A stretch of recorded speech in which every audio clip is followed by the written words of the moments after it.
Hello everyone, welcome back to The Dark One. I know that many of you use these videos to fall asleep, so before you drift off, I thought it would be fun if everyone left a comment letting me know where you're listening from in the world. If you're enjoying the case, don't forget to like and subscribe. Now, get comfy, relax, and let's begin.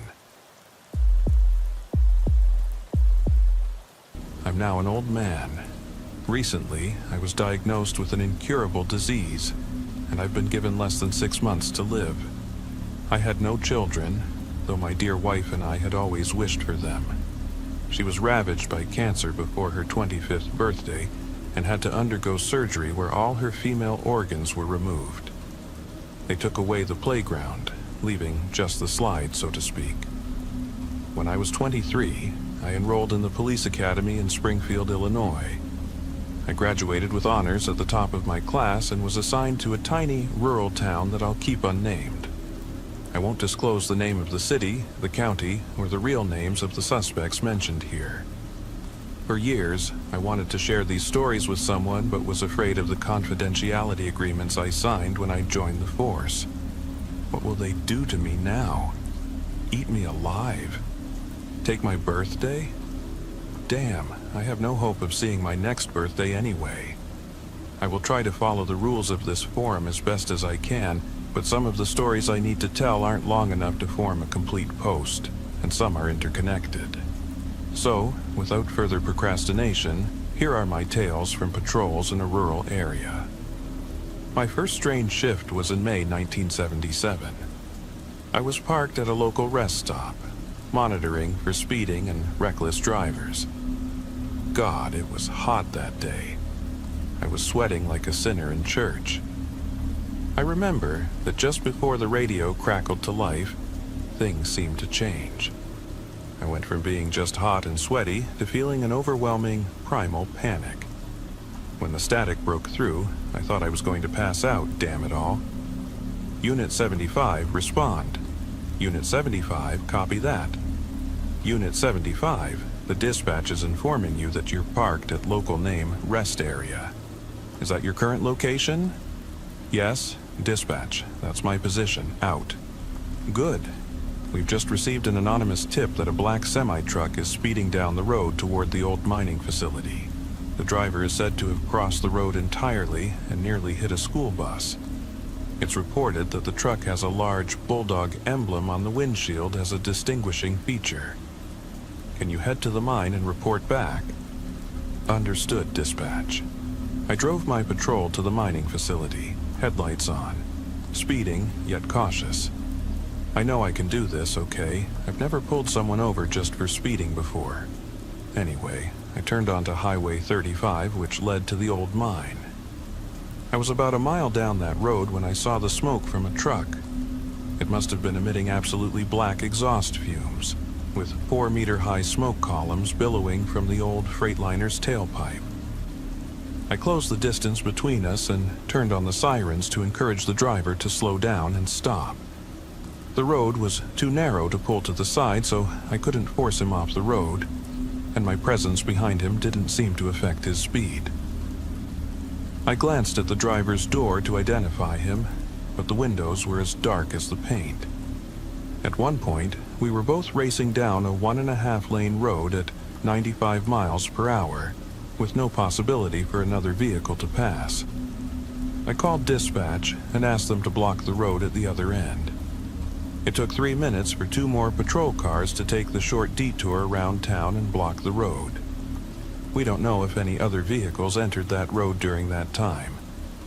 It was a Freightliner with a silver bulldog emblem, and one patrol car was speeding almost 100 miles per hour down a narrow, winding mountain road, deep in the wilderness.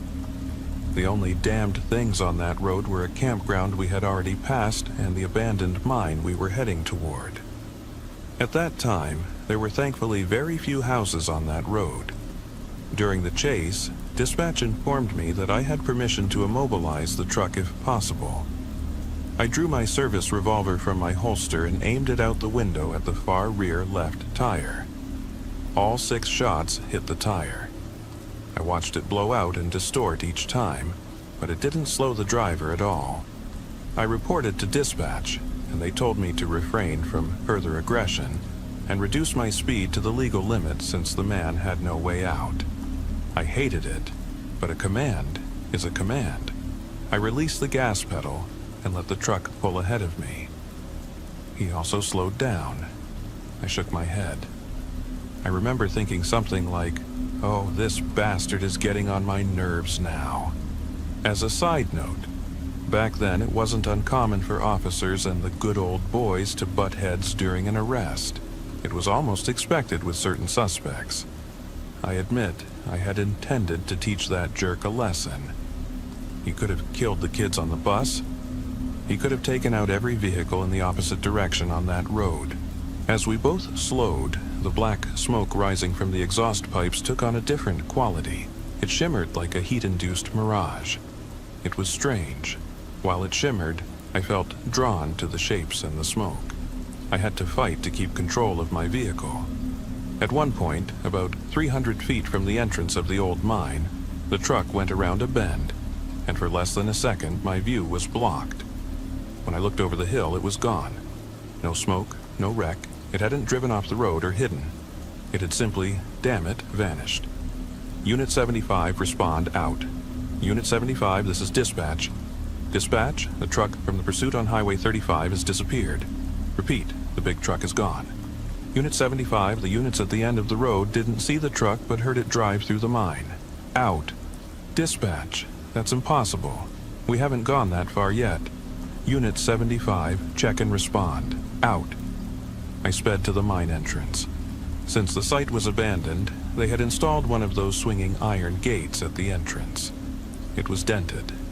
The damage was old and already heavily rusted, so I knew it wasn't the Freightliner. I drove up the rough country road to the plateau of the hill where the open pit mine was. The roads twisted and turned with several 90-degree hairpins.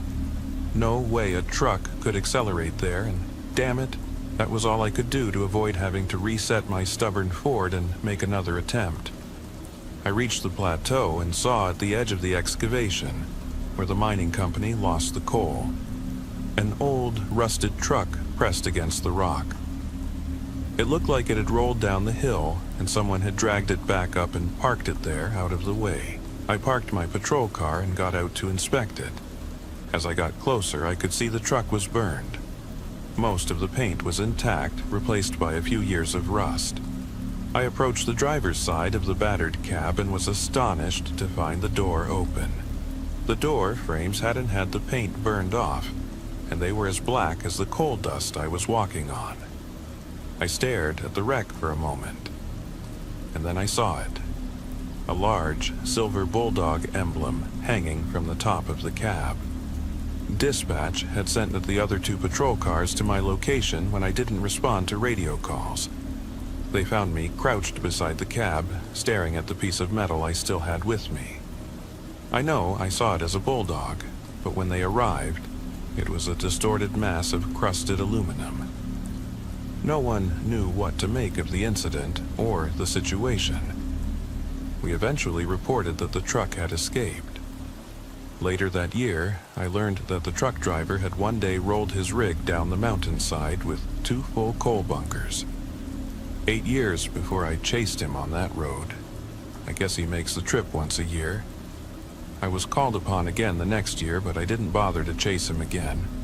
I just drove to the mine and placed a silver bulldog emblem on the rusted wreck. I'm tired, folks. I have better stories, but this one weighs on me for some reason. Maybe it's because I saw that truck parked on my farm, maybe because of my age and the cancer, but it still weighs on me. I was researching a term paper on local history for college when I stumbled upon an old microfilm edition of the Lone Star Chronicle. One headline made my heart skip a beat. Unidentified man found dead. Police suspect foul play and supernatural forces. The article was sparse on details. It mentioned that the body had been discovered in the same remote stretch of West Texas where I'd once lived. A lonely stretch of scrubland and mesquite groves near the Rio Grande. I closed my eyes and tried to sort through the memories. Hadn't there been talk of a violent storm back then? Fuzzy images and sounds returned. Strange, terrifying days. I recalled seeing a man outside our farmhouse. Could he have been connected to the victim? I even remembered being questioned by local officers shortly before our family moved away. And then, all the memories rushed back. It was a tempestuous autumn evening, and I was at home in our little farmhouse, tucked away on a dusty road on the outskirts of West Texas. Outside, the wind howled over cracked gravel roads. The rain pounded relentlessly on the windows, and sudden torrents, fed by the deluge, turned dry creek beds into raging waterways. The storm seemed almost alive, as if it were stirring something deep and inexplicable. In the small, dimly lit kitchen, my parents, Mr. and Mrs. Miller, were engaged in a tense conversation. Their low, almost conspiratorial whispers had always hinted that there was more beneath the surface. And that little girl needs friends. Not just ghosts, my mother suddenly exclaimed, her voice laden with more than simple worry. My father hushed her quickly, and soon they were murmuring again, words I could barely decipher, but whose urgency sent shivers down my spine. I tried to lose myself in a book, but my thoughts kept drifting back to the eerie sounds the storm carried with it. When the clock chimed again, the old radio in the kitchen switched to a news bulletin. The severe storm is battering even the smallest communities along the Texas border. Reports of landslides and bizarre, unexplained phenomena are mounting. Witnesses say clocks have stopped and time itself seems to be shifting. Disturbing evidence, including injuries on disfigured bodies that defy natural decay, has been found. Did you hear that, Bill? My mother raised her voice once more. Did you hear? The blasted road is gone, and something feels off, like we're being watched from the darkness. I couldn't understand my father's reply. It was as if he was trying to shield me from an unbearable truth. Soon, their conversation dissolved into a jumble of anxious whispers that spoke of fear and secrets. The wind roared so fiercely it drowned out every other sound. As dusk deepened into a dark, oppressive night, I huddled closer to the crackling fireplace.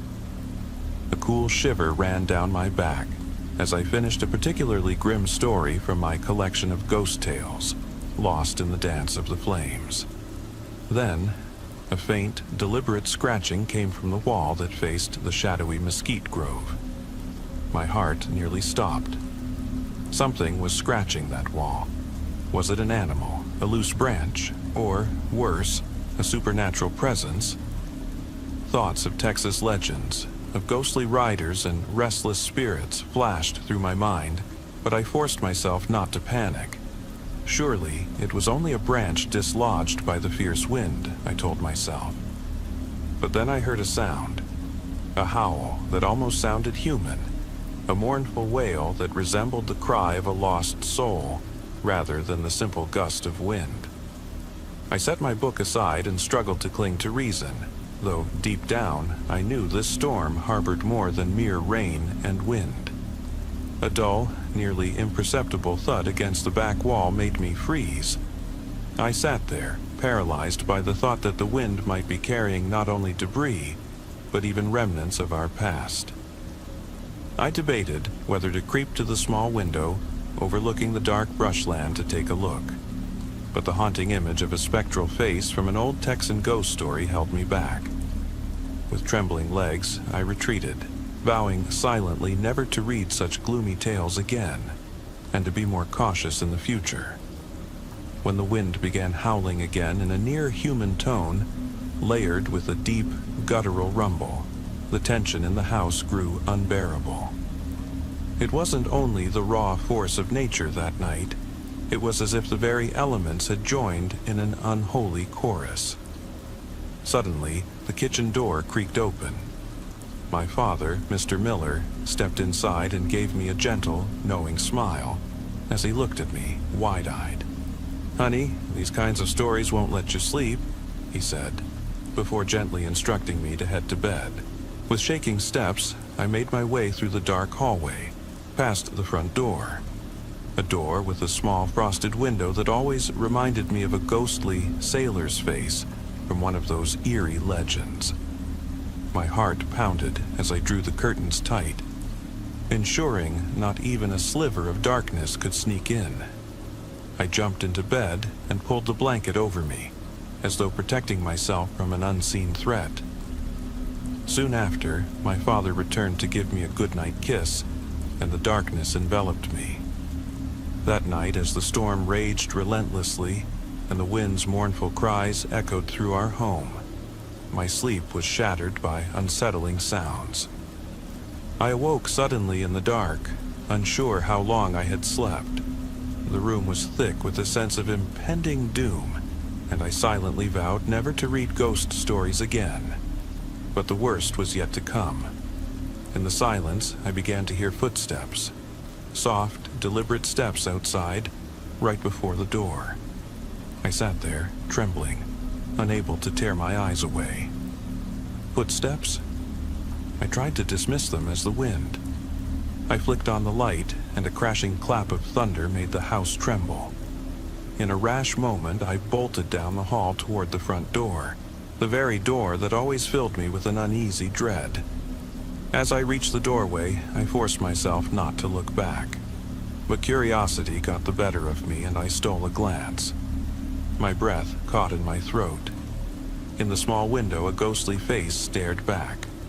A man with wild, unhinged eyes, his hair drenched and sticking out in disarray, and a sneering grin that seemed both mocking and menacing. I stood frozen, unable to move. Then, in that frozen moment of terror, I let out a scream, a piercing cry that reverberated off the walls. I kept shouting, "He was there! There's a man out there!" Yet, when I looked again at the window, only impenetrable darkness remained. "Oh, sweetheart, there's nothing there," my mother said soothingly. "No, I saw him," I sobbed, as she comforted me with a gentle pat on the shoulder. "Everything's all right, darling. Your father'll go take a look," she reassured me. My father rose and walked to the door. He glanced outside, then suddenly his face turned pale with panic.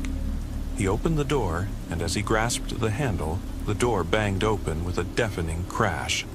A fierce gust of wind hurled rain into the house. In an instant, I was soaked, and my scream grew louder in terror. Mr. Miller, always our steadfast protector, peeked out, shuddered, and then shut the door with trembling hands. When he turned back, his face was as pale as a full moon. There's nothing," he stammered, unable to offer me any real comfort. "Nothing. At all." "Daddy, I saw a man," I pleaded. "Sweetheart, you're just imagining things," he tried to say in a calm tone as he locked the door. But then, almost imperceptibly, his voice shifted to English with an edge of strain. "There's nothing out there, I promise." His words sent a chill down my spine. My mother, who had held me tight, pulled me even closer. I could see her expression change in an instant, a blend of fear and a secret knowledge she couldn't explain. The next 3 days dragged on like an eternity. My parents boarded up every window, insisting that the storm and the bizarre events were too dangerous. I wasn't allowed outside, and the radio had fallen silent. Apparently, they wanted to keep us safe from something unseen. As I sought comfort in books, I could feel that something was terribly wrong. My father made tense phone calls, and strange notes appeared in his investigation files. Notes exchanged quietly by local police, who were working on a case with eerie, inexplicable elements. Then, on the morning of the 4th day, I heard a new, peculiar noise. A rapid, rhythmic thumping, like the flutter of a flag in the wind. Except there was no flag on our wall. I cried out, "Mom, what's that?" "That's a helicopter, sweetheart," she answered in a trembling voice. "The police are here, investigating the destroyed road and something they found in the yard. Really? Does that mean we can get out with the helicopter? I asked, incredulous. Let's wait and see, honey, she replied. Soon, I found myself stepping onto the wet lawn, now marked off with police tape and covered by large tarps. An officer led me to a sketch artist who was trying to capture every detail of the face I had seen. The officers were baffled. The disfigured, unidentified man, described by investigators as supernaturally aged, showed no signs of natural decay, as if time itself had stood still for him. The local police could not explain how the murder had occurred. There was no evidence, no footprints, no blood traces, and even the timestamps seemed off. Some officers even reported that their watches had inexplicably been reset in the area, a phenomenon that only deepened the mystery, aligning with other reports of paranormal influences in the region. One file from the sheriff's office ominously referred to it as the curse of the scrublands. Later, I learned that during their search of our property, officers had discovered not only a disfigured body, but also strange markings in the earth, traces that defied any natural explanation. Rumors began to swirl that a local curse had haunted these Texas lands for centuries, sealing the fate of anyone who dared challenge it. Newspaper headlines soon darkened our lives further. Unidentified man found disfigured, head missing without a trace. Police baffled as time and reality seemed to warp. Mysterious murder.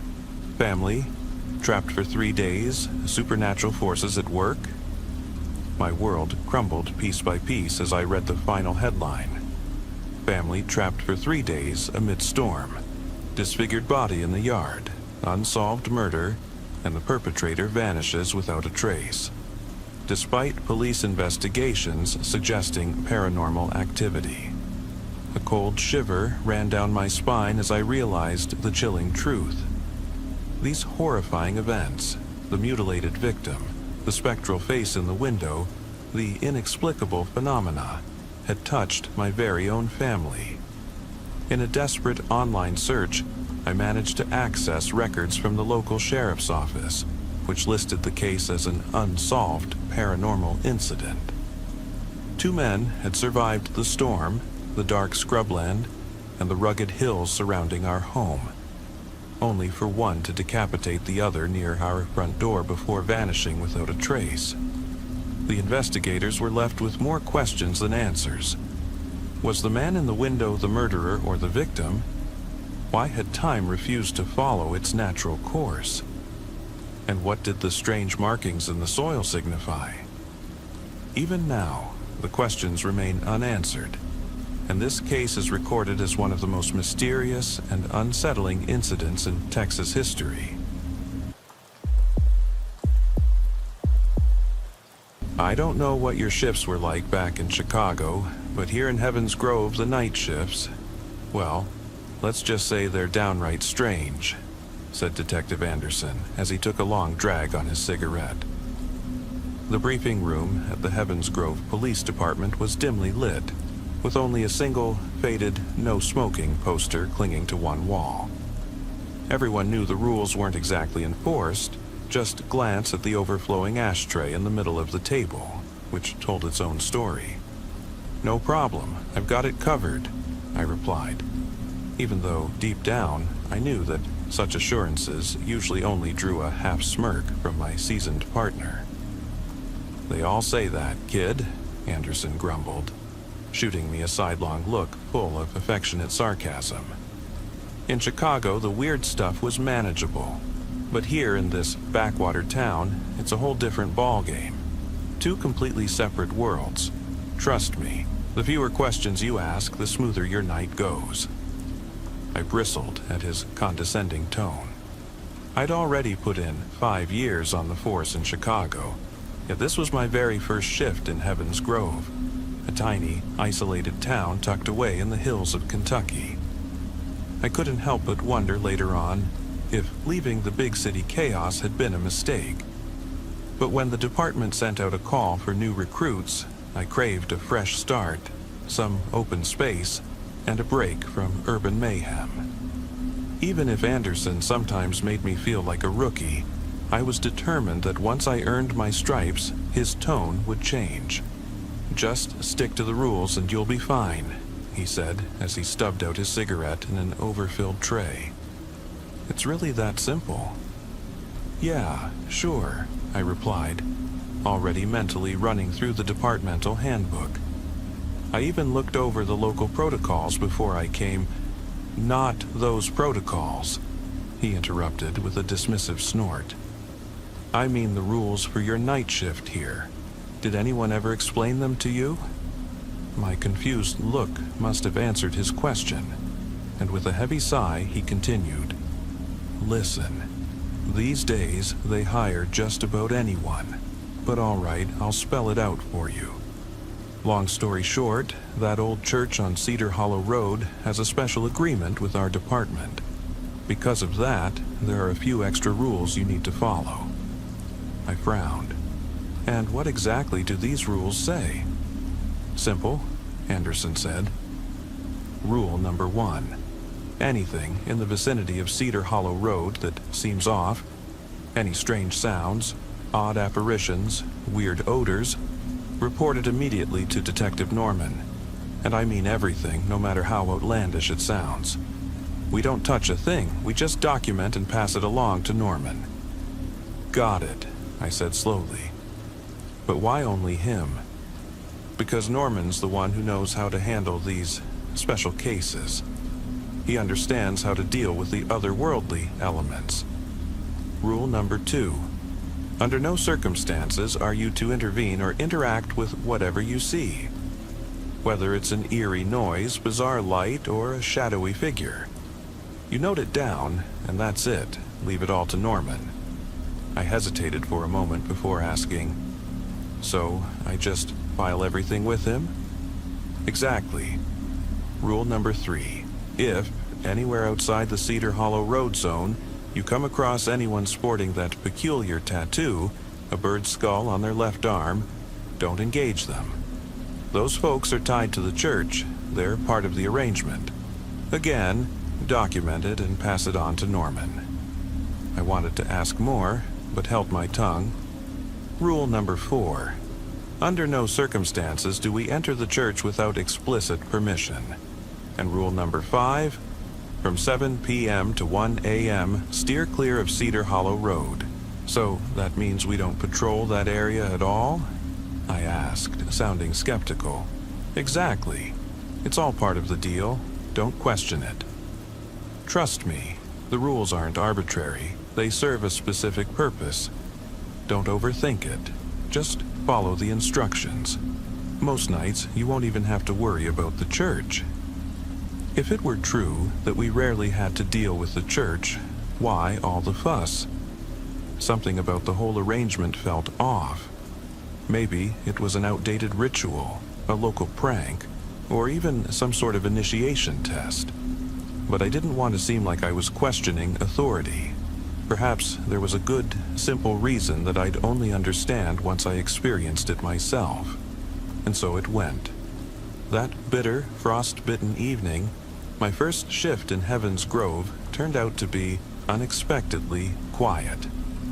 While Detective Anderson ducked into a small corner store off Main Street to pick up a pack of cigarettes and a steaming cup of black coffee, run by a friendly regular who always shared the latest local gossip, I stood outside the patrol car, enjoying a quiet smoke under a clear, starry Kentucky sky.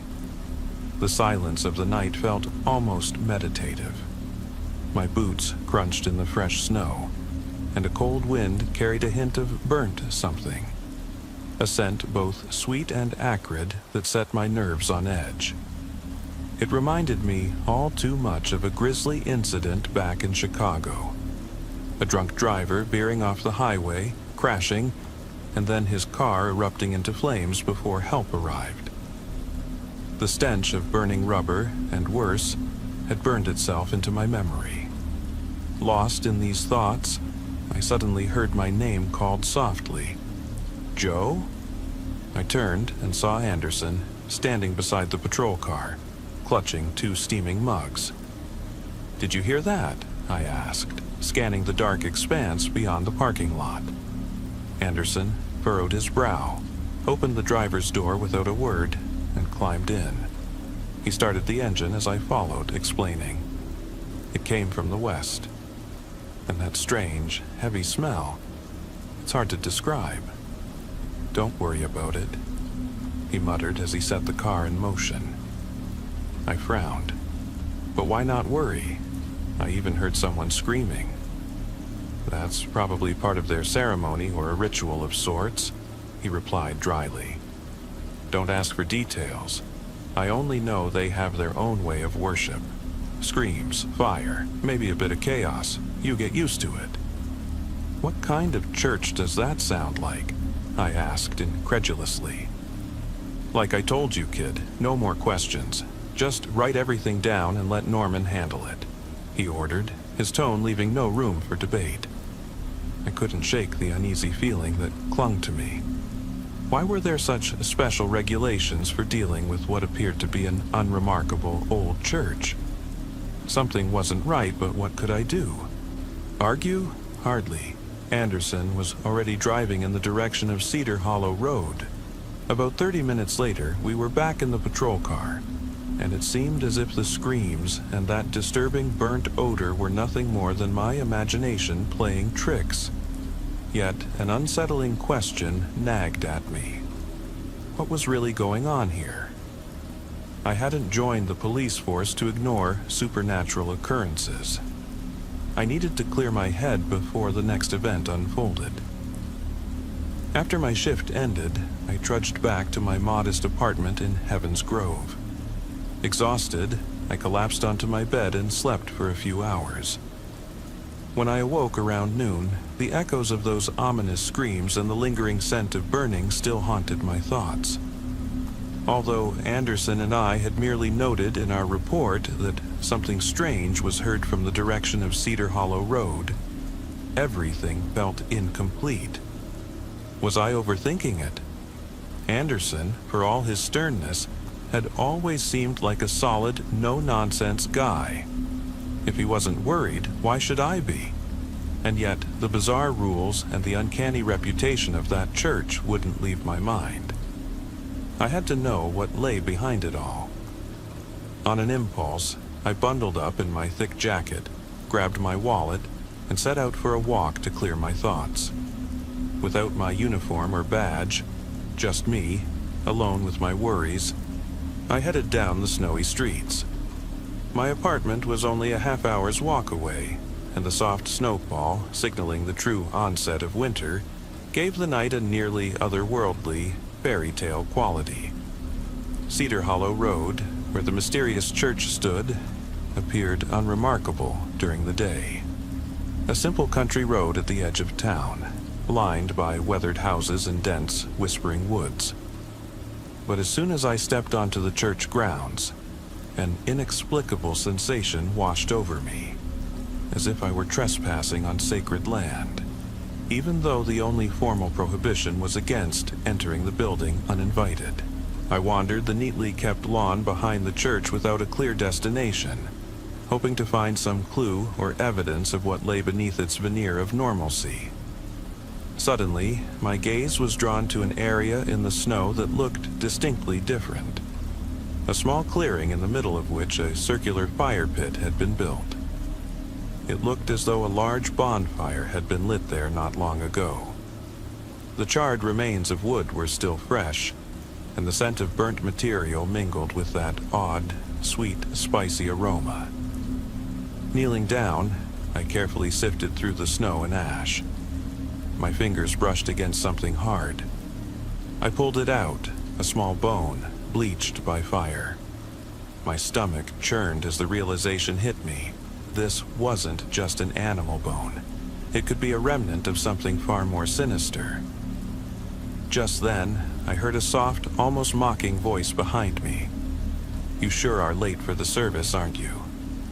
I froze, my heart pounding, and quickly stuffed the bone into my jacket pocket. Standing before me was a woman of average height with striking, fiery red hair and sharp, dark eyes that seemed to pierce right through me. She wore a pristine white dress, as if the cold meant nothing to her.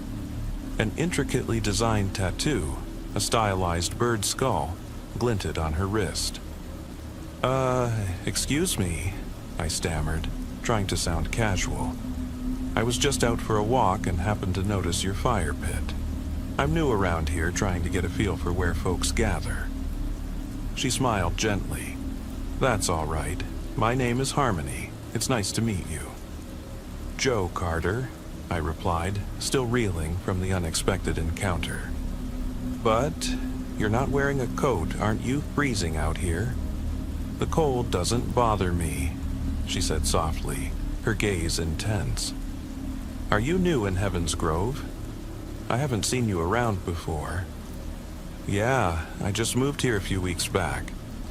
Honestly, I'm also looking for a new community, maybe a church I can call home," I half joked, trying to justify my presence. "Do you know our church yet?" she asked, a curious lilt in her voice. "I've only driven by a couple of times," I admitted hesitantly. "And you're affiliated with it?" "You could say I'm the local pastor," she explained. "I took over the service from my father about 10 years ago.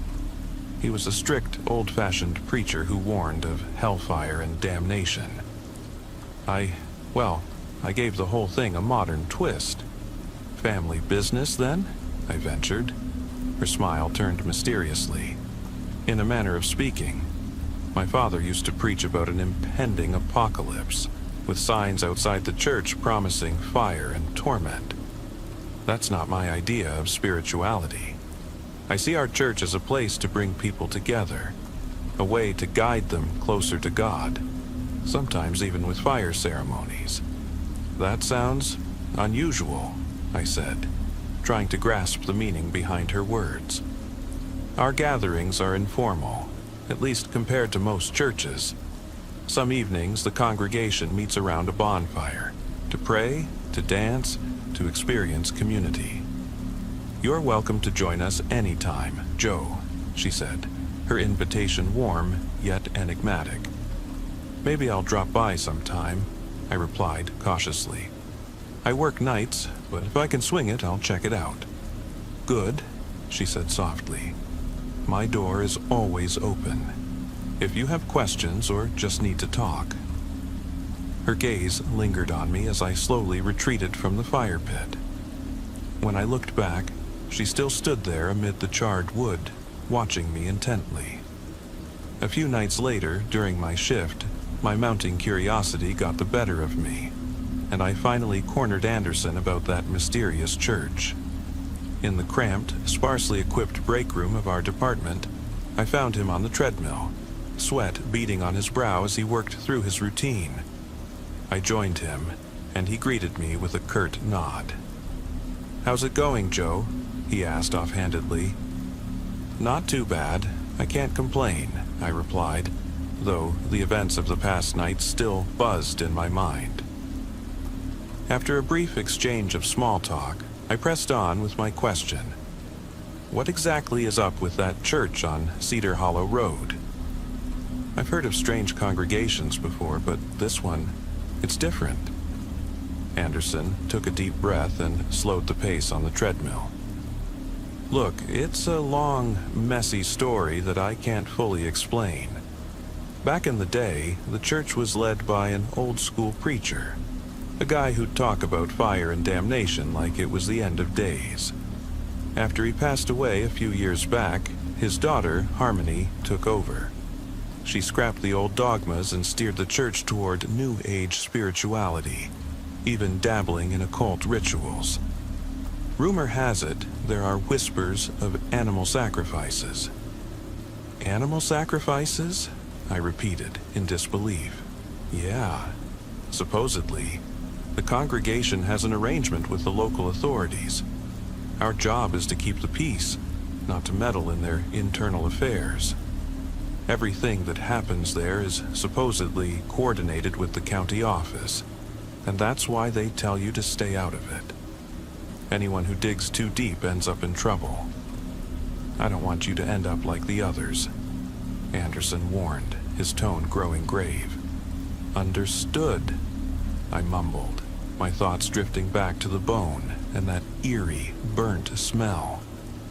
Before he could say another word, the radio crackled to life, abruptly silencing our conversation. Yet his words about staying out of church business echoed in my mind. I knew I had to uncover the truth.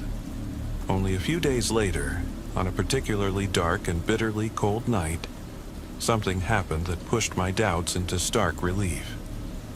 We were patrolling a desolate stretch toward Cedar Hollow Road when I suddenly noticed a man in a long, white coat standing in the middle of the road.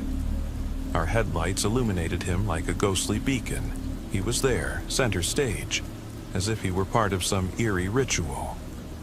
It was shortly after midnight. "Anderson!" I shouted, pointing frantically at the man. I watched as Anderson's eyes locked onto the stranger. I expected him to pull over immediately and check on the guy, but Anderson didn't alter our course. Instead, he swerved just enough to avoid a collision. The man in white noticed us, stretched out his arms, and began running toward our vehicle, his face a mask of terror, almost hysterical. As he dashed behind us, Anderson drove on, seemingly unmoved. "What in the hell are you doing?" I cried, fumbling with the door latch to get out. We weren't even speeding. I could have easily jumped out if I'd wanted to. Before my hand could fully grasp the door, Anderson grabbed my wrist and pressed it down firmly. "Don't, Joe," he barked in a tone that brooked no argument. Outside, the desperate cry of the man rang out. "Help! Somebody help me! Please, please!" His voice, thick with panic, mingled with the cold night air as he banged on the door, but Anderson kept it locked tight. "We don't interfere with what we see out there, Joe," he said icily. "We note everything down and pass it on to Detective Norman." I couldn't believe what I was hearing. "But the man is running in pure terror," I shouted in disbelief. "And we just documented," Anderson repeated, his tone as implacable as stone. "You know what to do. Take notes and keep driving." Furious, I tried to wrench the door open, but Anderson's grip was ironclad, pinning me to the seat. Suddenly, several figures in dark, hooded coats emerged from the shadows. The man in white, now utterly panicked, fixed his gaze on us. As I reached for my taser, Anderson intercepted my move. "Let it go, Joe," he ordered firmly. "You're not getting involved. The rules stand." In that moment, I realized I was completely helpless, forced to watch as the shadowy figure seized the screaming man and dragged him off into the darkness. I pounded on Anderson's shoulder, begging him to let me go, but he held on, unwavering in his adherence to the rules.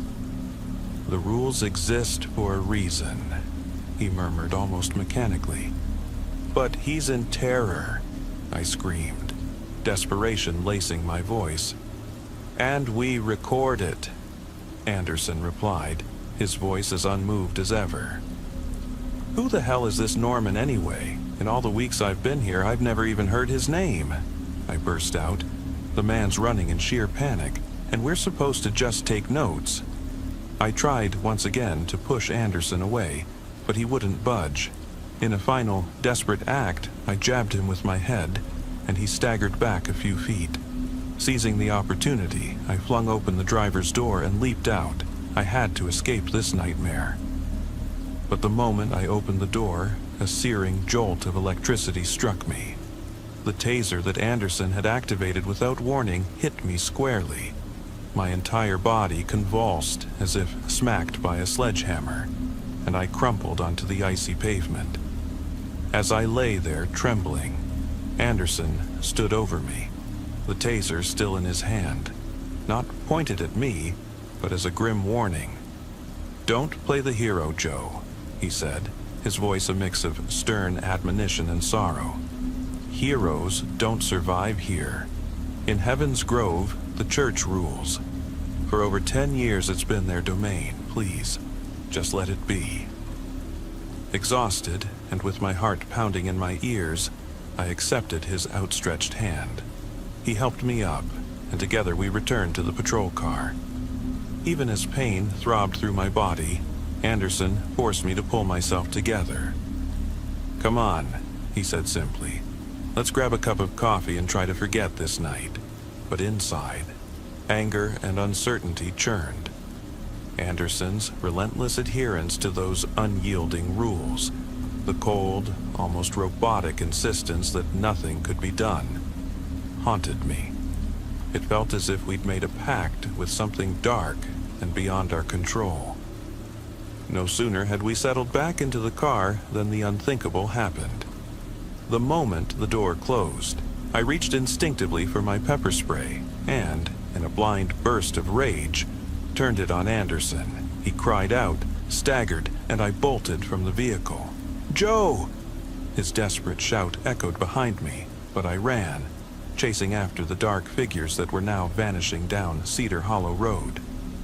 I followed that haunting call until I heard the pounding of distant drums and the chaotic, near-ecstatic sound of chanting.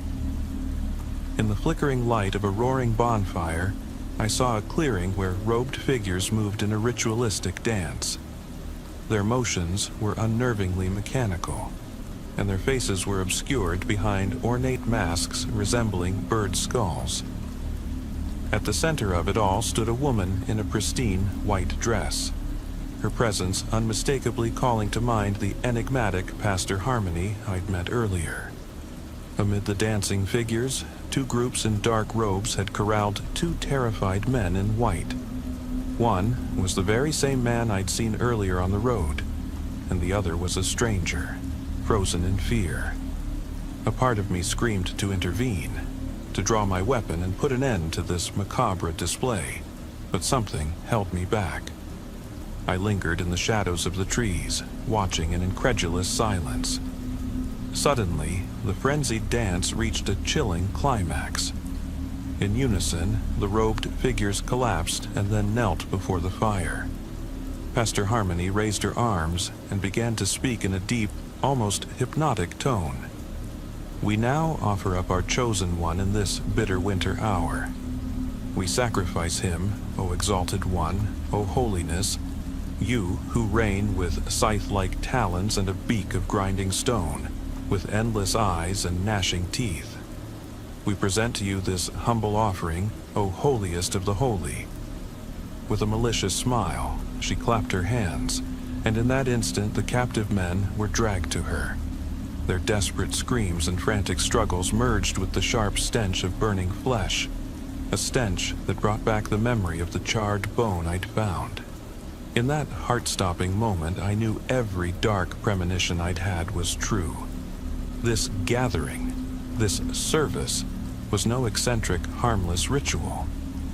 It was a sinister rite of sacrifice. They were offering human lives to appease something ancient and beyond our understanding. "Either way, this must end," I whispered with grim resolve. I raised my weapon and fired 3 shots into the air, hoping to rouse the assembly and disrupt their unholy ceremony. Pastor Harmony slowly turned to face me, her mask revealing an eerie, enigmatic smile. "So, Joe, did you really make it all the way to our gathering?" she said in a tone that was both gentle and menacing. "Listen," I shouted as I advanced. "I don't know what you're trying to do, but it ends now. Let these people go immediately." The robed figures made no move. They held their captives fast as the desperate ones writhed in a futile struggle. "How charming that you think you're in control," Harmony purred softly. "But you have no idea what's truly at stake. You're just a cop, aren't you? I doubt anyone ever explained the arrangement our congregation has with the department. Just because you run your little world doesn't mean I'm going to play along," I retorted, keeping my weapon trained steadily on her chest. "Do you really think you can arrest me?" "Do you honestly believe that your law means anything here?" she whispered mockingly. "Let's find out," I said, taking slow steps forward. In that instant, the clearing was bathed in a dazzling, almost otherworldly light. The flames danced wildly, growing in intensity, and for a fleeting moment I thought I saw phantasmal shapes among them. Wings, eyes, and shadowy silhouettes. My ears rang, and the brilliant light nearly overwhelmed my senses. I lost consciousness and collapsed into the snow. When I finally came to, I found Pastor Harmony standing over me, smiling softly behind her intricately carved bird skull mask.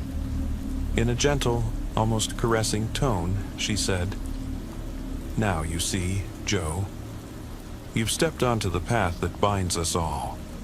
"Wait," I stammered, unable to tear my eyes away from the flames, within which countless watching eyes seemed to burn into me. "Wait!" Suddenly came another voice.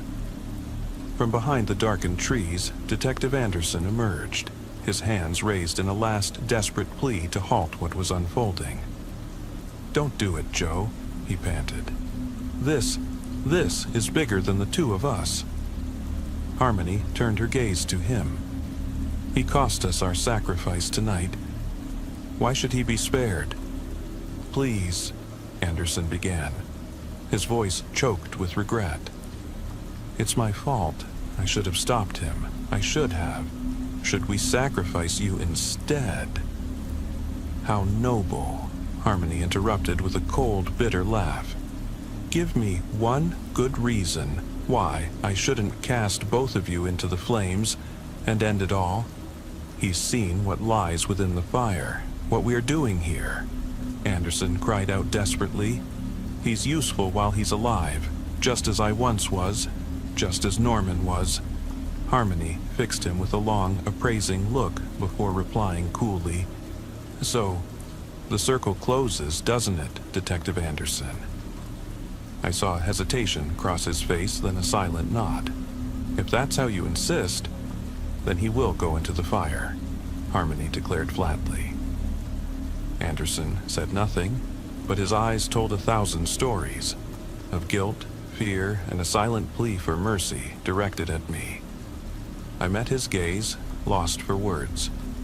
"Thank you," he murmured softly, before turning toward the raging flames. With trembling steps, he advanced until, finally, he stepped into the fire.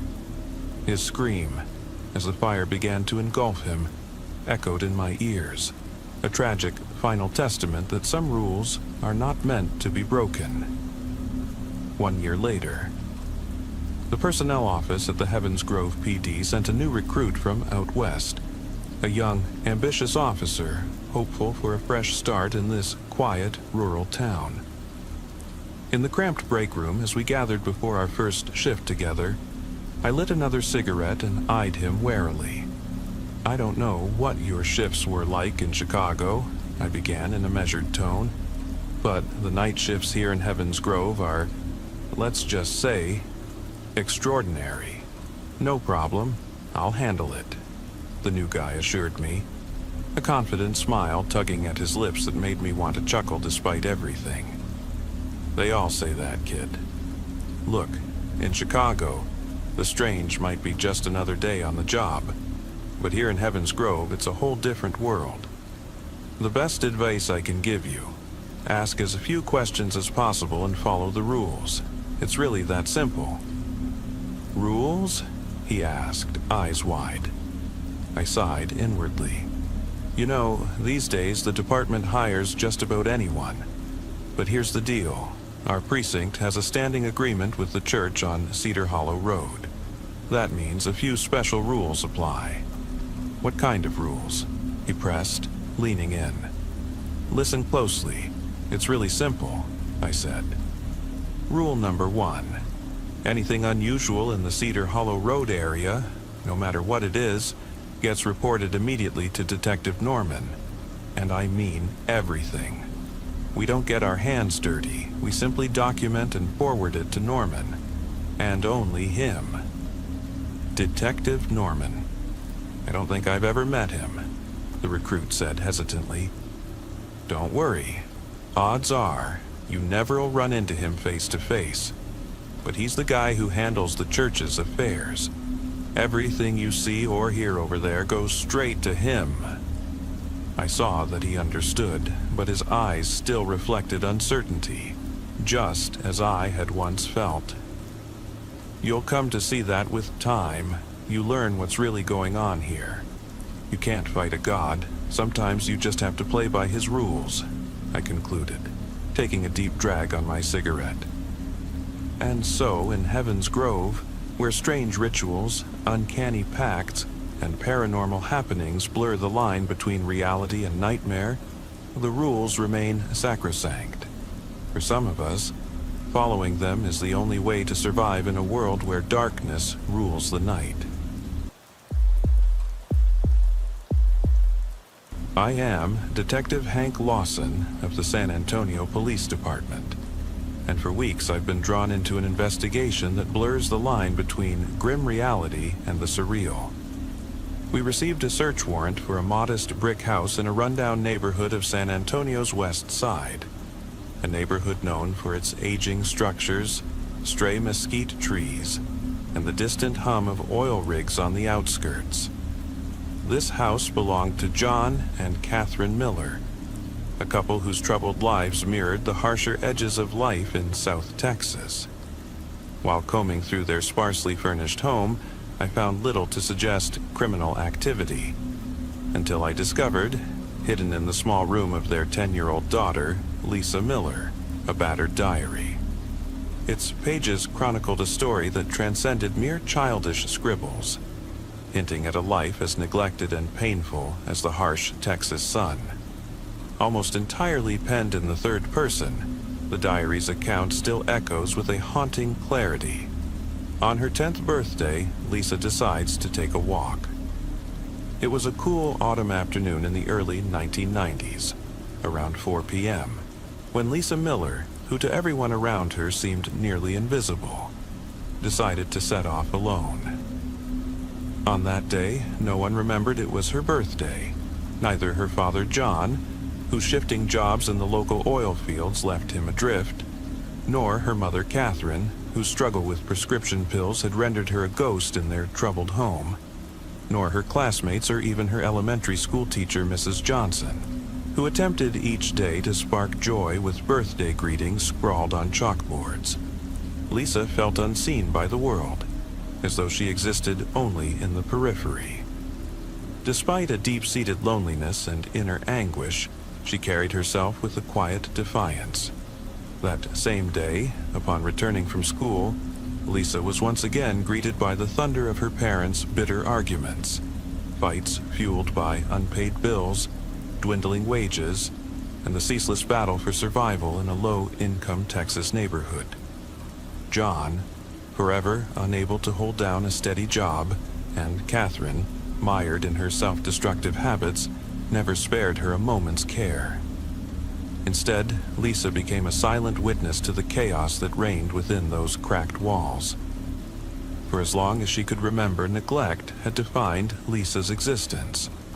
Forced to attend school in faded, ill-fitting dresses, a threadbare coat that did little to protect her against the chill of a brisk San Antonio morning, and thin, worn sweaters that were more a symbol of her abandonment than a shield from the cold. She bore both the physical marks of the harsh Texas climate and the invisible bruises of familial indifference.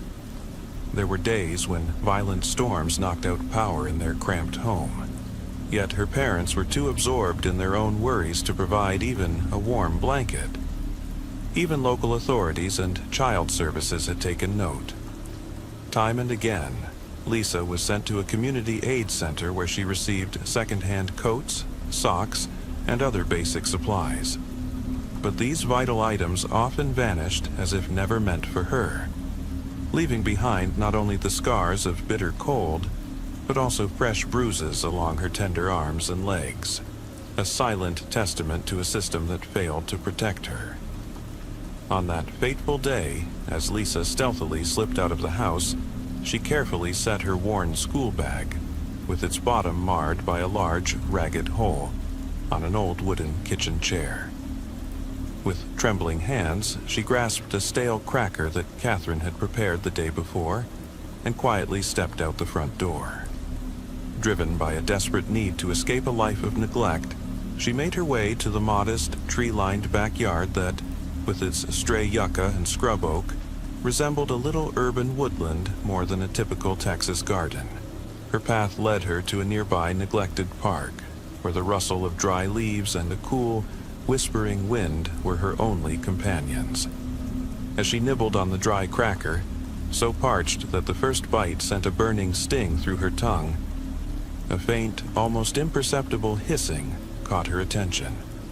From the underbrush slithered a small, dark brown snake, its scales glinting in the weak, late afternoon light. Lisa's heart pounded as she realized this was no ordinary creature.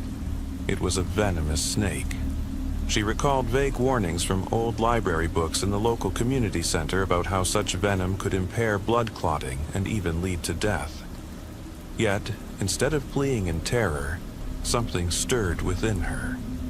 A surge of defiant anger at a world that had always ignored her pain. Clutching the cracker she had stashed in her ragged pocket, she extended it toward the snake with trembling determination. The creature, either confused or driven by hunger, lunged with lightning speed, snatched the cracker, and sent it skittering across the cracked pavement. In that instant, a seething rage took hold of Lisa, a fierce, unyielding fury born of years of neglect. Without a moment's hesitation, she picked the cracker up again, stuffed it into her mouth despite knowing that remnants of snake venom might cling to it, and burst into tears as the cold, accusatory stare of the snake met her own. Clammy and heart-pounding, she fled into the nearby woods, an area bordered by spindly mesquite trees and rugged stony ground, seeking refuge among the shifting shadows of the towering oaks. Along her hurried path, she brushed aside low-hanging branches, stumbled over gnarled roots, and lost another piece of her fragile innocence. Her worn jeans, now splattered with mud and dust, as if marking the unyielding battle against her fate.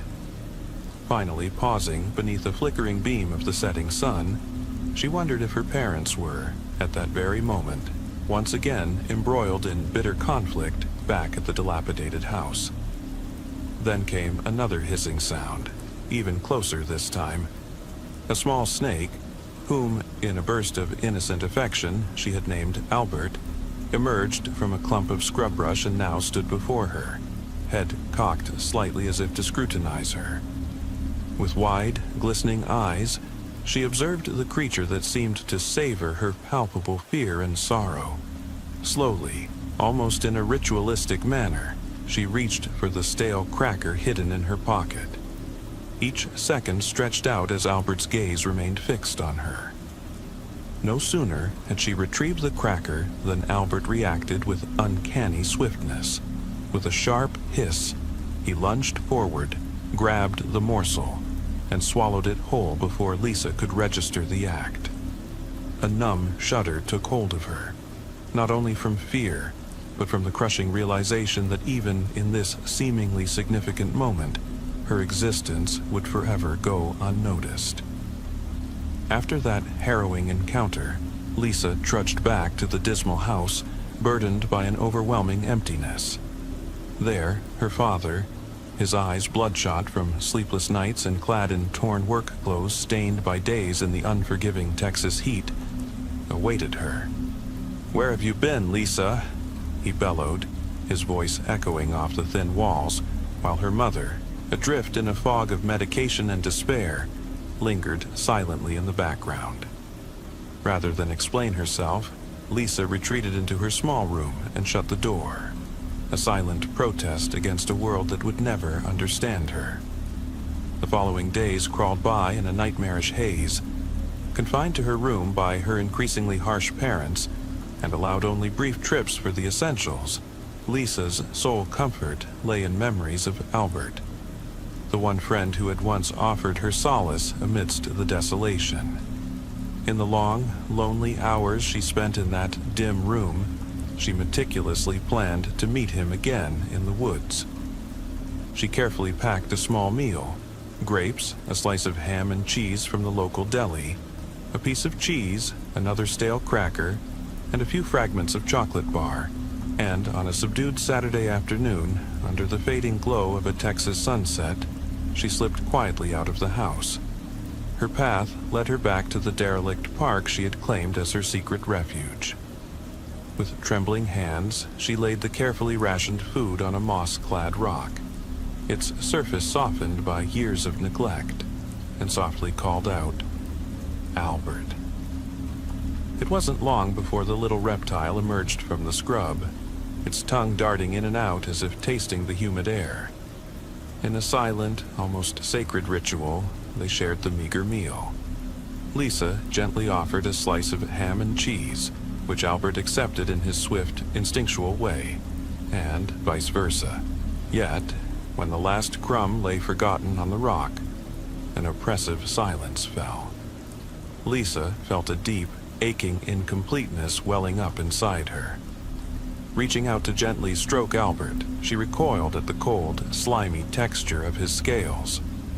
With a soft, discontented hiss, her little friend retreated into the gathering darkness, and Lisa could do nothing but nod as tears streamed silently down her face. The next day, driven by a desperate hope to see him again, she returned to the woods with an even richer cache of provisions.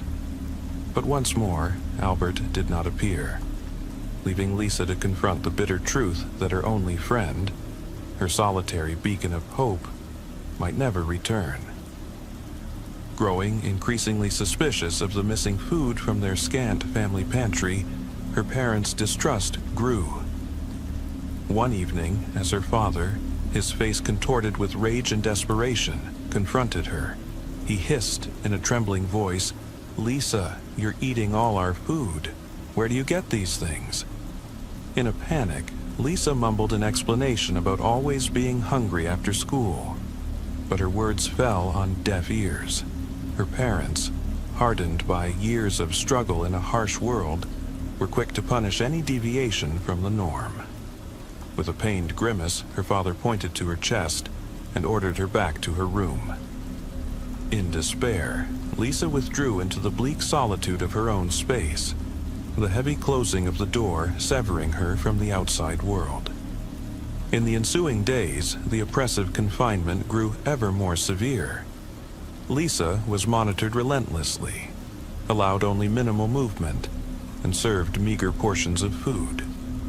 In the long, torturous hours, she clung to the memory of Albert, the silent companion who had once infused a glimmer of hope into her shadowed existence.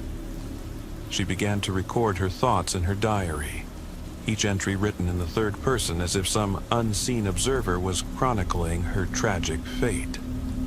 On one gloomy Saturday afternoon, as the dusky twilight deepened over the scrubland, Lisa summoned a final burst of courage to step into the backyard once more. With a carefully packed bundle, 2 slices of bread, a slice of ham and cheese, and a few grapes, she ventured toward the worn-out park. The familiar stillness of the rugged Texas landscape enveloped her, and soon she discovered Albert, motionless in a familiar hollow beneath a scraggly mesquite tree. "Albert, my friend," she whispered, her voice trembling with a mingling of fragile joy and sorrow. As if stirred by her call, the little snake slowly lifted his head, his dark eyes gleaming in the fading light. In a burst of childlike enthusiasm, she shared her food with him, a tender, bittersweet exchange that, in her lonely world, shone like a tiny beacon of light. But suddenly, this fragile harmony was violently shattered.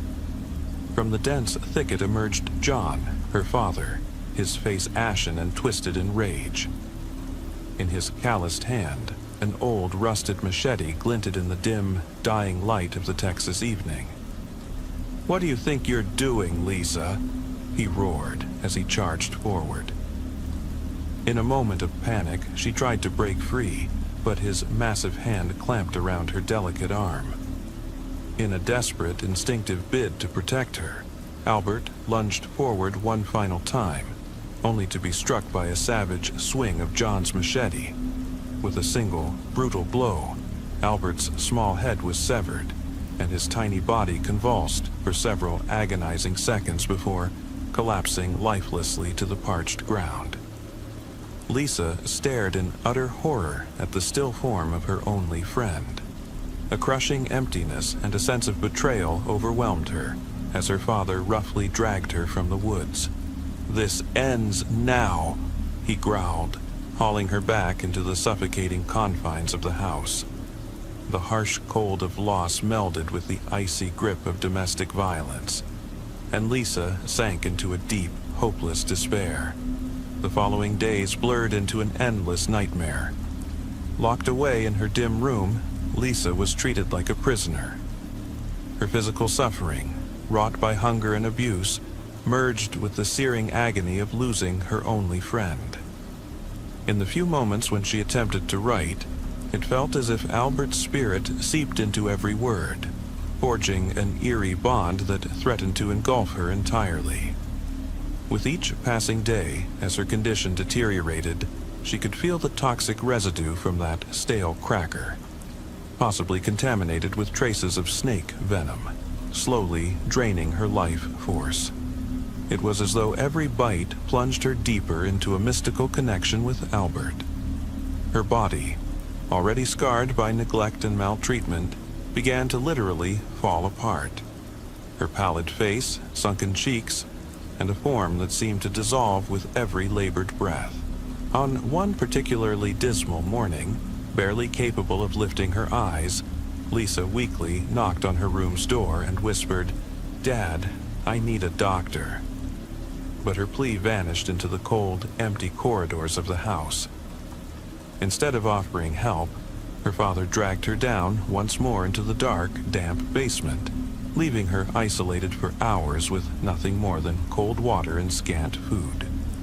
Finally, when her condition became unbearable, John decided, in one last cruel attempt to cover his own failures, to drag Lisa out to the abandoned park on the edge of town. With tired, lifeless arms, he hauled her limp body until they reached that desolate spot where Lisa and Albert had once shared their meager meals. There, methodically and without a trace of emotion, he began to dig a shallow grave with a battered shovel. Each strike into the sodden Texas earth resounded like a death knell for Lisa's fragile existence. As her father callously deposited her lifeless form into the shallow pit, in one surreal, final moment, Lisa felt as though she were intertwined with Albert's spirit. Her eyes slowly closed, a faint, bittersweet smile playing on her lips as she exhaled her final breath, her thoughts filled with memories of the small friend who had once brought her solace. The final entries in the diary end abruptly and enigmatically with the words, "Lisa Miller has been missing for weeks now. No one has seen or heard from her. A team of detectives and rescuers has excavated the suspected grave. We once believed this diary was written by her, so why is it in the third person? And how could she continue to write if she were already gone?" I should have known something was wrong the moment the patrol car rolled into the abandoned police station in East Detroit. The building looked ancient and deserted, its facade crumbling and overgrown with ivy. The police badge was askew, half buried in tall weeds, and the letters "Police" were missing from the sign above the main entrance, leaving only ICE visible. Graffiti covered the exterior walls, adding to the sense of neglect. If it weren't for the two other patrol cars parked at the far end of the lot, I might have thought we had arrived at the wrong place. The patrol cars were just as pitifully maintained as the station itself.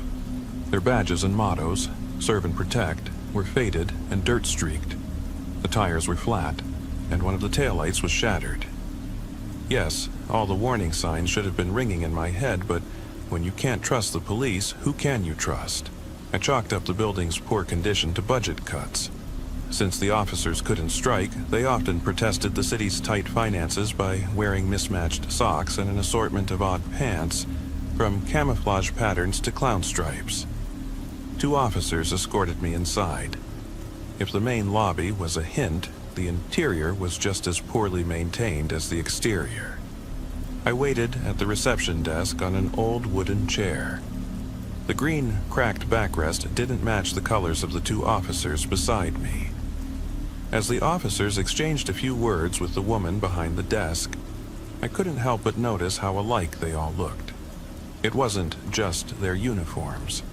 The 3 of them were the same height, had the same hair color and style, carried themselves with the same posture, and had identical builds. "Excuse me," I interrupted, approaching the trio.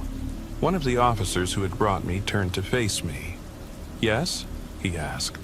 I pointed to a chipped cup full of pens. "Can I have one?" "Sure, go ahead," he replied, his voice devoid of any emotion. I happily pocketed the pen and took my seat again. If I was stuck here all evening, at least I'd have a souvenir. The 3 continued their conversation as I waited in the stuffy lobby. Couldn't they at least open a window for some fresh air?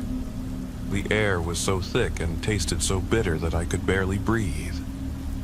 After the officers finished their business, they led me down a dirty corridor.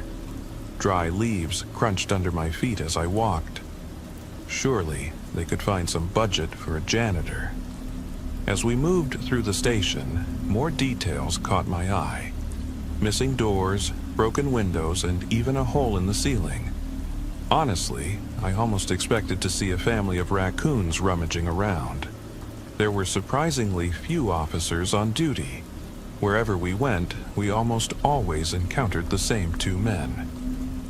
"This way," one of the uniformed men said, pointing to a row of doors. "We'll get you when it's time." I nodded and stepped through the double doors. The smell on the other side was worse than in the lobby. It was a mix of sweat and the unique scent of slightly burnt skin after hours in the sun. No wonder the room was filled with men who had strikingly similar facial features to my own. Except for an old man in the corner, we all looked about the same age. "Probably we're all here for the sting operation, right?" I asked, trying to break the ice. The others averted their gazes. The situation wasn't ideal, but I saw no reason to be upset. It was our civic duty, and being grumpy wouldn't change anything. We had all been selected to serve as bait in a police sting operation. I hadn't been thrilled when the officers had pulled me over on my way home from work, telling me I matched the description of a violent robber. But I calmed down when they assured me I wasn't the suspect, just bait. I might have missed the season finale of my favorite show, but at least I was doing something useful for society. The old man slowly lifted his head. "Kid, you're not going to leave here that easily," he warned. When I saw his face, I almost gasped. He was old, sure, but his features were strikingly similar to mine. We had the same green eyes, a crooked nose, and similar cheekbones. If we walked together through Detroit, people would definitely think he was my father. "Oh, that's fine. I'm not in a hurry," I replied cheerfully. My gaze shifted from the old man to the others in the room. We all looked remarkably alike. Whoever the victim was, they'd have a hard time identifying the attacker. No one stood out. Even I would struggle to tell us apart. I thought the others would be as amused as I was, but they remained silent. Finding no one to talk to, I sat back down to wait for the officers to return. The silence began to make me nervous, as if everyone knew a secret I didn't. Occasionally, I noticed them staring at me from the corners of their eyes. It was unsettling. Silence. It was so quiet that I could hear the humming of the fluorescent lights running down the entire hallway. They buzzed in a strange rhythm, like instruments in a Beethoven orchestra. The door squeaked open. The others flinched and recoiled as an officer entered. Honestly, I couldn't tell if it was one of the 2 who had brought me in or another officer. It wasn't until I saw him beside the other men in the room that I realized he could pass as one of us too. The eyes, the cheekbones, he looked like me. Blood ran cold through my veins with the eerie realization that everyone I had seen in the past hour looked just like me. How had I not noticed earlier? I tried to shake the unsettling feeling with a forced shiver, but only partially succeeded. The officer raised a hand, his index finger pointing at the six of us. You there. You two, you and you, by the wall, he ordered. I stood up and walked over as the other five reacted with gasps and groans.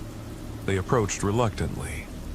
Although I didn't understand their grim reactions, I felt somewhat the same. Still, the faster we got through the sting, the sooner we could go home. Luckily, I had been selected to be part of Group 1. The officer handed out numbered placards. My placard, number 5, looked ancient. The corners were rounded and worn. Coffee stains covered the surface and yellowed tape held parts of it together. The others took their placards with as much enthusiasm as a child being served a plate of steamed broccoli. I had never seen grown men mimic the childish dread and accompanying pout so perfectly until that day. After receiving our numbers, we were led into an oppressive, cramped room with the doors at both ends. I could hear the door behind us lock, making me wonder if the robber was in the room with me. Luckily, I was in a police station. If there was a place where a violent robber wouldn't attempt something foolish, it was right in the middle of a police station. The back wall was decorated with faded size charts, like those seen in police mugshots. They let me see that we were all exactly the same height, save for half an inch. In front of us was a large glass pane through which we saw a pair of identically looking officers sitting on stools, watching us. That was odd, I thought. Don't they usually use double mirrors? Not me, not me, not me, muttered number 3, his voice trembling with fear. He wasn't the only one acting strange. No. 1 and no, 4 had curled up in a corner, turning their backs to the window. No, 2 and no, 6 were fidgeting and whispering under their breath. Grow up, I thought. Why was everyone so nervous? Had I missed something obvious? Could we get in trouble if we were mistakenly identified? The victim entered the room on the other side of the glass pane. Although he kept his head down, I couldn't ignore the similarities. He had my stature and my haircut, though his body was covered in bruises and blood. A shiver ran down my spine, filling me with the same anxious fear as my fellow baiters. A feeling in my gut urged me to run, but I found myself paralyzed by an inexplicable fear. That was ridiculous. There was no reason to be afraid, or at least that's what I hoped. My nervousness grew with every step the victim took. He looked pretty battered. There was no reason to believe he hadn't been attacked by a robber, but I couldn't shake the feeling that something else was going on. The victim's head turned upwards. "Oh, God," I whispered. I looked at myself. He wasn't just a rough likeness like the others. No, he was definitely me. Even through the swollen lip and black eye, I recognized every square inch of my face, the placement of my freckles, my childhood scar along the hairline, my right eye, which was slightly smaller than the left. He had them all. I didn't have time to fully comprehend the phenomenon before the doppelganger raised his arm, extending an accusing finger. I knew before he did it. I knew he would point at me. I knew it. But it didn't stop me when he did. It felt like being hit by a flying baseball. He pointed directly at me, an electrifying sensation coursing through my body as he did. If that wasn't bad enough, the others in the sting operation suddenly calmed down. They looked as if they had just dodged a bullet, sending me into a panic. When I saw the officers standing up from their seats and staring at me, I knew I had to flee. I ran toward the emergency exit door. The door was locked. I could hear the sound of a key jangling on the other side of the room. There was no longer any doubt in my mind that the officers were after me. With a surge of adrenaline, I grabbed a fire extinguisher and smashed it against the doorknob. It took 3 attempts before it finally broke, allowing the door to open just as the officers entered from the other side. I could vaguely hear them shouting, though I couldn't make out a word over the combined sounds of my pounding heart and the blood rushing to my head. I ran as fast as I could, feeling myself drown in inexplicable fear. Lost. I was lost. Lost in the building. Lost in fear. Lost in desperate and unyielding panic. An alarm blared, practically paralyzing me with its piercing screech. More than ever, I wanted to escape the endless maze of rundown hallways and broken lights. I could barely hear the officer's footsteps over the mechanical warning siren, but my senses were just sharp enough to dodge them safely. I ran for what felt like hours, though it might have been minutes. I ran until my chest burned with exhaustion and my muscles cramped. I ran until I stumbled back into the waiting room where I had been earlier. Hoping to warn the others, I stepped inside. The room was empty, except for the old man in the back. "Hey," I shouted. "We need to get out of here." He didn't respond. I moved closer and noticed something on his head. My scar. That's impossible, I thought, gasping for air in shock. I placed a hand on his shoulder to shake him, but he had gone cold. His skin was dry and wrinkled, like a tomato left out in the sun too long. I recoiled in terror, a loud scream escaping my lips. Suddenly, I felt a pair of fingers digging into my shoulder with the strength of a crocodile's bite. I screamed again and desperately tried to shove the abductor's hand away.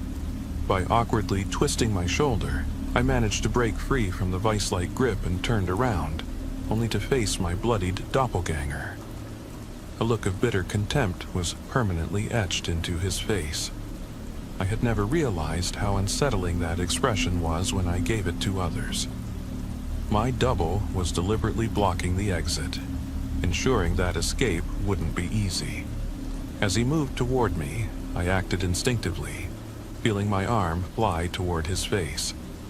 The sound of shattering glass erupted from him as my fist connected with his already damaged eye. Pain. Sharp, blinding pain. I stumbled to the side, clutching my throbbing right eye. It pounded and stabbed like 1,000 needles. My vision blurred, but not so much that I couldn't see the other me charging at me. I had to defend myself. I punched, elbowed, and shoved him. Only a few of my strikes landed. I'm no martial arts expert, but the ones that did made the pain surge within me. My frantic attack ended when I pounded into his stomach. The pressure almost took my breath away. There was no overcoming it. I had to run. I shoved him aside, fully expecting him to try to grab me. To my surprise, he fell to the ground and didn't attempt to get up. Had I hurt him more than I thought? My relief was short-lived. As soon as I re-entered the hallway, I bumped into 2 officers. Their expressions were strangely blank. A thought crossed my mind when I noticed I was covered in bruises. What if they thought I was the victim? "He's in there," I said, gathering every fiber of my composure. The officers ran into the waiting room without hesitation. I didn't know how long my deception would hold, so I ran toward the main entrance. When I reached the lobby, the receptionist from earlier was standing up and turned to face me. I only looked at her for a moment, but my eyes caught the scar on her head. What the hell? There was no time to think or try to understand. She started to chase me, so I ran as fast as I could through the doors. The air outside smelled so fresh, free from the stagnant aftertaste inside the police station. It was dark, and I remember feeling hopeful that I could hide and escape in the night. I heard pounding footsteps behind me, saw beams of light aimed at me, and heard sirens wailing in the distance. I remember running, but I admit I don't remember how I got home. I have no memory of reaching my apartment building, unlocking my door, or getting into bed. But that must have happened. This morning, I woke up safe and sound in my bed, though quite sore. When I got up to brush my teeth, my reflection sent a chill down my spine. My face was blue and swollen. The wounds were identical to those of the victim in the police station. The shattered lip, the black eye, and the cut on his cheek. they were all the same. My heart raced wildly, blurry after images dancing in my head. Running. Police officers. My face everywhere. As I leaned back, I felt something in my pocket. I reached in and pulled out the pen I had taken from the police station, examining it closely. The motto of the Detroit Police was written on it, though half of it was smeared. It read, "Serve." I work at the Lone Star Gazette, a small local newspaper nestled in the heart of Texas. Our office occupies a nondescript brick building in a modest new development on the outskirts of Laredo, a relic of the 70s with long corridors, faded linoleum floors, and a heater that rattles even on balmy summer nights. The stale aroma of reheated coffee and old printer ink lingers in every corner. After graduating from college in Austin, I'd hoped for more exciting assignments. But the media business is tough. Usually, I cover local county fairs, visits to animal shelters, or interview small-town ranchers. Still, I keep at it, and my boss, Mr. Carter, has noticed my determination. Not long ago, he handed me a big break of sorts. I was to investigate why the local garbage service had been delayed for weeks. It wasn't glamorous, but it was something. Until that one gloomy morning changed everything. On a leaden, overcast day when a fine, steady drizzle pounded relentlessly against the window, Mr. Carter beckoned me into his cramped, cluttered office. Stacks of paperwork and notepads filled every available surface.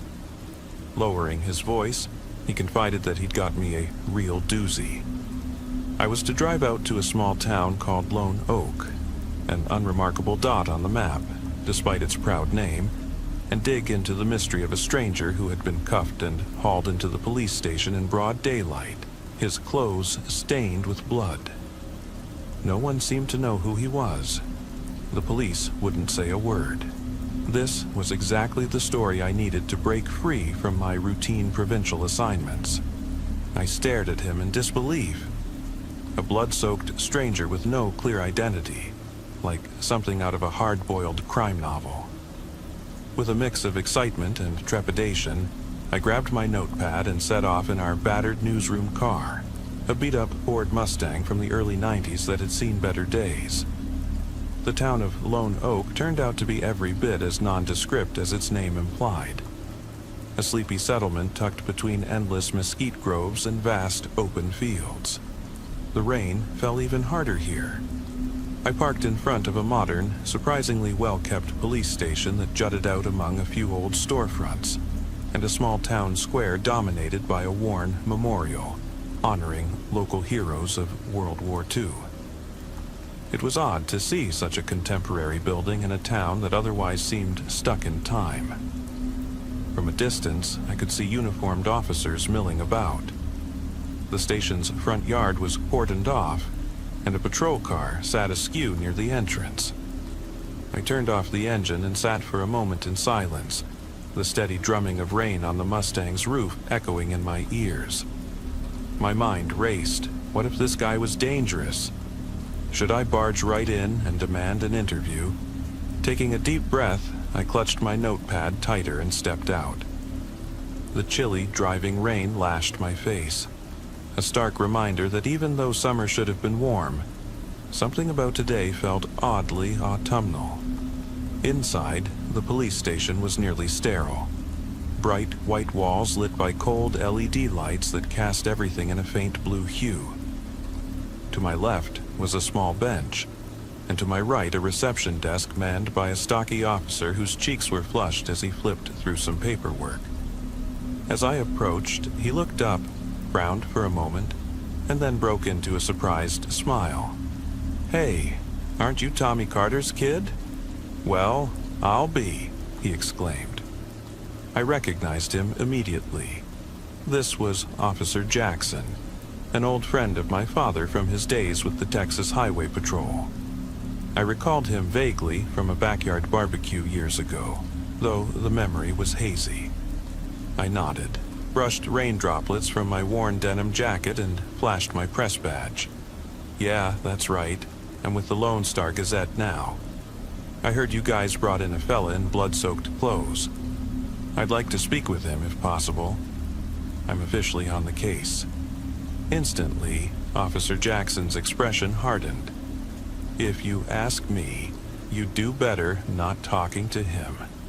I doubt he's got anything you want to hear, he said in a serious, almost worried tone.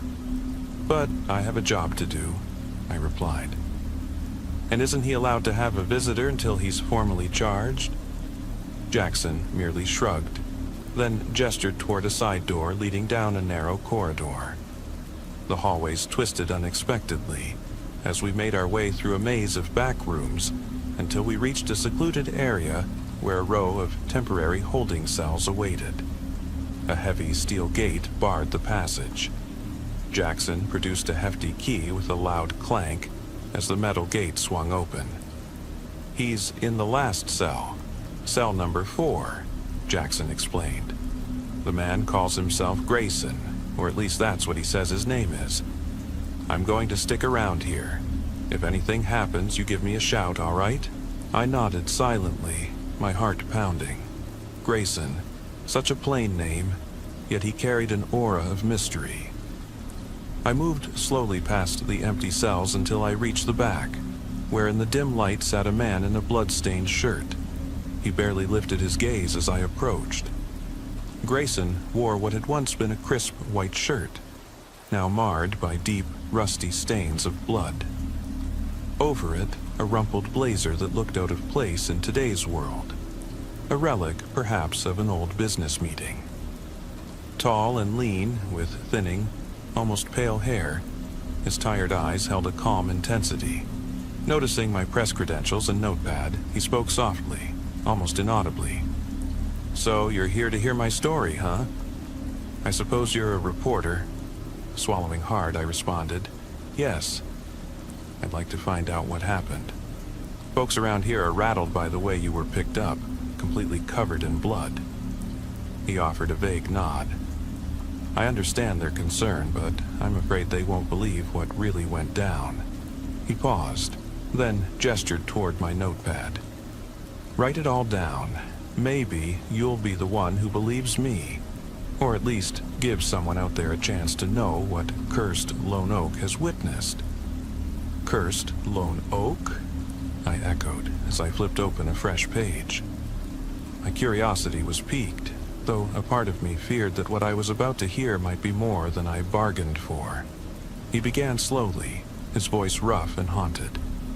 It all started when I was just a kid, around 9 or 10, growing up near Abilene.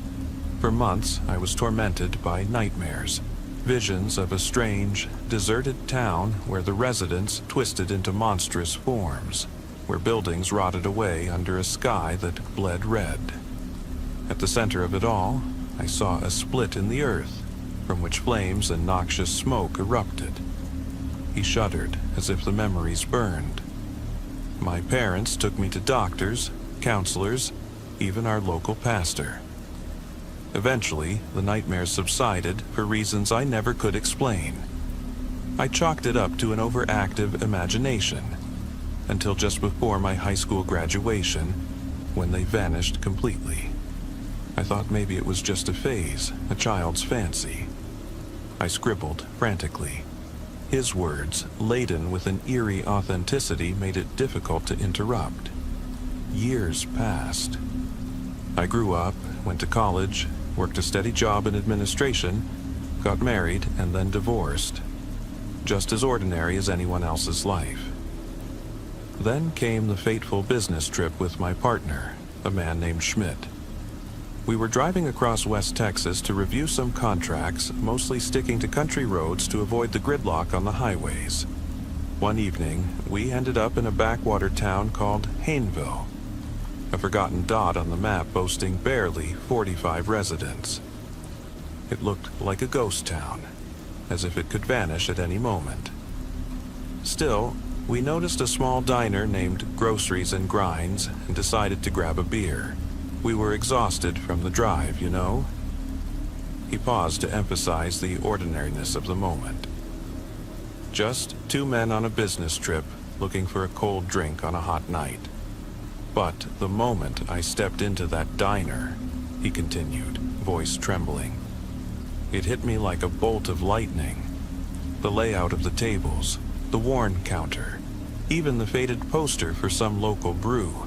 I'd seen it all before in those childhood nightmares from 3 decades past. And behind the counter was a man whose face struck me as horribly familiar. I recalled dreaming of a man whose face was stripped of muscle and flesh in a ghastly display. In a flash, I realized the man at the counter was the same one from my dreams, only older. Panic seized me and I bolted from the diner. Schmidt followed, growling, demanding to know what was wrong. I lied, saying I felt sick, but Schmidt wasn't fooled. He knew something was off. Grayson's eyes darkened, and it was clear how real these memories were to him. Whether madness or truth, I couldn't tell. In my dreams, away from that diner, there was a clearing deep in the woods where a circle of ancient stones lay arranged like a seal. Some stones bore scratched symbols, maybe old Native American petroglyphs or relics of early settlers. The air smelled of damp moss and decay, like untouched wilderness. In that moment, I could have sworn my nightmares were unfolding right before my eyes. Schmidt grabbed me, demanding I tell the truth. Fear took over. I saw him pull out a revolver from beneath his jacket. That's when I acted on pure instinct. I grabbed one of the stones from the circle and struck him on the head. He crumpled, and a gush of blood spilled forth.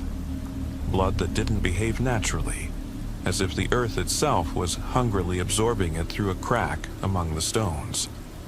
A deep rumble echoed from beneath the ground, as though something ancient was awakening. And I knew then the seal had been broken. He trembled violently, and I felt chills despite the stuffy confines of the holding cell. Then the ground began to shake, and the air filled with a sulphurous stench. I saw flashes of light, as if flames were bursting from the earth. I fled, leaving everything behind. I even abandoned Schmidt's car keys, retrieving them only later in a panicked haze. I ran until I reached the outskirts of the town, hoping to find help or at least my own car. But instead, I stumbled into another nightmare. The townspeople began to change, just like in my old dreams. Their faces contorted, eyes bulged, and their teeth became monstrous. Some ran screaming. Others, it seemed, succumbed to a terrifying transformation. My heart pounded as I listened, the room growing colder with each word. I ducked into a tiny local pharmacy, hoping for a sedative or something to steady my nerves. The elderly pharmacist appeared kind at first, while her husband manned the counter. But then, before my eyes, her skull split open at the crown, and her brain spilled out like a macabre, snarling mask. She lunged at her husband as he cried out in horror. I knocked over a shelf and caught a spray of blood splattering against the wallpaper before fleeing in terror. Outside, the sky darkened to an almost unnatural purple, and a furious wind whipped around me. A storm that seemed to come straight from hell. Screams filled the narrow streets as neighbors transformed into hideous creatures. Grayson pressed his hand to his brow, his voice a mere whisper. I raced back to the motel where I'd parked my car. My hands trembled so badly I nearly dropped the keys. Before I could drive away, an ancient man, skin mottled and fragile, yet with eyes burning in wrath, appeared out of nowhere. Grabbing my arm, he bellowed, "What have you done? Have you desecrated the sacred circle? Now the curse is unleashed, and you must make it right." He ranted about burning Schmidt's body to break the curse or returning to kill every monster, but I was too frightened to do either. I fled as fast as I could, feeling that I had only made matters worse. I eventually hit the highway, driving north at over 75 miles per hour. At some point, I lost control. The car spun out and crashed into a woman's van. I remember nothing but a red blur. When I came to, I was being pulled from the wreckage by flashing blue lights and the wail of sirens. And that's how I ended up here. They say the blood on my shirt came mostly from the accident. Mixed up with other victims, I can't really tell. All I know is that I failed. I let the evil loose. He fell silent, and I stood there, notepad half filled, mind reeling with images too wild to comprehend. I was deeply shaken by his account. I wanted to press for more details, but wasn't sure if it was wise to push a man who might be losing his grip on reality. I politely excused myself and returned to Officer Jackson, whose raised eyebrows hinted at skepticism. Crazy talk, huh? You really believe his devilish ramblings? Jackson asked quietly. I hesitated. He doesn't sound like a complete liar. There's a desperation in his voice. What's the official word? Jackson pulled me aside, lowering his voice. They say he was caught with drugs in his car, and that he crashed into a van. 3 kids died. Witnesses claim he was driving like a maniac. The blood on his shirt? Likely from the victims. Whether he's concocting a wild story to dodge responsibility, who knows? Inside, my thoughts churned. On one hand, Grayson's tale was so grotesque it defied belief. On the other, I'd never met anyone speak with such fervor. What if there was a kernel of truth buried in his madness? I knew I had to try to verify at least some of the facts for my article. I asked Officer Jackson if there were any records of a town called Hayneville. He consulted the police database and frowned. There's no Hayneville in this region, at least not as he describes it. There's Hainwood or Hainfield, but Hayneville? Nothing. Maybe he's made it up. Does that help? I wasn't sure what to think, so I thanked him and stepped back out into the rain, which now fell in heavy sheets. An uneasy feeling gripped me, as if a storm of more than weather was brewing. On the modest town square of Lone Oak, where locals usually pinned flyers for county fairs or craft markets, I noticed a battered old notice board. Tacked onto it was a faded document in archaic script detailing a local legend. A stone circle said to lie deep in the Texas brush, a remnant of pre-colonial times used in dark rituals, capable of opening a gateway to hell. In weathered words it read, "He who spills blood upon this sacred ground shall awaken the wrath of the hidden." A shiver ran down my spine. Was it coincidence, or did it all tie into Grayson's story? While I lingered before the board, an elderly man approached, leaning heavily on a worn cane. His watery blue eyes and frail appearance made him seem almost ghost-like. "Looking for something, son?" he asked in a slow drawl. I explained that I was a reporter investigating a bizarre incident linked to an old stone circle legend. His face fell instantly. I've heard these tales before. My grandfather told me of a hidden place past the mesquite groves, once known as the Bloodstones. Folks avoided it, saying strange things happened there as far back as the 1800s. Cattle dying mysteriously, people vanishing without a trace. They say an ancient demon, or something like it, is sealed away there. But nowadays, most dismiss it as old superstitions. I inquired if he'd ever heard of a town named Hayneville. Shaking his head, he murmured that some old records hinted at a place that had long since been abandoned. Its name changed over time.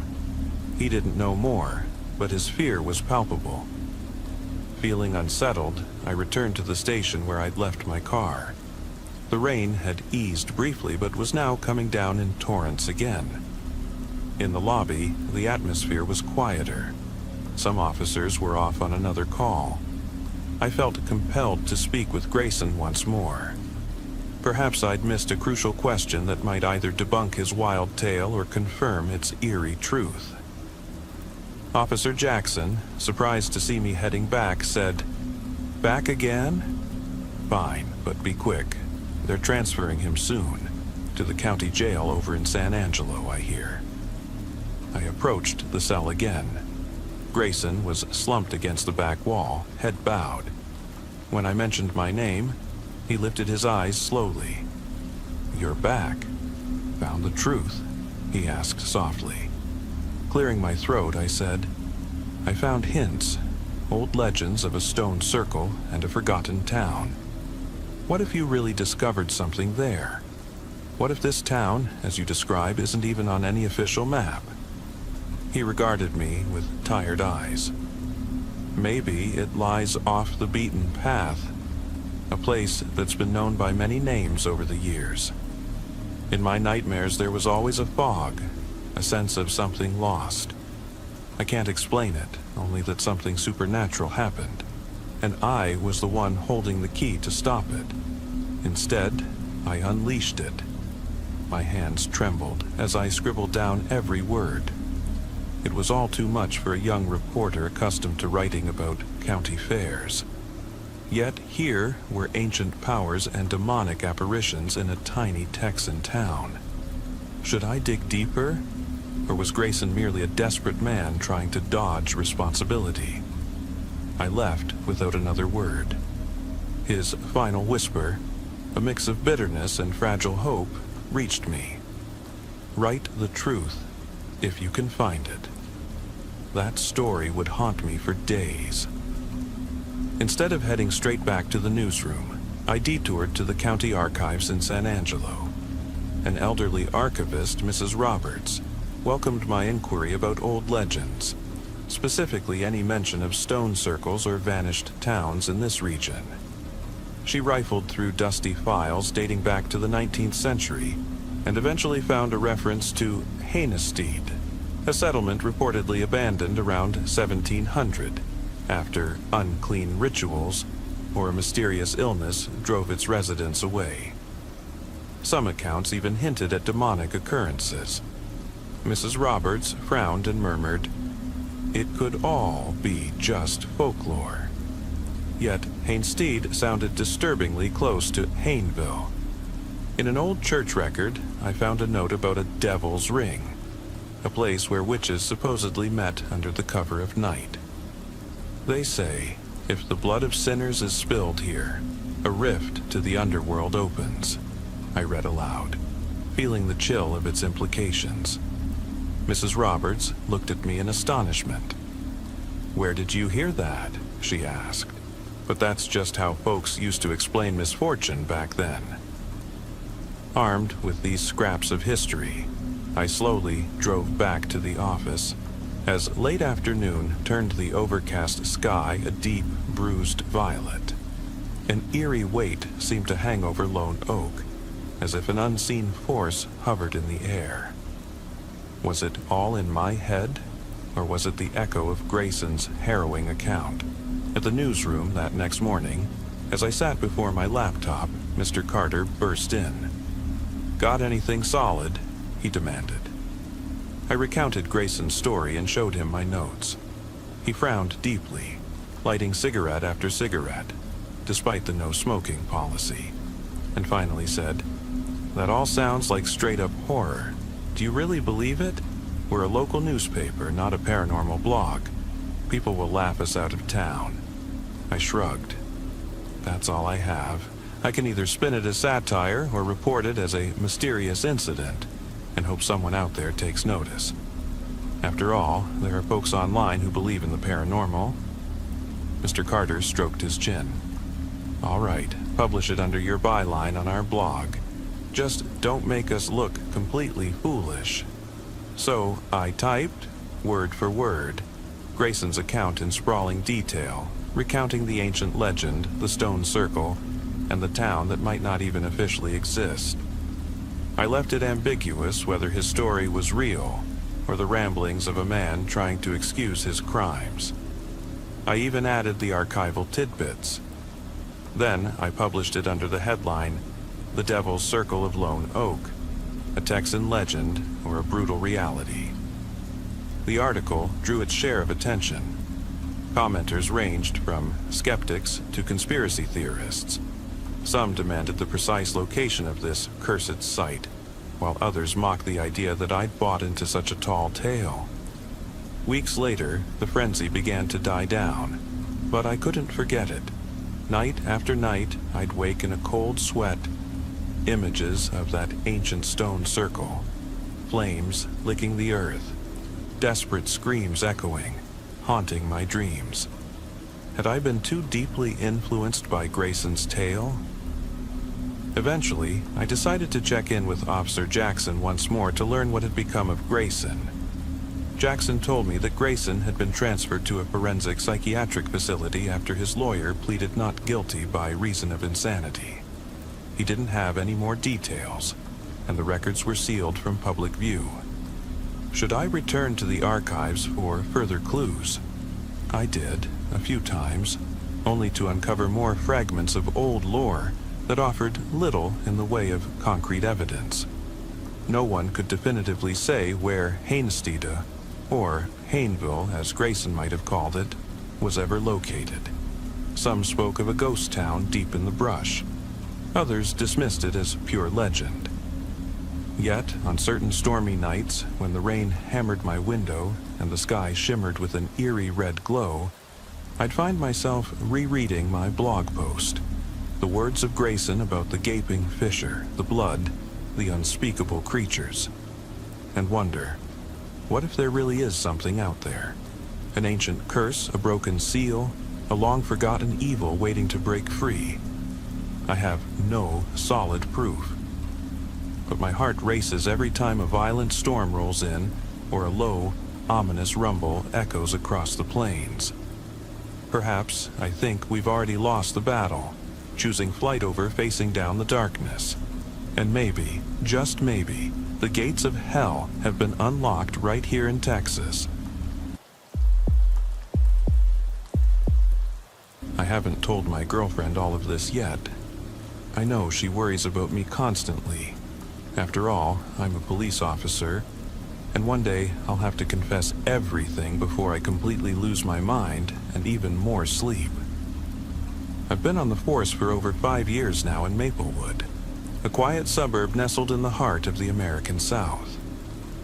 I joined the department at 25, for the reasons one would expect: to make a difference, to serve the community, to be proud of my work, and to earn an honest living. Naturally, as a young man, I had rather romantic notions about policing, almost like in those Hollywood films where officers act as superhuman heroes. But during my very first week at the police academy in Atlanta, I painfully realized that reality and the movies are worlds apart. The training at our academy was brutal and relentless, more like a military boot camp I had only ever seen in documentaries and films. Almost every call I've responded to since, whether it was routine traffic stops, disturbances over loud parties, or domestic disputes, taught me that reality is often far less glamorous than the idealized version we dreamt of as kids. I even recall my time working as a temporary laborer for the Forestry Service, clearing fallen trees after storms. Back then, I drove an old pickup that always lagged behind the modern tree-lifting trucks, helping to chop up and clear debris. I used to be genuinely terrified of that wood chopper machine. Every Friday, when I finally had some extra cash in my pocket and was looking forward to the weekend, the thought of being caught by that machine would make my blood run cold. Over time, you get used to the constant danger, though you can never shake the feeling that the next job might plunge you into a life-threatening situation. Maplewood is picture perfect. A town with charming colonial-style houses, well-kept sidewalks lined with towering oaks, and quaint little streets that feel like a leisurely promenade. At the outskirts of town, elegant mansions stand discreetly, the homes of prominent figures and successful entrepreneurs, all tucked away from the hustle and bustle. For the simplest and most affordable lodging, there's a small bed and breakfast run by my sister. The streets of Maplewood are bordered by blooming gardens, trickling streams, and even a local brew pub where residents gather in the evenings to discuss their day over a cold craft beer. A few weeks ago, I received a call about a domestic disturbance at a typical duplex in a quiet residential neighborhood of Maplewood, a part of town I'd driven by many times without ever encountering anything like this. I'll admit, on calls like these, I sometimes let my guard down a bit, thinking it was just another loud argument, almost like quarrels between misbehaving children. I remembered my earlier days working in pest control before I joined the force. Back then, I'd seen my share of shady characters and thought, it can't really be that bad. But as a cop, you soon learn that reality often wears a much uglier face. Still in my patrol car, I called in to my supervisor as I watched from outside the house, where nearly 20 neighbors had gathered at their doorsteps to witness the heated dispute between a couple. The man, let's call him Mr. Johnson, looked menacing despite his short stature. His thinning hair and stocky build gave him a dark, forbidding appearance. His wife, Mrs. Johnson, stood by his side, and I found her hardly any more sympathetic. As a young officer who'd once spent time in pest control, I had seen plenty of unsavory faces, but never did I imagine that some of the worst characters would be found behind the closed doors of their own home. I parked my cruiser for almost 5 minutes as I observed the escalating argument. For a moment, I considered getting back into the car and avoiding the call altogether, or perhaps fabricating a family emergency for my supervisor, since my sister's health problems could serve as a convenient excuse. I'd once dreamed of truly helping people and resolving issues that others couldn't handle. But after 5 years on the force, I had come to accept that some people are simply lost. The ideal of making a real difference as a cop was slowly fading away. Maybe I was burned out, or perhaps the job was never as heroic as I'd imagined as a child. If you ever consider joining the police, you'd better have an unshakable sense of duty and be prepared to face attacks from all sides, not to mention the toll it takes on your personal life. About 6 minutes after my call, my supervisor arrived and took command. He spoke calmly with the arguing couple, and we learned that the fight had erupted after the couple returned home from work to find their house ransacked. A burglary had left everything in disarray. Furniture overturned, dishes smashed, DVDs and personal belongings scattered in shards across the floor. Even the refrigerator was empty, as if someone had casually thrown out all their groceries. To make matters worse, their 8-year-old daughter had been left alone in the house while her parents had gone out to see a movie. No wonder the dispute outside had escalated, let alone the potential criminal charges for child endangerment. I interrupted my supervisor's conversation to ask if anyone else was still in the house besides the little girl. The answer was that everyone had already left. That eased my mind slightly, but something about the couple made me uneasy. Though I'm not usually one to be swayed by vibes, that day I couldn't shake the feeling that something was off. So I stepped off the sidewalk and approached the front door. Inside, I was met with a scene of utter chaos. Shattered glass everywhere. Furniture toppled over, the TV splintered into pieces, and family photos torn to bits hanging on the walls. The bedroom was in complete disarray, and even the bathroom wasn't spared. The toilet was destroyed, and paint flowed unchecked from the sink. 2 tabby cats wandered about in a daze, clearly as disturbed by the events as everyone else. One sat silently on the staircase leading upstairs, while the other perched on an upended table. It was as if a group of unruly teenagers had unleashed all their pent-up anger on every piece of furniture. One detail, however, caught my attention.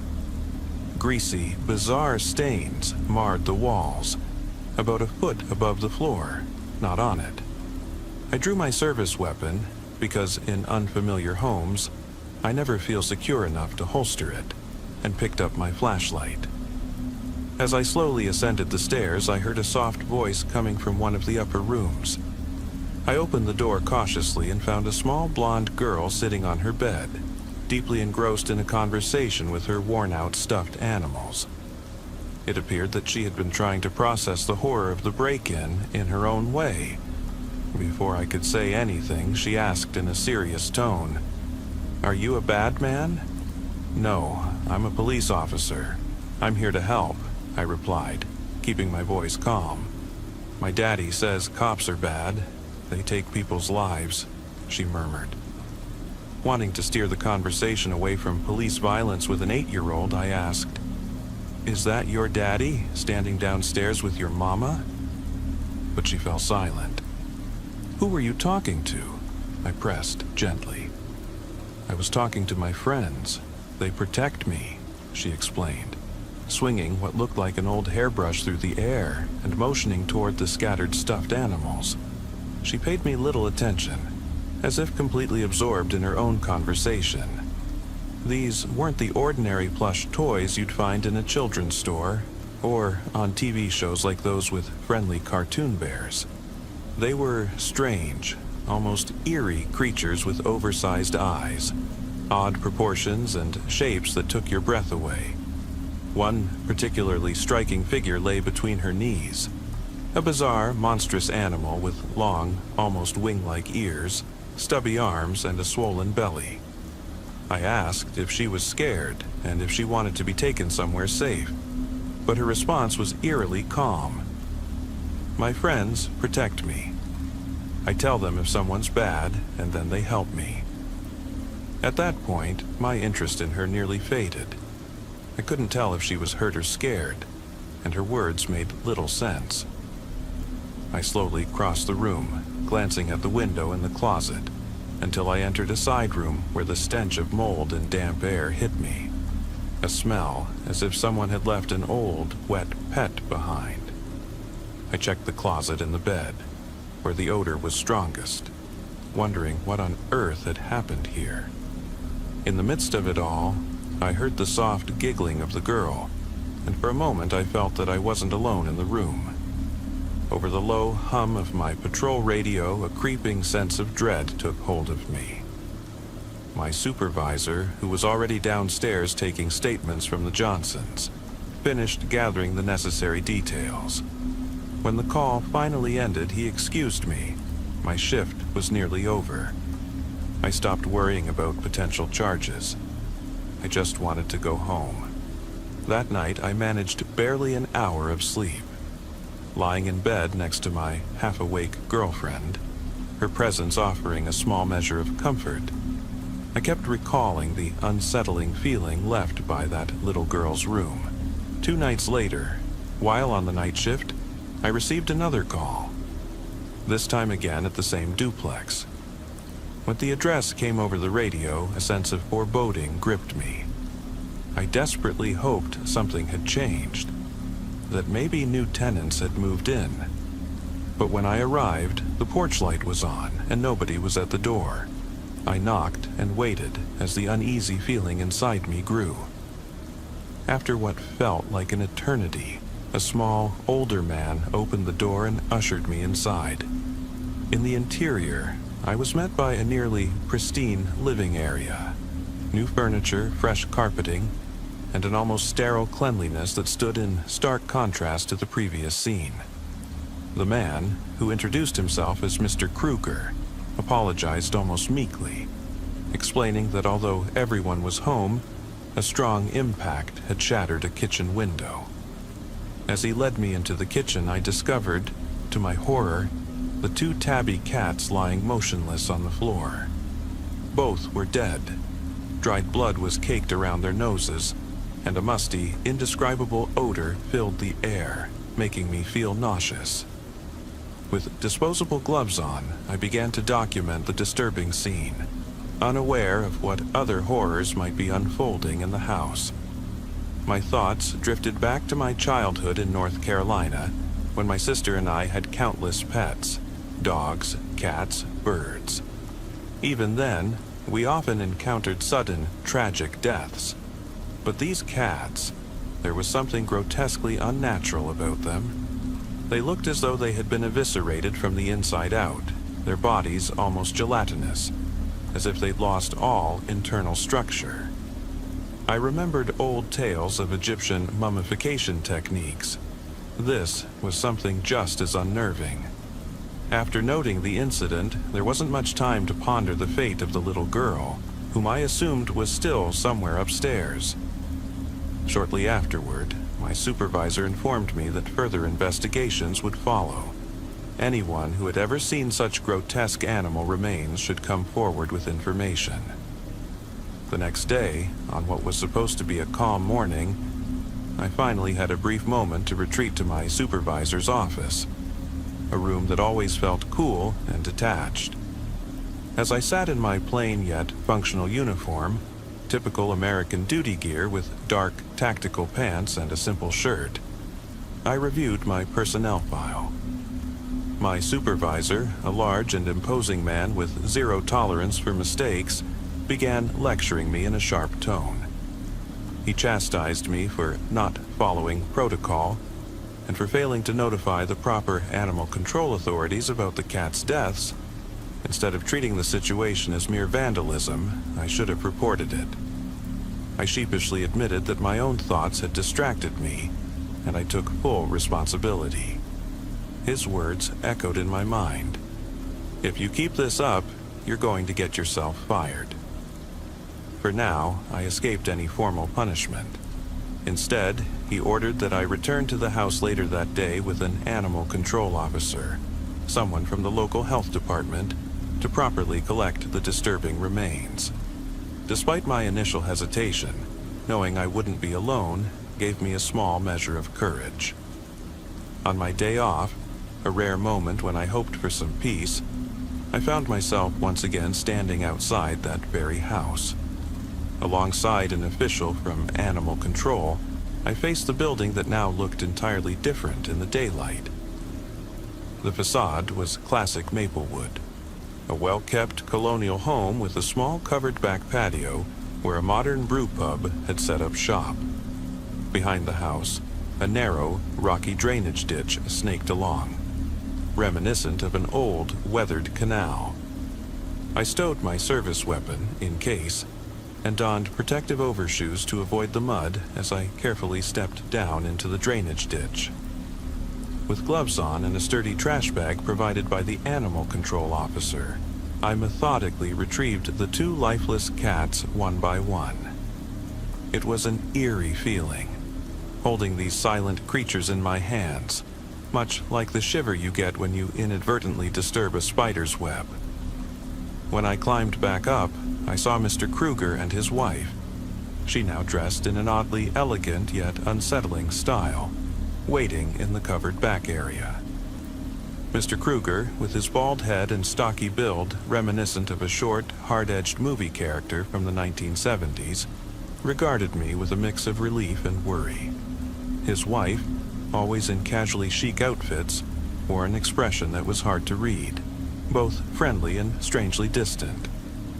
"We've got the cats, officer. Have a nice day," I said, brushing the mud from my shoes.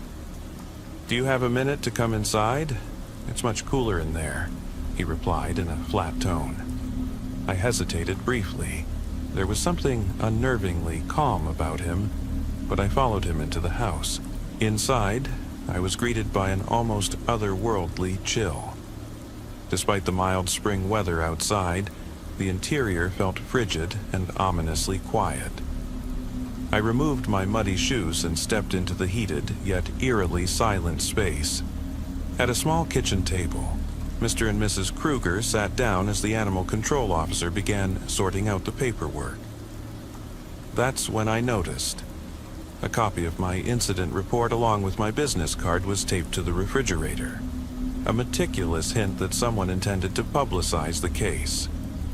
Just as the conversation was getting underway, the little girl reappeared, this time sitting on the living room couch, her eyes fixed silently on the television. Clad in an old-fashioned nightgown that did little to ward off the chill, She seemed completely lost in her own world. The atmosphere was heavy with a mix of coldness, unease, and a palpable premonition of something supernatural. After a brief, awkward silence, Mr. Kruger asked, "Do you really have to take the cats, officer?" I nodded curtly and explained that I was simply following protocol. There was no other way in such cases. "Isn't there any way to cancel the report? We'd rather not have this matter dragged out," he added, his voice trembling slightly, as if the entire ordeal weighed on him personally. I replied matter-of-factly that the incident had been officially reported as a crime and couldn't simply be undone, and that the cats would now be sent for forensic analysis. The tense atmosphere didn't dissipate immediately. Then Mr. Kruger suddenly stood up and pleaded, "Can't we just have the animals back?" "Please," his voice bordered on desperation, as though his pride hinged on those disturbing creatures. I had to steel myself and reiterated that I was bound by department regulations. Once the animal control officer finished the paperwork, I took my leave, my hands still trembling from discomfort and cold, as I climbed back into my cruiser, with the officer watching me go. In the days following these events, I tried to distract my mind. One day, while I was in a small deli in downtown Maplewood buying a hearty sandwich — Maplewood locals swear that these sandwiches are the best around — an older lady suddenly approached me and insisted on paying for my meal. I initially refused, as I rarely accept free food, but she wouldn't relent. Her persistent insistence almost made me blurt out that I became a cop because I was too lazy to go to college, and that I was now the most disillusioned officer you could imagine. Eventually, I gave in, and she left the shop convinced that she had done a good deed for the community, while the evening news continued to warn of the perils of police work. I didn't become a cop because my father was one. I joined the force simply because no other perspective was offered to me, and I had hoped one day to make a real difference. Yet, all the events of the past few days have made me increasingly doubt the very meaning of this job. Later, while wandering through a sprawling flea market in an old industrial district of Maplewood with my sister and her children, I encountered yet another odd scene. At one stall selling brightly painted, handmade plush monsters imported from Eastern Europe, I froze in my tracks. They were exactly the same kind of eerie creatures I had seen earlier in the little girl's room, featuring garish colors, distorted faces, and uncanny grins that were at once both cute and menacing. The vendor, an elderly woman with a strong, almost Eastern European accent, extolled her wares. "Your children will love these little friends. They're handcrafted from the finest materials and blessed by our family." I replied curtly, "I don't have any children. Perhaps something for your wife, yes?" She added with a knowing smile. "I'm not even married," I said, studying the figures intently. Then she began recounting the painful times when, during the Balkan Wars, she was forced to leave everything behind in search of refuge, a tale of loss and survival. The conversation ended with an adventurous exchange about religion and fate, while I couldn't help but wonder if this strange encounter was somehow connected to the whole ordeal, as if the supernatural was slowly creeping into my everyday life. But nothing could have prepared me for what happened a few days later. On a gray afternoon, with the sky over Maplewood heavy with clouds, I received yet another call. This time, right at the doorstep of the house that had become notorious. I arrived unnoticed, and this time the entire place was shrouded in a foreboding gloom. Every window and door was draped with heavy blackout curtains, some even wrapped in reflective aluminum foil, as if to bar any trace of light. A thin strip of light seeped through the cracks, while the dank odor of old smoke and gasoline filled the hall. I was greeted by a man, this time appearing to be the sole occupant, who invited me inside. He motioned for me to sit on an old worn sofa in the living room, saying he had something important to tell me. No sooner had I settled than a loud crash erupted from upstairs, as if something massive was careening through the room. "Sit down. I need to explain something to you before you go upstairs," he said in a calm, measured tone. "Is that your wife or your partner up there?" I asked sarcastically. "No, she's upstairs, but she isn't responsible for the noise. There was an accident. We tried to calm her down," he replied, his tone a mix of indifference and resignation. "Could you please stop smoking?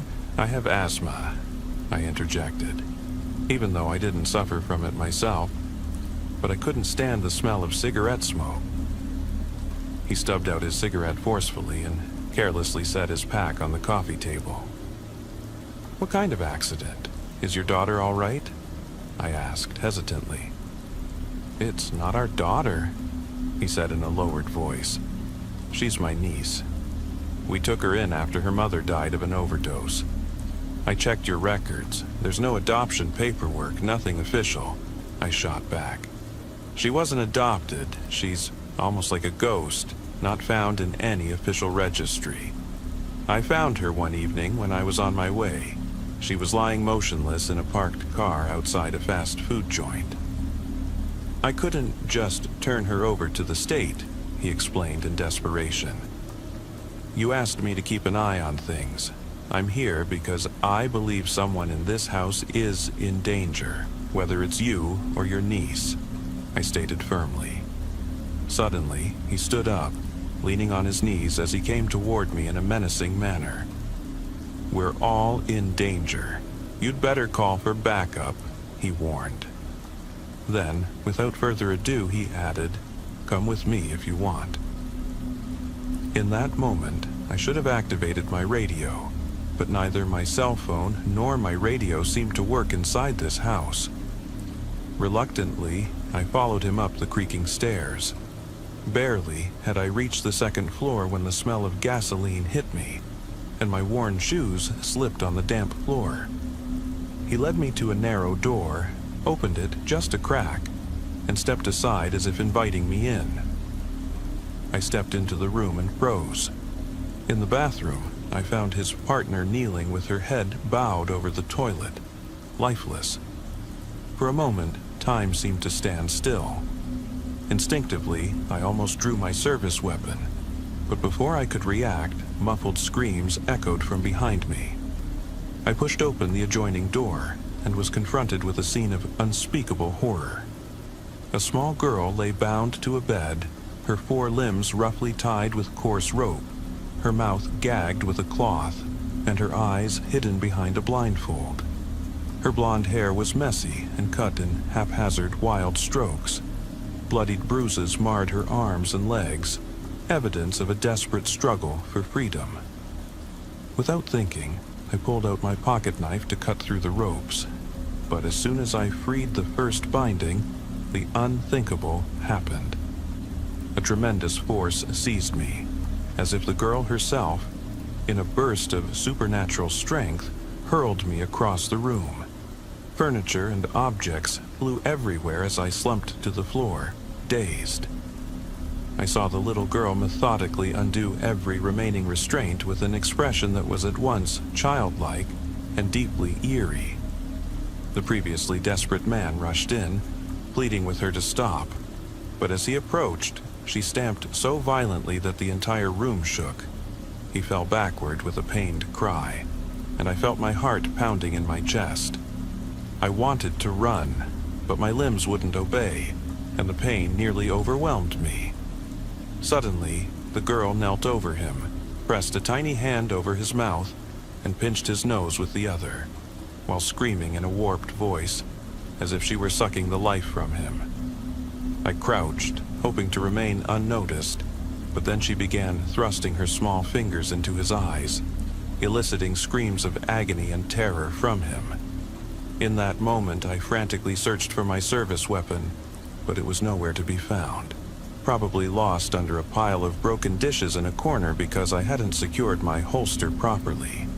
"You said you were a good person," she whispered in a voice that was at once innocent and demonic. I detest it when children assume such roles. And right then, she was the last person I wanted to speak to. I only wanted to help. You know, I tried to free you, right? I stammered, standing in a desperate corner and groping for my missing gun. Suddenly, she blocked my path to the window, as if determined to cut off any escape. I don't need your help. I have friends. You'll see. I can handle it, she declared. And then, in a low, ominous tone, she began repeating my full name as if she knew everything about me. I felt my blood begin to boil, an uncontrollable anger rising that nearly made me overpower her. And yet, at the same time, sheer terror held me in place. I reached a point where there was no turning back. I couldn't stay near her any longer, but every exit was blocked. "Do you want me to burn you? You claim to be a good person," she hissed. Then her eyes suddenly began to glow, and she burst into tears like a terrified child. "Just let me go. I don't want to be here anymore." Before I could gather my thoughts, I felt an unstoppable force hurl me against the open window. The glass shattered, and for a moment I lost all sense of gravity, my memories rushing past me in a single, disorienting instant. The faces of my parents, the ring I'd bought for my girlfriend, our first kisses, countless fleeting moments of an ordinary life. I fell several meters, my back striking the cold pavement, and eventually lost consciousness. When I came to, I was lying on damp grass, my head bleeding as sirens, blue lights, and the chaotic shouts from dispatch filled the air. No one in their right mind would dare return to that house after such a nightmare.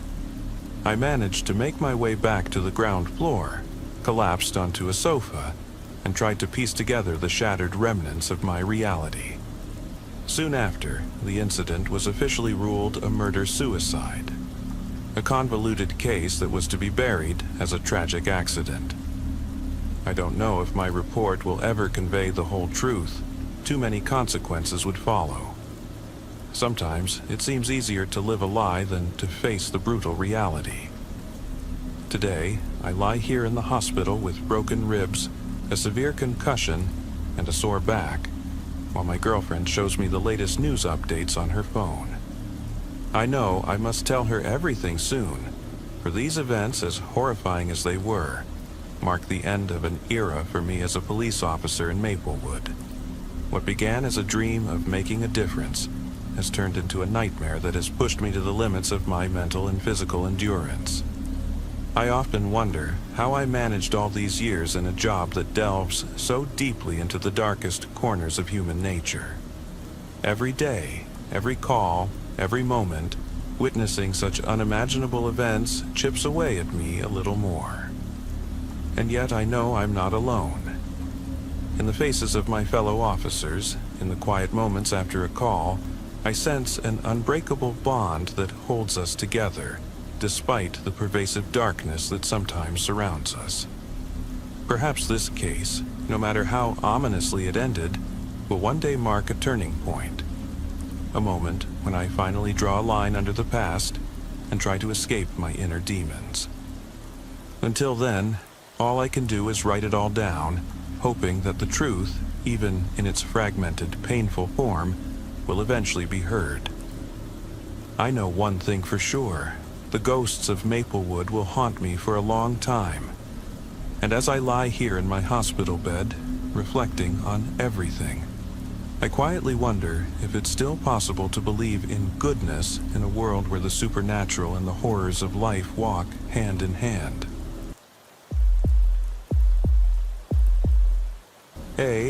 I assume, very confused woman called in what would likely become a drunken disorderly charge just after midnight.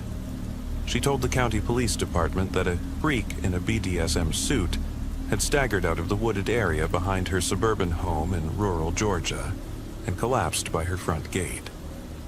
My co-workers picked short straws that night, and Tyler, one of our less experienced deputies, lost the draw so he was sent to pick this oddity up. I was busy filing paperwork at our small sheriff's office when they brought the man in. To drown out the commotion of our busy station, I turned on a little radio music. Eventually, Tyler staggered into my cramped office. "Chief, come look at this weirdo," he said, before ducking back out. I sighed, leaning back in my chair. Tyler was a good deputy, but sometimes he acted with the immaturity of a high school student. I capped my pen, wiped the ink smudges off my fingers with a crumpled tissue, and stood up, my knees protesting with every step. The office was so tight that I had to sidestep a precarious stack of case files just to reach the door. Walking through the lobby, I unlocked the door leading to the holding cells. A small crowd of off-duty staff was clustered around the entrance to the drunk tank, their low buzz of conversation punctuated by bursts of nervous laughter. I elbowed my way to the front, where Clarice was busy filming the man with her cell phone. I was about to tell her to put the phone away when I finally got a proper look at him. At first, I thought Tyler had been exaggerating, but he wasn't. The man, slumped against the back wall of the holding cell, looked like a figure ripped from a grainy, disturbing video.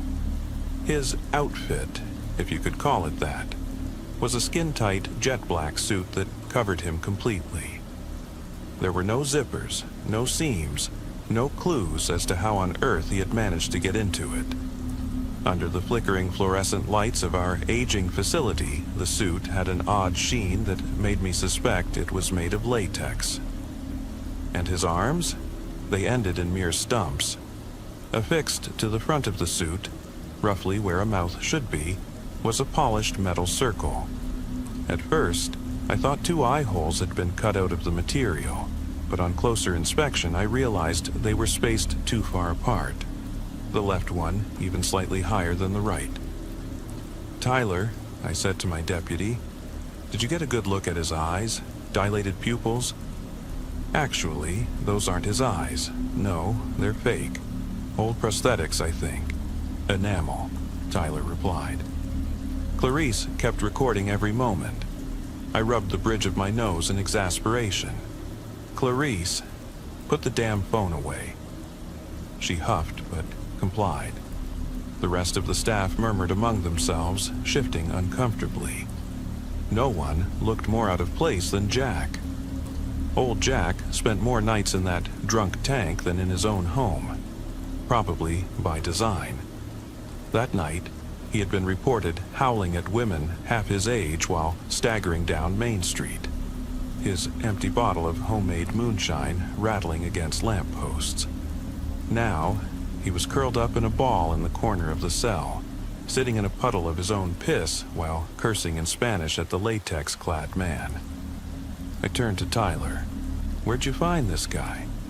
"Near the old Banks property, you know, where the Maggot Farm murders took place back in the 90s. He was face down in the dirt, completely out of it," Tyler said, crossing his arms. "We tried talking to him, but he didn't say a word. Thought he was on something." I glanced back at the mysterious figure. His chest rose and fell in slow, steady rhythms. "You searched him?" Tyler shook his head. "No pockets." Sighing, I said, "All right. Let's process him and see if we can get an ID." Tyler gave me a "you're the boss" shrug and grabbed the keys off his belt.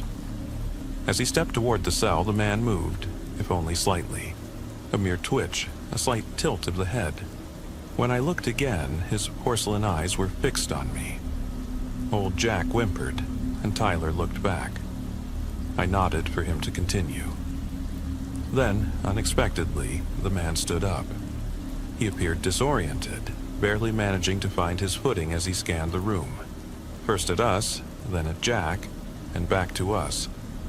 With each movement, his suit let out a squeal. Clarice let out a choked gasp as he shuffled toward the cell door. Suddenly, a searing pressure shot through my skull, as if an ice pick had been driven through my forehead. I bent double, hands clutching my head, groaning like a wounded animal. At first, I thought I was experiencing the onset of one of my notorious cluster headaches, a pain I'd battled since childhood and always struggled to explain. But then I noticed that the dozen or so people around me were all clutching their heads in agony too. And then, in a voice that was neither deep nor high, distinctly neither male nor female, the figure finally spoke. "Where am I?" With that single question, the pressure eased as if a switch had been flipped. The words rang hollow in my mind, and I'm sure in the minds of everyone gathered. Slowly, I composed myself and squared up to face the man in the cell. "You're in the county sheriff's office," I said calmly. "Who are you?" The figure lowered its gaze, studying its fingerless hands before answering. "I do not know," it said, its voice unnervingly clear. I exchanged a nervous glance with Tyler. "All right," I continued slowly. "How about you tell us what you remember? How did you end up here tonight?" The figure brought its latex-covered hands to its face, almost stroking its cheeks as if trying to recall something. "I remember darkness, a great weight, then freedom, but not mine," it communicated. Its words rang out like cold tin, and I realized we were not hearing spoken language at all. We were hearing its thoughts. "Okay," I pressed gently. "Do you have a name? Anything we can call you?" "Aleph," it answered, in a tone that carried an edge of aggression. It took a step back, then another, eventually standing in the center of the cell as if sizing us up. From behind, old Jack muttered something about the devil and spat on the concrete. Slowly, Aleph turned to face him. Jack looked startled. His intoxicated ramblings came to an abrupt halt, replaced by silent, desperate curses. "Jack," I called, snatching the set of keys back from Tyler. "Jack, stay calm. I'm coming in." As I fiddled with the cell's lock, gasps and murmurs filled the room. I looked up to see Jack slowly rising, his back scraping the wall as he clawed at his throat for one last breath. Aleph watched silently, seemingly unmoved. Jack's feet barely left the floor before he was suspended in midair, as if hoisted by an unseen force, and then his body crumpled, lifeless, to the ground. The door to the cell clicked open. Aleph rotated its head to face me once more. Before I could issue a warning, it began to glide across the floor. Startled, I reached instinctively for the gun in my holster, but as I did, my arm jerked awkwardly at the elbow, snapping the joint. Like Jack, I fell to the floor, clutching the splintered bone beneath my skin.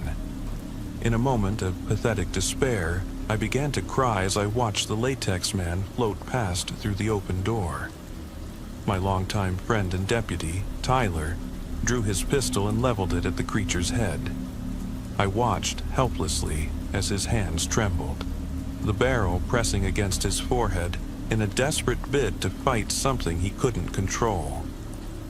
Tears welled in his eyes as a deafening gunshot echoed. I awoke an unknowable amount of time later. Disoriented, I staggered to my feet, using the metal bars for support. I soon realized I had passed out from the excruciating pain, yet my arm throbbed with every heartbeat. I retrieved my fallen gun and carefully slid it back into my holster. Surveying the scene, I saw my colleagues scattered across the hall like discarded props, bodies crushed, as though run over by a truck. With a heavy heart, I slowly made my way out of the cell, feeling as though I were walking through mud with each painful step. Finally, I emerged into the main hallway, a nightmare come to life. The erratic flicker of fluorescent lights cast jagged shadows over the contorted forms of my fellow officers.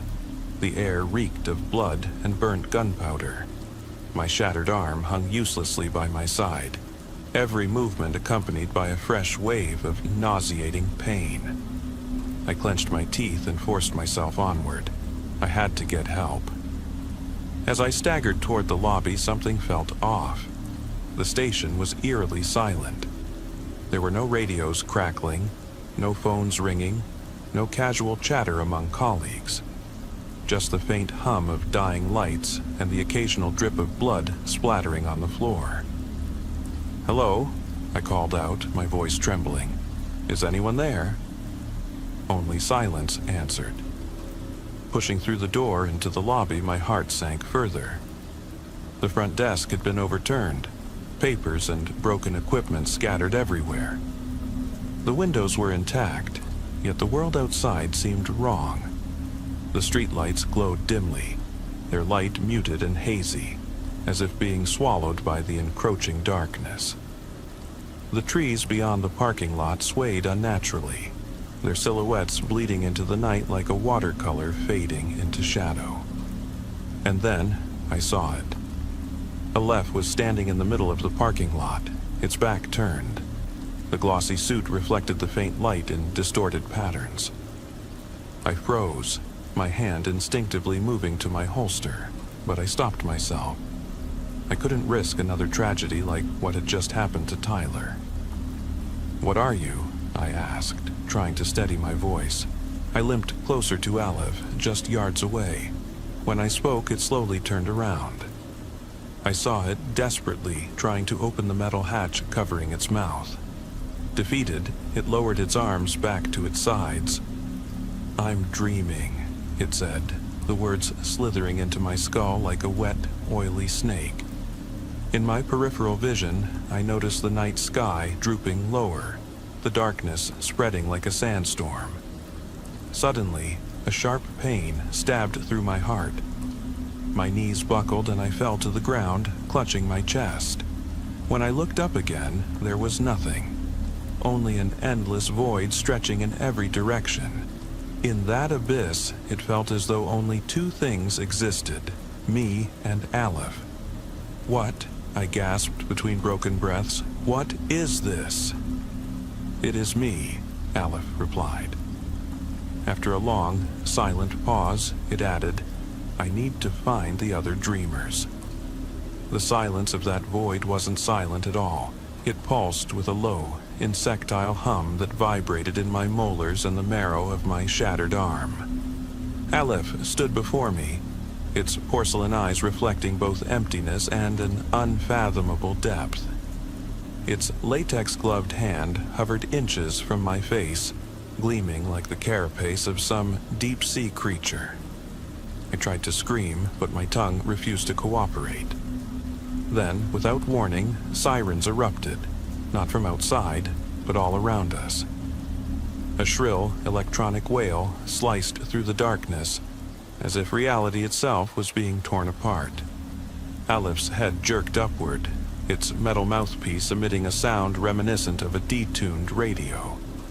The void shuddered, reality folding like wet paper, and suddenly I found myself sprawled on cracked asphalt once more. The parking lot's aging yellow overhead lights buzzed erratically, and my broken arm throbbed in time with their pulse. SUVs arrived in a synchronized swarm, sleek and black, as if they were a posse of modern hearses. They skidded into formation, boxing us in with military precision. Doors swung open, and men in charcoal gray suits spilled out. Their faces were hidden behind amber-tinted gas masks, and thick, rubbery gloves, eerily similar in sheen to Aleph's suit, protected their hands. Aleph remained motionless. Then, as if to acknowledge their presence, it raised its stubbed arm. The nearest SUV began to levitate, tires spinning lazily as it drifted 6 feet off the ground. The agents froze. One muttered into his radio, "Asset is active. I repeat, the asset is..." Aleph snapped its arm down. The SUV crumpled like a discarded aluminum can, its windshield shattering into a spray of diamond-like fragments. Agents dove for cover, but one wasn't quick enough. The vehicle's chassis pinned his legs, and his scream was muted by the mask. Chaos exploded. Tasers fired. Arcs of blue electricity lanced the dark. The currents wrapped around Aleph like neon serpents, yet seemed to have little effect. Two agents collided midair, their bones crunching in a horrifying symphony. I scrambled backward as gravel bit into my palms. That's when I saw him. A man in a cream-colored trench coat, untouched by the pandemonium. In his arms he clutched a white rabbit whose fur had been meticulously dyed red. The creature's nose twitched, and its wide eyes seemed to pulse with a strange life. "Aleph," the trench-coated man called in a reedy, monotone voice. At his shout, Aleph froze. One of the suited agents had already collapsed midair, and as the tension in the area began to dissipate like deflating rubber, Aleph slowly turned toward the rabbit. The man in the trench advanced, extending the animal like an offering. Aleph reached out with trembling latex gloves. When its hands touched the rabbit, the red dye smeared unevenly over the suit.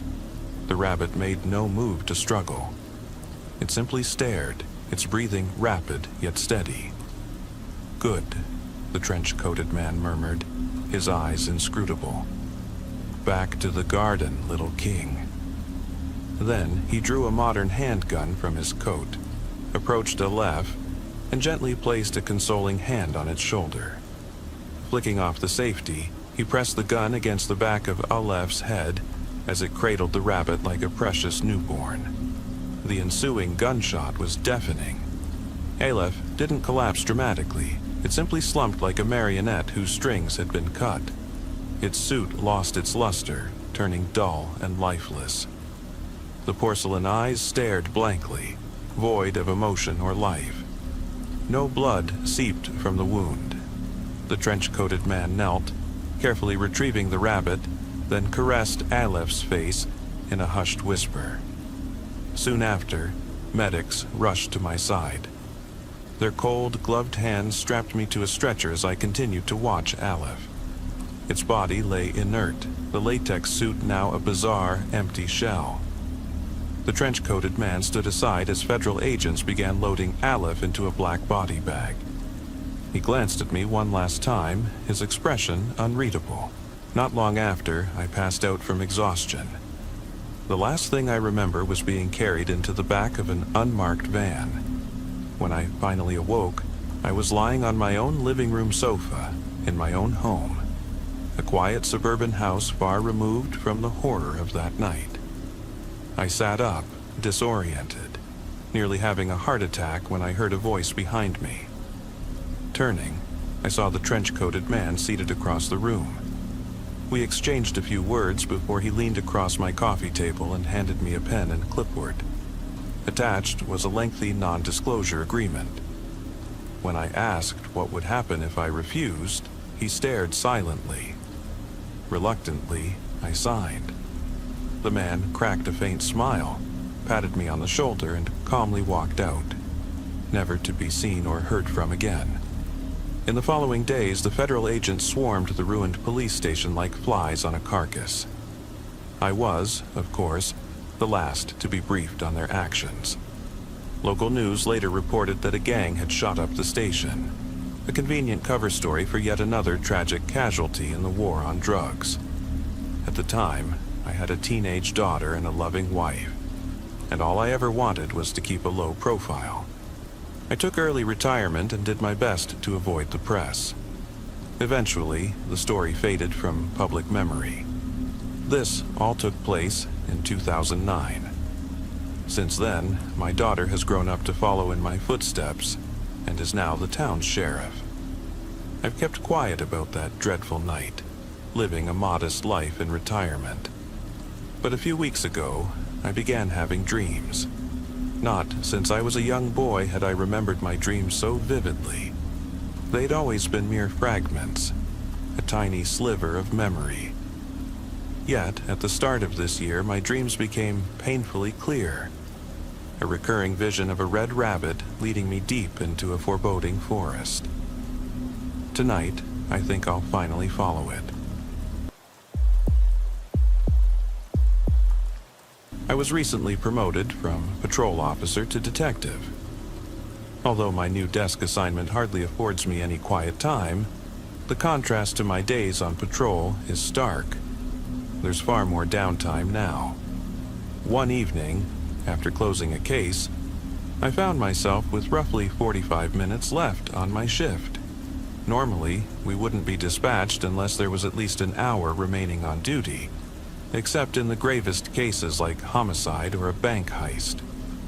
So, to pass the time, I began sifting through our digital archive of police reports, hoping to stumble upon something interesting, or even exciting. In just a few seconds, I could retrieve cases dating back nearly 30 years, yet nothing held my attention for long. That is, until I encountered a report from July 2003, a case that began as a seemingly routine shootout and rapidly escalated into something far more ominous. After reading the report, I approached my supervisor, Lieutenant Miller, who was still in the field at that time, and asked for further details. Those familiar with this incident refer to it as the Apocalypse Report. She explained that the report had stained our department's reputation, both because of its shocking content and the methods employed by the investigating officer. That officer wasn't just fired. He ended up committed to a state psychiatric hospital. An assisting investigator resigned during the ensuing internal probe. Lieutenant Miller stressed that I must not spread any details of this case within the department. The higher-ups were determined to keep it buried. Since I wasn't allowed to discuss the matter with anyone at work, I'm now making the complete report available for your review. Certain names and locations have been redacted. Those considered ordinary remain intact. Police report number. Prepared by Detective Ryan, 4:30 p.m., July 2003. At the above date and time, I, Detective Ryan, initiated a homicide investigation at the East Warehouse, located on the bustling docks of Baltimore. Patrol Officer Ethan Young responded to a 911 call reporting gunshots emanating from within the warehouse. He and several other units arrived on scene and found the suspect, Marcus Carter, present in the building. Upon our arrival, Marcus surrendered without resistance, handing over both his firearm and himself without incident. Witnesses later explained that the victim, Hassan al-Sayed, had been involved in a heated verbal dispute with Marcus concerning Marcus's young son. The argument escalated until Marcus drew his weapon, triggering a fatal exchange of gunfire in which Hassan was killed. The initial report noted that Marcus appeared unnervingly calm when we arrived. Before commencing interrogation, I ran Marcus's record through our department system. He had no prior offenses. I then properly read him his Miranda rights, clearly explaining that he had the right to remain silent. Marcus declined to request an attorney. I reiterated that, as the primary suspect in a homicide investigation with several witnesses, he was strongly advised to secure legal counsel, but again he refused. Marcus then began to explain that he was a member of a group of religious zealots who, for several years, had rented a portion of the East Warehouse. He claimed that he had shot Hassan because the latter intended to use Marcus's son as a sacrifice. When I asked if he meant a sacrifice in the conventional sense, he initially said no. He went on to claim that Hassan, a medically trained and licensed doctor, planned to sedate Marcus's son for exactly 2 minutes and 30 seconds to arrest his heart before reviving him, using resuscitative measures such as chest compressions and epinephrine injections. I pressed him further. Why exactly was Hassan planning this, and why target my suspect's son? Marcus explained that he had originally agreed to participate in the ritual, but his reservations grew as the procedure was set in motion. According to him, the planned ritual, referred to simply as the apocalypse, was to be aborted. I paused briefly to absorb his words, then asked if by apocalypse he meant the biblical end of the world. He confirmed. Marcus then explained that several years earlier his group had recovered ancient religious scrolls from the Near East. These scrolls purportedly described how to bring about the end of days. He claimed that the scrolls had been retrieved from the warehouse and were now secured as evidence. Following this, I examined the documents mentioned by Marcus. A preliminary inspection confirmed that they were indeed scrolls, rolled up and sealed with wax or a similar substance. There were 2 scrolls, the smaller, sealed with a single mark, and the larger, sealed at 7 distinct points. Both were written in a language unfamiliar to me, and the larger scroll bore inscriptions on both sides. Given the apparent antiquity of these documents, we exercised the utmost care during their examination.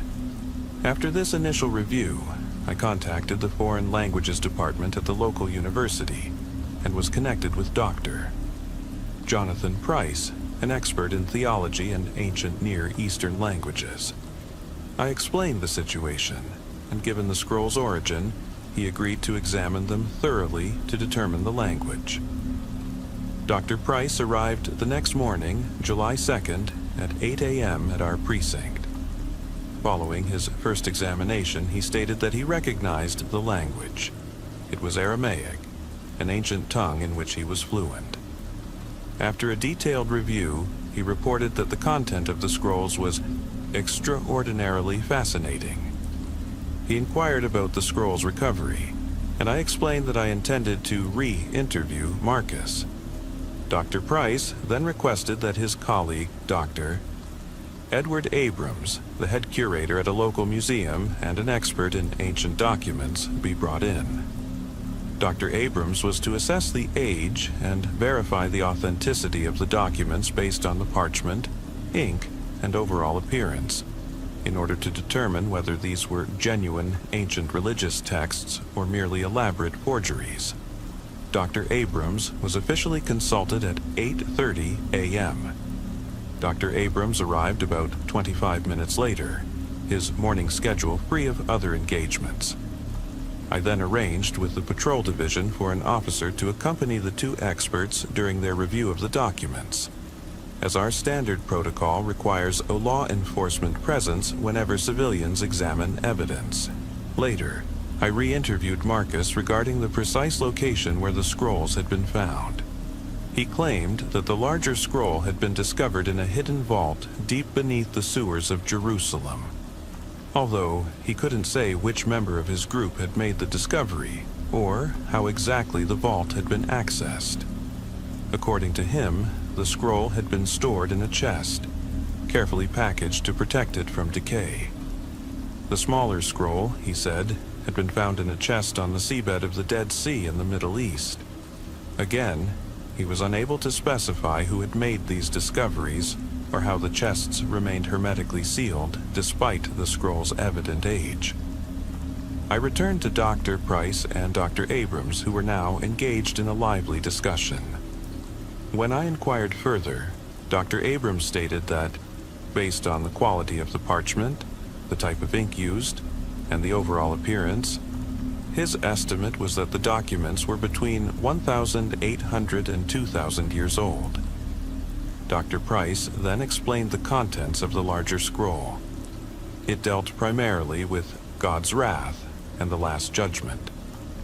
The fact that it was inscribed on both sides and sealed with 7 marks suggested that it might be a biblical text, similar in concept to the Book of Revelation. Dr. Price described how, according to Revelation, the Apostle John saw God and high-ranking angels gathered around a scroll that could only be fully read by breaking its 7 seals. With each seal broken, a deadly force would be released, and when all 7 were opened, Armageddon would commence.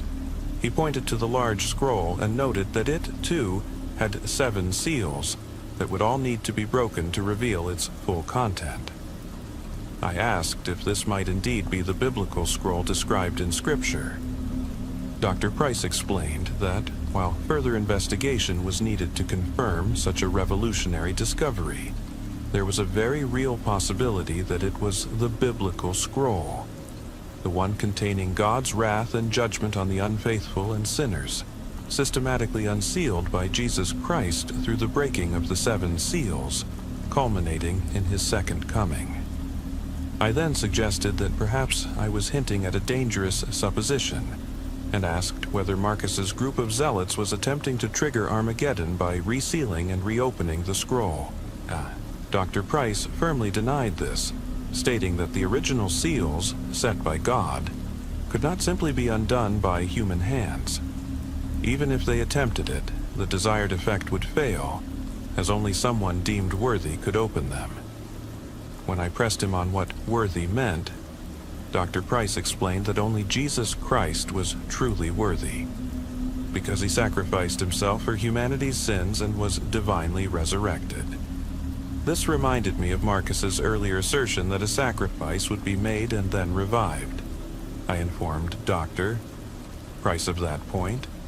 In his opinion, Hassan's plan was to position Marcus's son as a sort of substitute Jesus, by clinically halting his heart for just over 2 minutes and then reviving him. The child would be deemed worthy enough to break the seals. Dr. Price remarked that although the idea might sound inventive, it was ultimately absurd. Jesus Christ isn't considered worthy merely because he was sacrificed and resurrected, he stressed. It's the deeper meaning and circumstances of his sacrifice that set him apart. I then inquired whether, if this scroll was indeed the biblical one, it might have been opened before.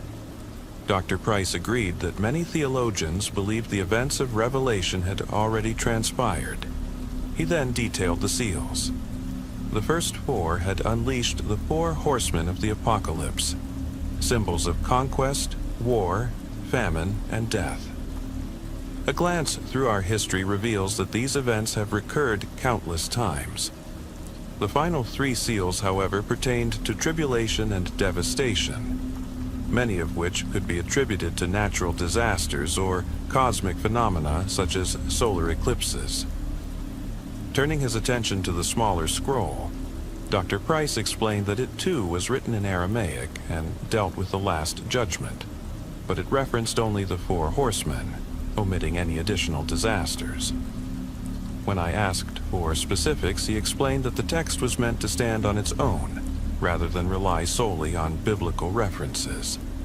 It not only described the 4 horsemen and their functions, but also provided detailed instructions on how, if the entire ritual were performed correctly, these figures could be summoned into our world, thereby initiating the end times.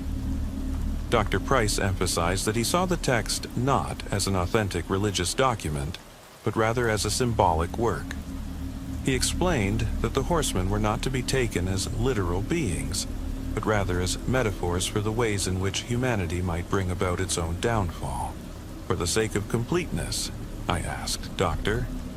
Price what the summoning of the 4 horsemen entailed according to the scroll. He pointed to a concluding paragraph that laid out a summoning ritual. In addition to reciting the incantation, the ritual required that 4 separate artifacts, each associated with one of the horsemen, be present. A sword, a bow, a set of scales, and a miniature stone sarcophagus. Dr. Price noted that given the scroll's potential 2,000-year-old origin, it would be nearly impossible to procure the correct artifacts. In particular, finding the proper sword or bow was unlikely, as millions of such items have been produced throughout history. He stressed that the ritual had to be carried out in its entirety. Every one of the 4 horsemen had to be summoned for any effect to occur. I thanked Dr. Abrams and Dr. Price for their assistance, and informed them that if necessary they might be called upon to testify in court as expert witnesses. Dr. Abrams then requested, given the potential historical significance of the 2 scrolls, that he and his team be allowed to take custody of the items during police safekeeping to preserve their condition. After consulting with Lieutenant Miller, this request was approved. I assured Dr. Abrams that the scrolls would be returned to the museum once the investigation concluded, a promise he accepted. Before leaving the crime scene, Dr. Abrams cautioned that although he was technically convinced of the authenticity of these ancient religious texts, there was still a possibility that they were extremely elaborate, professionally executed forgeries. I thanked him once again and accompanied him to the evidence room, where he carefully placed the scrolls on a small table. The next day, July 3rd, I arrived at work punctually at the start of my shift.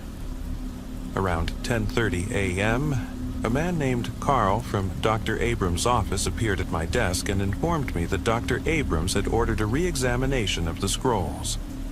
Carl was then escorted to the evidence room, where Detective L was already waiting. About an hour later, I returned to the evidence room to verify Carl's presence, since he hadn't checked in after leaving. A colleague later informed me that he had vanished some time ago. However, when I peered through the evidence room's window, I noticed that the scrolls still lay on the table. My suspicions grew when I observed that the larger scroll had been replaced by a laminated copy of the United States Constitution, and the smaller scroll by a copy of the Apostles' Creed. I immediately notified Detective L and Lieutenant Miller that, in the midst of the homicide investigation, key pieces of evidence had been compromised. I contacted Dr. Abrams, who insisted that he had not authorized anyone, certainly not Carl, to examine the documents. He further stated that Carl had not even shown up for work that day. Consequently, a warrant was issued for Carl's arrest, and his vehicle was flagged by patrol units. Several squad cars were dispatched both to the museum and to his residence. I then informed Lieutenant Miller that I intended to re-examine the East Warehouse. Although she suggested sending a patrol unit, since I was personally overseeing the case and determined to locate Carl, I insisted on proceeding to the scene myself, accompanied by Detective J. Schmidt and a patrol unit. Upon arriving at the East Warehouse, we discovered Carl's vehicle parked alongside several others near the building. When he made his presence known, Carl exited the building and surrendered as soon as he saw us. Patrol Officer K. Hunter promptly arrested him and escorted him to the squad car. Detective Schmidt and I then entered the warehouse. On site, we found that the police tape had already been removed. A group of fanatic believers, members of an organization that had never been officially named, had transformed their section of the warehouse into an improvised altar. The room was square, with a podium positioned at its center. A red carpet covered the floor, and aside from a few high, narrow windows near the ceiling, the main lighting had been turned off. Only torches provided a diffuse, flickering glow. Several individuals had gathered around the altar, yet none acknowledged us when we identified ourselves as law enforcement. At the podium stood a woman of unmistakably Middle Eastern appearance. On a table beside the podium lay, it appeared, the two scrolls that had previously been secured. I stepped forward and ordered the assembled crowd to disperse. The onlookers turned to the woman, who gestured with her hand for them to back away. I informed her that she was in possession of stolen evidence, and that both the scrolls and she herself must be surrendered immediately. When I demanded her identity, she replied in my own words, "My name is Yazji." I then asked her why she had gone to such lengths to retrieve the scrolls while committing a crime. Yazji explained that she and her husband, Hassan, had engaged in a fierce dispute over which scroll should be read. She claimed that her husband's ambitions had far exceeded reason. When I pressed her to clarify what that meant, she stated, "Humanity today is 50 times more corrupt and evil than it was before the Great Flood. If God vowed never to exterminate us again, then we must take matters into our own hands." She went on to say that she believed Hassan's plan, to destroy the world by opening the 7 sealed scrolls, was doomed to fail. Instead, now that her husband was dead, she intended to pursue her own plan. When I asked what her plan entailed, she retorted, "If you were even half competent, you would have already found someone to translate the scrolls, but you haven't, have you?" I replied that an expert had already provided a translation. In response, Yazji spoke in fluent German. Schaut euch doch Look around you. At that moment, I surveyed the altar more closely. In each corner of the square room stood a wooden pedestal.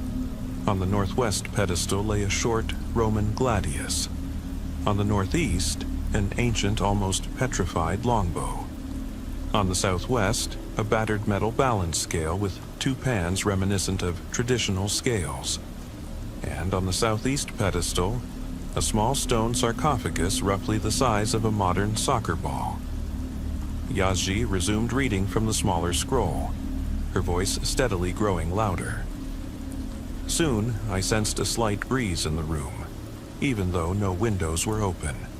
As her incantation progressed, the wind intensified, causing the torch flames to dance wildly. The assembled crowd began to disperse slowly. Behind me, Detective Schmidt exclaimed in disbelief, "What is happening here?" I advanced once again toward the altar and ordered Yazji to cease her incantation and leave the room.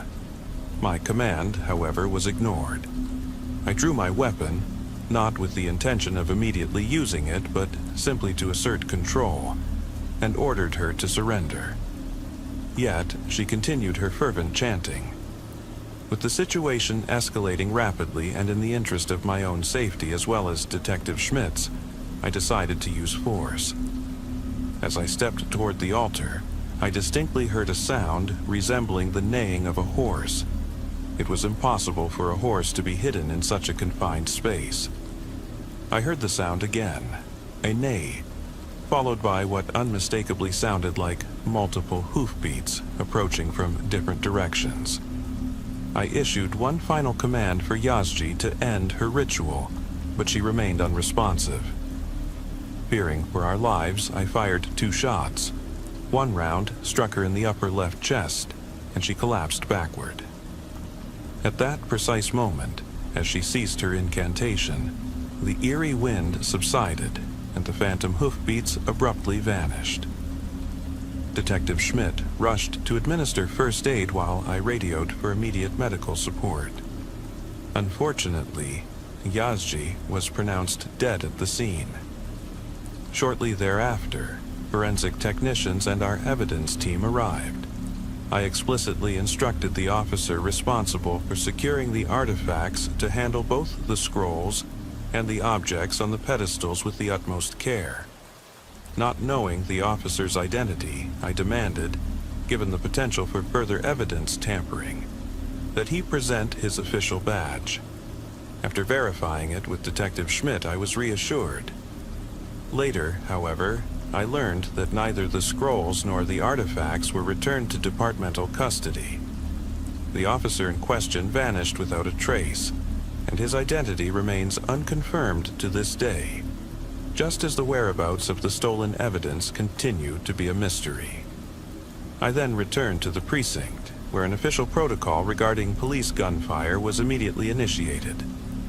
I was informed that I would be suspended pending an internal investigation into both the use of my firearm and the compromised evidence. The original homicide investigation was reassigned to Detective R, and all my records, including the contact details for Dr. Price and Dr. Abrams, were submitted to my superiors. It is astonishing that this is an official police report, and yet there are many indications that these events truly occurred. The officer involved, Detective Ryan, the very man who tried to prevent the apocalypse, is now confined to a state psychiatric hospital. The entire investigation turned out to be a disaster, and it is no wonder that the department is determined to keep this incident under wraps. Marcus was released for lack of sufficient evidence. His trial descended into utter chaos. I feel profound pity for Detective Ryan. As mentioned, he was dismissed after losing the most crucial evidence not once but twice. Even though the report implies that not all the blame rested solely on him, he was still convicted of improper firearm use. After his dismissal, he was charged with negligent homicide. Yet, because he only ever spoke about the four horsemen and his supposed prevention of the apocalypse, he was declared unfit for trial. He remains in psychiatric care, awaiting a determination of fitness for trial, a situation that appears unlikely to change. He steadfastly refuses to deny that he heard the sound of hoofbeats in that warehouse on that fateful day. As long as he continues to claim that he prevented the apocalypse, he will probably never stand trial. Rumors even circulate that someone high up in the department was involved. Once it became known whom I worked for, I was forbidden from speaking with Ryan, even in my personal time or off the record. I did, however, have one trump card, Detective Schmidt. Fearing that his testimony in Ryan's trial might drag him into this quagmire, and unwilling to be further associated with such an infamous case, Schmidt resigned from the force. He now lives several hours away. One weekend, during his day off, I drove to see him. But when he learned why I had come, he promptly closed the door. I pleaded with him through the door to believe that I was, in an unofficial capacity, solely interested in his account of that day. Reluctantly, he eventually agreed to speak with me for nearly an hour. He reiterated that our conversation was completely off the record and confirmed that he indeed heard the neighing and snorting of horses, as well as a strong wind emanating from inside the building. Even though, on that otherwise sweltering, windless July day, there was no plausible explanation for such phenomena. He emphasized that he never saw an actual horse or rider, only the sounds of heavy hoofbeats on concrete. He also showed me his old police ID, which verified that the person who had removed the evidence in a tamper-proof manner had presented a flawless badge, leading all other officers to believe that the removal was entirely legitimate. So the question remains, was Detective Ryan truly unstable? Or could all these events have happened exactly as described? Since Detective Schmidt's account nearly completely corroborates Ryan's, there is reason to suspect that these events, however incredible they may seem, indeed took place. Perhaps we should be grateful that Ryan, even though he fired shots at Yazji, justified or not, saved us all from the full-blown onset of the apocalypse. Had he not driven Yazji away, the ritual might have been completed, and what might have followed is simply unimaginable. In hindsight, one might ask why he didn't attempt to subdue her without resorting to lethal force. Yet, in the heat of the moment, apparently due to the deafening sound of hoofbeats, he lost his clear judgment.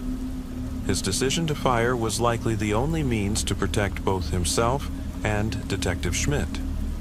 One final thought. If all these events are indeed real, and Yazji nearly summoned the four horsemen of the apocalypse, then, somewhere out there, someone must be in possession of both scrolls and the corresponding artifacts. One can only hope that these objects are kept separately, so that the complete ritual can never be carried out. 16 years have passed since that fateful day, and if someone ever manages to unite these objects, the end of days could be upon us at any moment. Tomorrow, in 20 minutes, or whenever. It makes one wonder whether this circle of fanatics will ever relent. Thus is the case presented. An official police report that hovers between reality and the supernatural. Detective Ryan, the officer who tried to prevent the apocalypse, is now confined to psychiatric treatment, unable to shake the memories of that fateful evening. Detective Schmidt, who confirmed every detail, resigned from the force to avoid any further association with these events. Whether Ryan is truly mad, or whether what we experienced in that East warehouse was indeed more than mere hallucination will be debated for years to come. But one thing is certain. Had Ryan not intervened, we might have witnessed an unfathomable event that could have heralded the end of the world. Perhaps Detective Ryan was the unsung hero who saved us all from destruction, even if he never received justice for his actions. And while I continue to wonder if these zealots are still operating in the shadows, I can only hope that the scrolls and artifacts remain forever separated. For if they were ever to be reunited, the end of days might come far sooner than we could ever imagine. My phone rings on the table beside my recliner in the cozy living room of my Chicago apartment. It's him again. Just calling to check in, he says sometimes. I consider checking if the call recording app is running, but decide it's not worth the effort. I've tried dozens of times to record his calls without success. When I play them back, I hear my own voice on the recording, but every response I receive is nothing but static. The call log on my phone never shows that I've received a call from him after we hang up. My mobile carrier also has no records when I check. For an older man, his technological skills must be top-notch. When I retired from the police 6 years ago, he remained a suspect in my oldest and most frustrating unsolved cases. I call him the Imitator.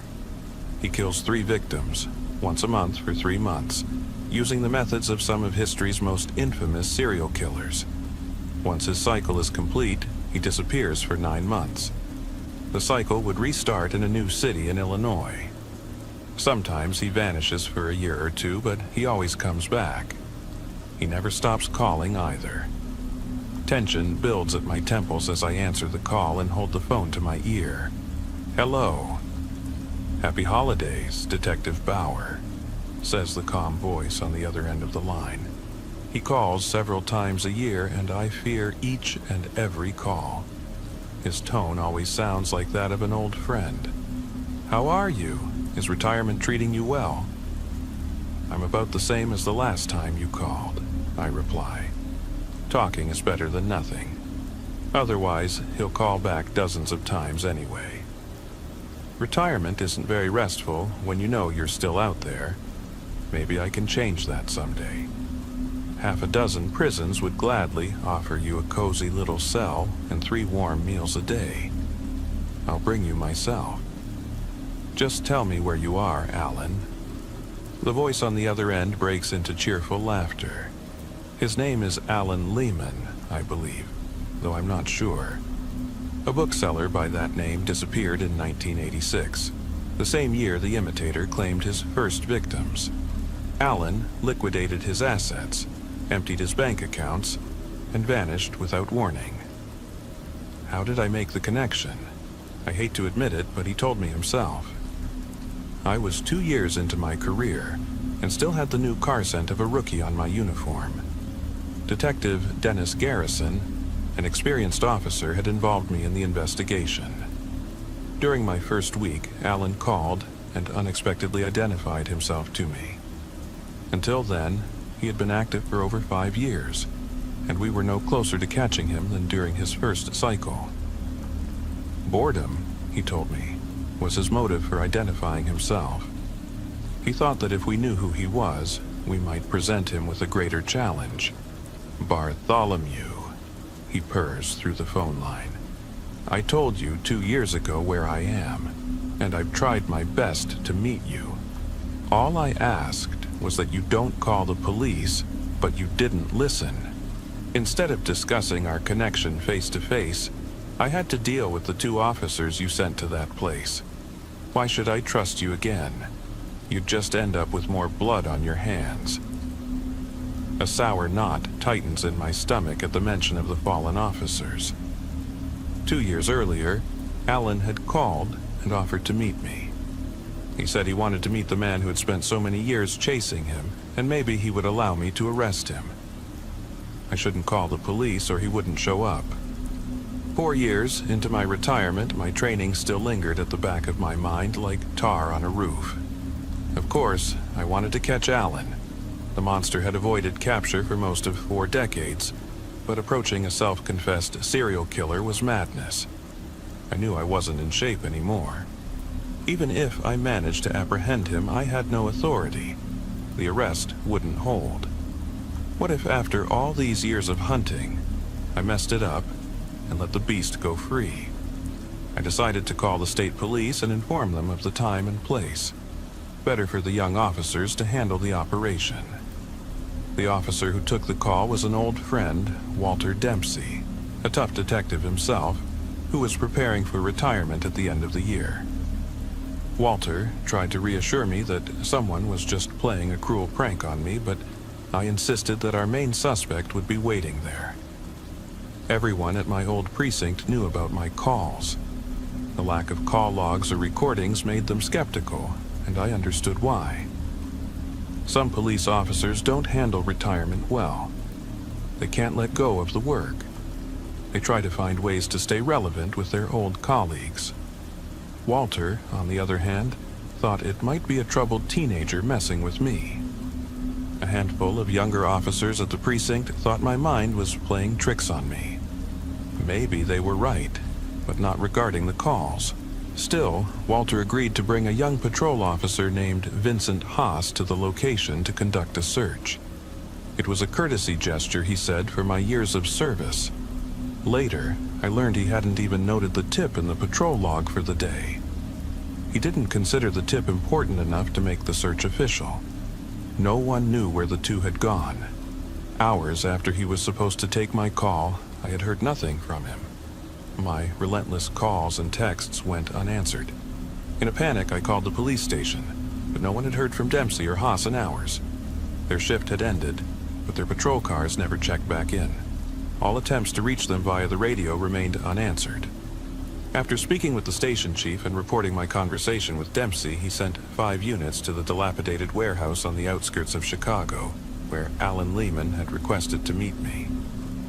Unlike Walter, they arrived heavily armed and in greater numbers.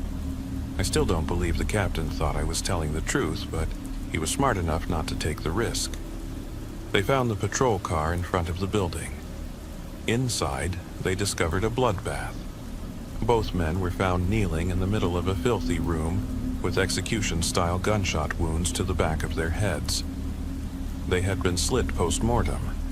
Their blood pooled around them in a horrifying crimson disk. A message had been hastily written on the floor from the repulsive blood runoff. Bartholomew, I just wanted to talk. Now look what you've made me do. Shame, shame, old man. That day, I told myself I would meet him alone if the opportunity arose again. Doing things by the book led to the deaths of 2 brave men, just to do a favor for a retired detective. A bit of solace after the end of their shift, they probably thought. This was the first conversation since their deaths where he had even entertained the idea of a meeting. Sleep rarely comes at night anymore. If it does, it's haunted by cruel images of Dempsey and Haas, sending them to their deaths. I have to make this work. I'll meet you, Alan, I reply. Name the time and place. No police officers. I won't bear the weight of another death. We're not young men anymore. I'll be 60, and you've got a decade on me. Aren't you tired? Silence from the other end fills my head. Alan, I ask. I'll meet you, just...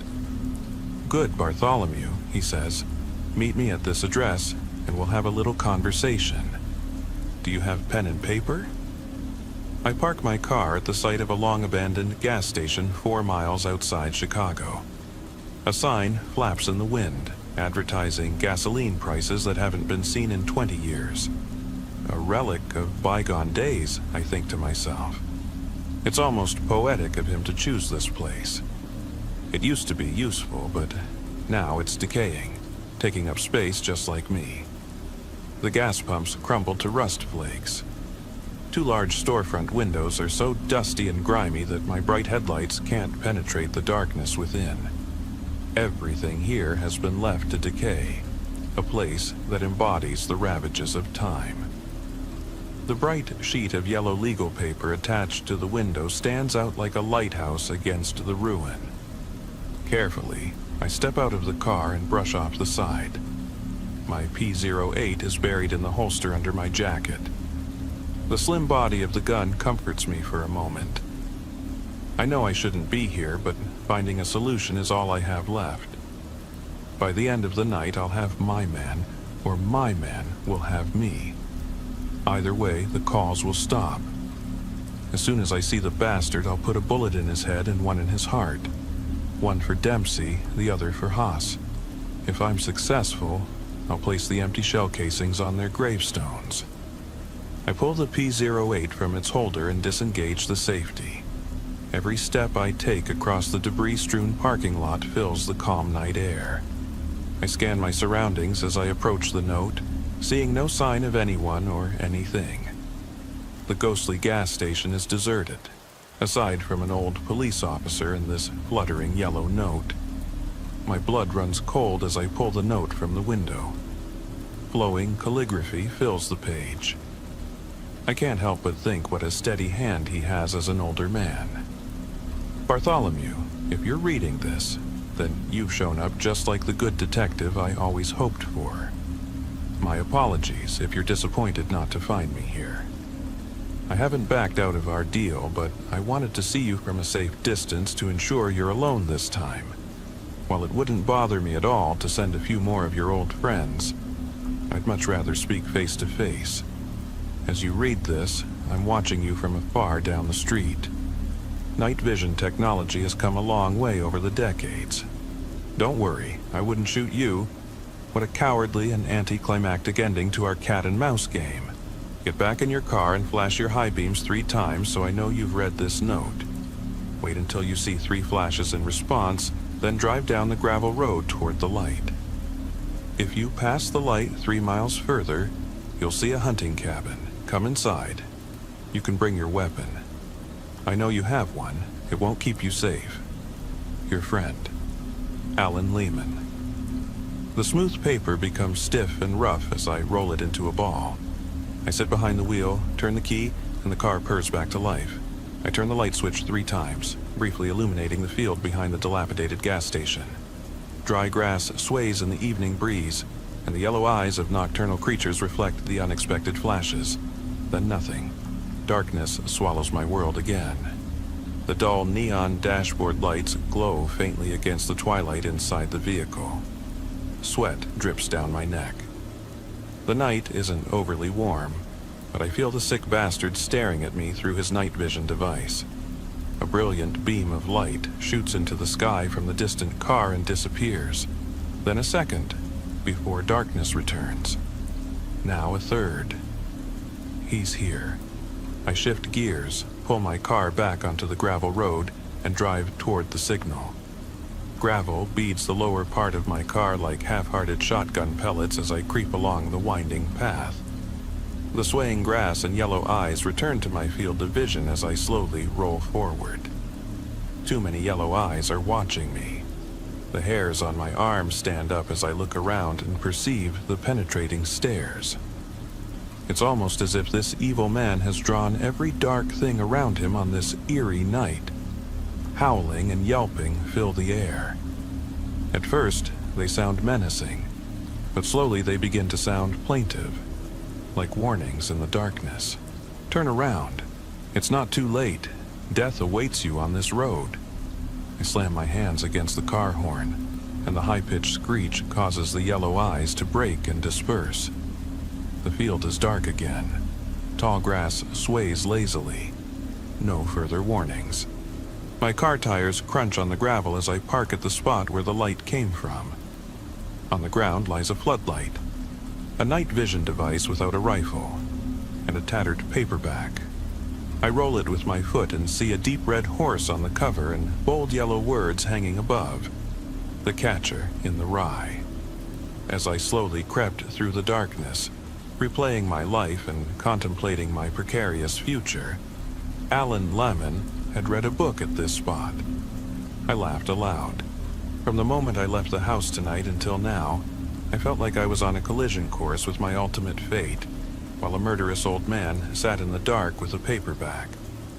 I step the book into the tall grass and glide back behind the car's wheel. My mind flirts with the idea of picking up the night vision device to try to spot Alan in the distance, but I decide against it. Leaving it is smarter.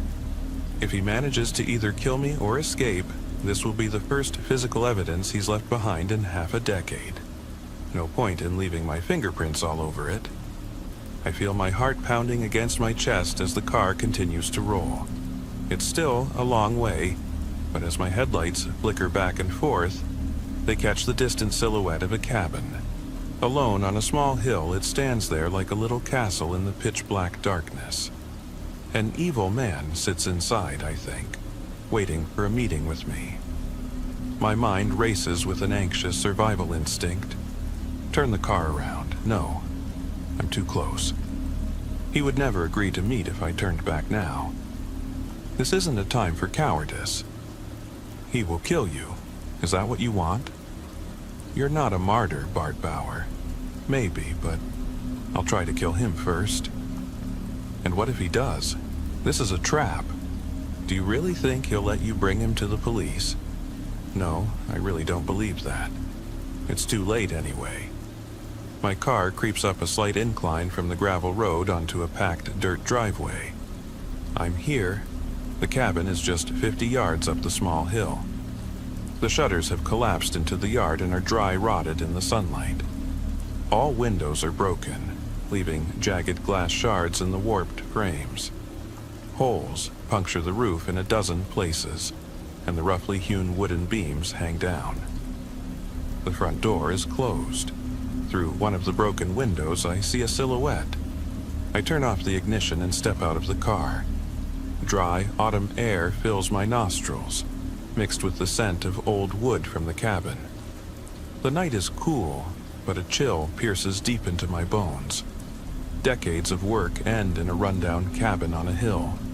A rusty creak pierces my ears as the cabin door opens. I aim my P-08 and fire 3 shots into the center of the opening and wait. My heart races, and I can feel my pulse in my ears. Struggling to focus in the dark, I can't tell if I hit him. Whoa, stop, Alan explains. I thought we were going to talk. This is really not the way to start a conversation, my old friend. Alan Lehman, I call out. Step out of the house with your hands raised. Good, good, he chirps. Keep it that way, Bartholomew. By my heart, I'll do as you ask. My eyes have now adjusted to the darkness of the land. The dark silhouette of a thin man fills the doorway. His arms, eerily long, reach so high they almost touch the frame. I take a deep breath and cold sweat breaks out in my eyes as I pull the trigger 3 times. Each bullet hits the center, but Alan doesn't even sway. Sirens howl in my head, urging me to get into the car and drive away, but I'm so close. I squeeze the trigger until nothing but a hollow click is heard. Yet he stands in the doorway, motionless and unharmed. I told you your little toy wouldn't keep you safe, he says in a condescending voice. I came here in good faith, and yet you try to shoot me like a pesky animal. Shame, Bartholomew. Shame. My mind reels, and dizziness overcomes my vision. I feel my stomach clench as my blood pressure spikes. I don't understand. There was no way I could have missed him. I'm feeling a bit angry, Detective. Last chance, come inside and talk to me. If you want answers, you should come in. I won't be here long. If you continue to be stubborn, you might not be anymore. The figure disappears into the darkness of the house. I fumble for the keys in my pocket and start to make my way back to the car. Reaching for the door handle, I prepare to climb in and drive away quickly. I thought it was too late to turn back. That wasn't what I expected. I can't hurt him. It? Come in, he commands. Now! My legs feel like they've lost their own mobility as I surge forward and stumble up the hill. I struggle to turn around, but my knees bend against my will, and I climb the steps. The planks of the old wooden porch bend under my weight, and I try to pick up speed before I fall through, but I maintain my steady pace. My body carries me further to a worn sofa opposite an old armchair. Alan is already sitting in the armchair as my body moves to the sofa and gently settles onto the cushions. It's too dark to see anything, but dust particles fly into my nose, and the smell of mold overwhelms me. I try to lift my arms and legs, but they lie heavy on the sofa. It feels like I'm a puppet without strings. Whatever force he's exerting over me, I can't resist it. Here we are, Bartholomew, he says. Look how old you've become. It's been ages since I've seen you. We never met. I say, as calmly as possible. My mind is in full panic, but I do my best not to show it. I've seen your picture 100 times in the files. I should have seen you. Alan laughs. You saw pictures of Alan, not me. He purrs as he says the name. I left this vessel a long time ago, Detective. You've never seen me. I hear the dry crackling of snapping fingers. A soft, yellow glow blooms on a table between us. The wick of a thick tallow candle ignites. Alan's silhouette comes into sharper focus. Other candles in the room begin to light up. The room comes alive with dancing light spots. Before me stands the being I've pursued for so many years. My stomach tightens. If there were a hint of moisture in me, I'd be wetting my pants. I'm still frozen by a compelling force. Otherwise, I'd be running away in fear. The outline of a man fills the chair in front of me, but he is faceless. A complete absence of color or texture. I'd call it a living shadow, but the being is somehow darker. The being I call Alan Lehman is not black. It is the absence of light. Darker than the depths of any cave. In the silhouette, there is simply nothing. What are you? I stammer. I am simply Bartholomew, it says. The cool and composed voice of Alan has vanished. The being sounds like 1,000 voices speaking at once. There's no emotion in its words. I have always been. I will always be. Every man and woman will meet me one day, but only a few have spoken with me. Hot tears fill the corners of my eyes. I want to speak, ask something, anything. I'm scared that if I open my mouth, I'll vomit. Santa Muerte, King Yama, Thanatos, Maweth. People have called me many different things.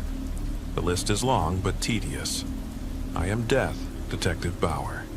Not a dealer of death, but death itself. No, I say, this is beyond my understanding. I'll go crazy. You're not.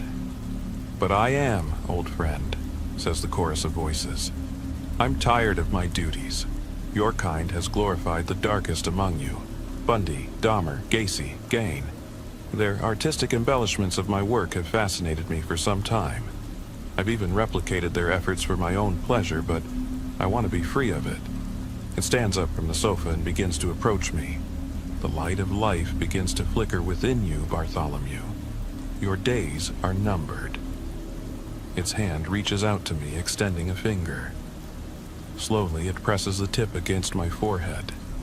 My body cramps uncontrollably, and I feel utterly cold. Learning so much about death can lead you to become Death, Bartholomew. When the last grain of sand falls in the hourglass of your life, you will replace me. I wake up in my bed in a pool of sweat. My clothes from the previous night are still on, and I feel the belt cutting into my waist. A dull pain radiates from the center of my head, so I go to the bathroom for some medicine. It's the middle of the night. I can't decide if it was a terrible dream or a horrifying reality, but my head hurts so damn much. I turn on the bathroom light and walk to the medicine cabinet. As I reach to open it, my heart skips a beat as I look in the mirror. In the middle of my forehead is a gray fingerprint. The whites of my eyes have turned black.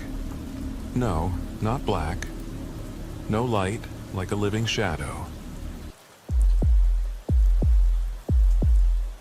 The same stately brick buildings that graced the daytime skyline of Cedar Creek, Texas, retained their luster under the starry night. Even without the usual crowds and the clamor of everyday worries, these structures stood proud, bathed in moonlight along quiet streets that held a secret charm unique to the Lone Star State.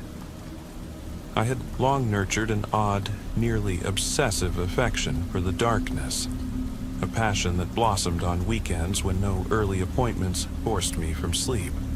When summer break arrived, I willingly surrendered to a nocturnal schedule, one that set me apart from the rigid rhythms of conventional life. I'd awaken around 9 p.m. after approximately 10 hours of sleep. My evenings began with the soft glow of a vintage television and the hypnotic scrolling on my smartphone, replying to messages sent hours earlier as I prepared for my solitary drive. Climbing into my father's battered pickup truck, I would set off along the long, isolated highways of West Texas, the vast stretches of Interstate 10 and Route 90, whispering promises of escape. Cedar Creek, a sleepy town with a history as old as the dusty cattle trails, had always been a place where nothing extraordinary ever happened, until that fateful night. My delight was not found in the familiar corners of Cedar Creek, but rather in the quiet solitude that only the dead of night could offer. It was then that the stifling inertia of small-town life would temporarily lift, replaced by a sense of forbidden freedom. In a town where no one ever seemed destined for greatness, where even the local diner and gas station bore names as unremarkable as Miller's, my own existence felt as mundane as the weathered wooden facades lining Main Street. That stifling banality cut deeper when nothing or no one intervened to distract from its relentless grasp. Cruising the empty roads at the break of dawn became my unspoken act of rebellion, an attempt to feel like the hero of my own Western film. I exchanged friendly, if reserved, waves with the few other vehicles lingering at red lights, each intersection a reminder of how deserted the night could be.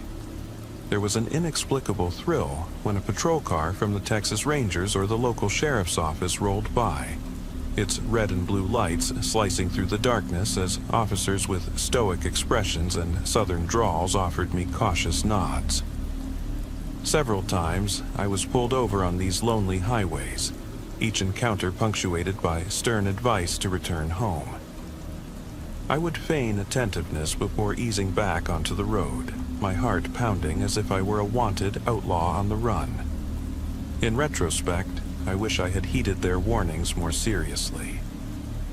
After several weeks, the crushing boredom of Cedar Creek, an echo of its unchanging past, began to resurface. Deep down, I secretly longed to experience the electrifying opening scene of a real-life horror film. The thought of larger-than-life shadows cast by towering mesquite trees, of ghostly figures lurking beneath the flickering neon of a rundown roadhouse, grew irresistible. I craved the kind of excitement that the monotonous reality of Texas could no longer provide. I filled my head with morbid fantasies and spectral visions as I merged onto the long, dusty road, hoping that the desert night might conjure something extraordinary. And then, as if summoned by my darkest imaginings, my evil, humanoid monster appeared. A tearful little boy standing in the middle of a lonely pedestrian crossing on a deserted stretch of road. Blinded by the glare of my truck's headlights, he froze my heart with a look that mingled confusion with sorrow. I remember the deep hum of the engine as I watched him stand there. With one hand pressed against his face and the other clinging desperately to a threadbare blanket, he seemed to embody the vulnerability of this forgotten town. I silently prayed that a caring parent would soon appear, whisking him away to safety. Yet, in the solitude of that Texan night, I knew the responsibility was mine. Opening the truck door, his muffled cries grew louder in the still air. "Are you all right, little fella?" "Did you lose your way?" I asked softly, using the open door as a shield against my own rising anxiety. "Daddy's gone. I can't find him," he whimpered, his voice echoing against the backdrop of distant coyotes. My eyes darted around, uncertain if this was a cruel trick or some bizarre twist of fate. "Come with me. I'll take you to the nearest sheriff's station. You'll be safe," I assured him, trying to steady my own trembling voice as well as his. Slowly, the boy extended his small arm, reaching for my hand as if drawn by an invisible tether. Just as I was about to reciprocate, the scene shifted dramatically. Flashing blue and red lights erupted behind me along the desolate stretch of highway. The roar of a speeding vehicle cut through the silence, and I spun around to see two officers, one from the Texas Rangers and one from the local sheriff's office, leaping from their cruiser. Their weapons were trained on me, and in that split second my mind reeled. "Keep away from the kid, and don't you even think of touching him," I shouted, instinctively raising my hands in a gesture of surrender. "I haven't done anything wrong. I just found him here," I protested, my voice cracking under the strain of disbelief. One officer circled around to the front of my truck, allowing me to see his weathered face beneath a brimmed hat, his eyes burning with a mix of duty and regret. He took a deep, measured breath, and as his stern expression softened into one of pained understanding, his partner spoke up. "We know you mean no harm, son. We're not here to punish you. Just get back into your truck and drive home. It isn't safe out here tonight." I stood frozen, watching as the other officer's eyes glistened with unshed tears, a sight so unusual in our rough-and-ready Texas law enforcement that it shook me to my core. My gaze returned to the boy, whose frightened face had now morphed into an expression of inexplicable malice and revulsion. "Now!" the officer barked. Without a moment's hesitation, I scrambled back into the driver's seat and floored the accelerator. In the rearview mirror, I saw that the officers had shifted their focus from me to the little boy. The flashing lights faded into the endless dark, leaving me alone amid the whispering winds of the West Texas night. That once comforting feeling of isolation had evaporated, replaced by a dread I could scarcely comprehend. For the first time, I obeyed their command and headed home. I recalled merging onto that lonely highway, feeling both relief and sorrow at what I had left behind at the fateful intersection. The boy, the officers, and the unanswered questions of that surreal encounter. A hollow emptiness replaced my fear. I knew that the ensuing confusion would drive me to seek solace in the familiar, whether with family, old friends at the local diner, or even the endless chatter of online forums. But all I truly desired was to return to the comforting rhythm of my nocturnal escapades. I spent the remainder of the early morning hours scrolling on my phone and watching late-night TV shows, as I often did. Yet this time, the comforting banter of Texas comedians and the friendly messages from neighbors meant nothing. I already knew exactly where I'd be the next night, and nothing could pull me away from that routine. It was a pattern as unyielding as the long, straight roads of our vast desert. That brief span of time felt as though it stretched into years. I hadn't managed my usual 10 hours of sleep, but it was enough to prepare my mind for the haze I would soon need to dispel. As I waited, my thoughts vacillated wildly, at times clear as a young man's resolve in the deep darkness, at others pulsing with the thrill of chasing something forbidden under the starlit sky. I reflected on my reckless actions as I slid back into the driver's seat. All I could do was return to that notorious intersection and recast my plans, haunted by the angry, accusing stare of the boy as I drove in the same direction again. Countless scenarios played out in my mind on endless loops, like rehearsing a delicate confrontation before a Texan courtroom. They clogged every thought as I felt the vibration of the truck on the quiet highway, the hum of the engine mingling with the distant cry of a night bird, minutes away from the intersection, and as the fog of my confusion began to lift, a new encounter emerged unexpectedly. There, beneath the flickering neon of a defunct roadside bar, stood a little girl draped in a threadbare coat.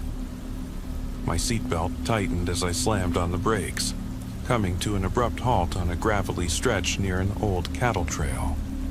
She watched me intently as I opened the truck door. This time, with deliberate finality, I closed it behind me with a resounding slam, stepping out into the cool Texan air without the comfort of any barrier.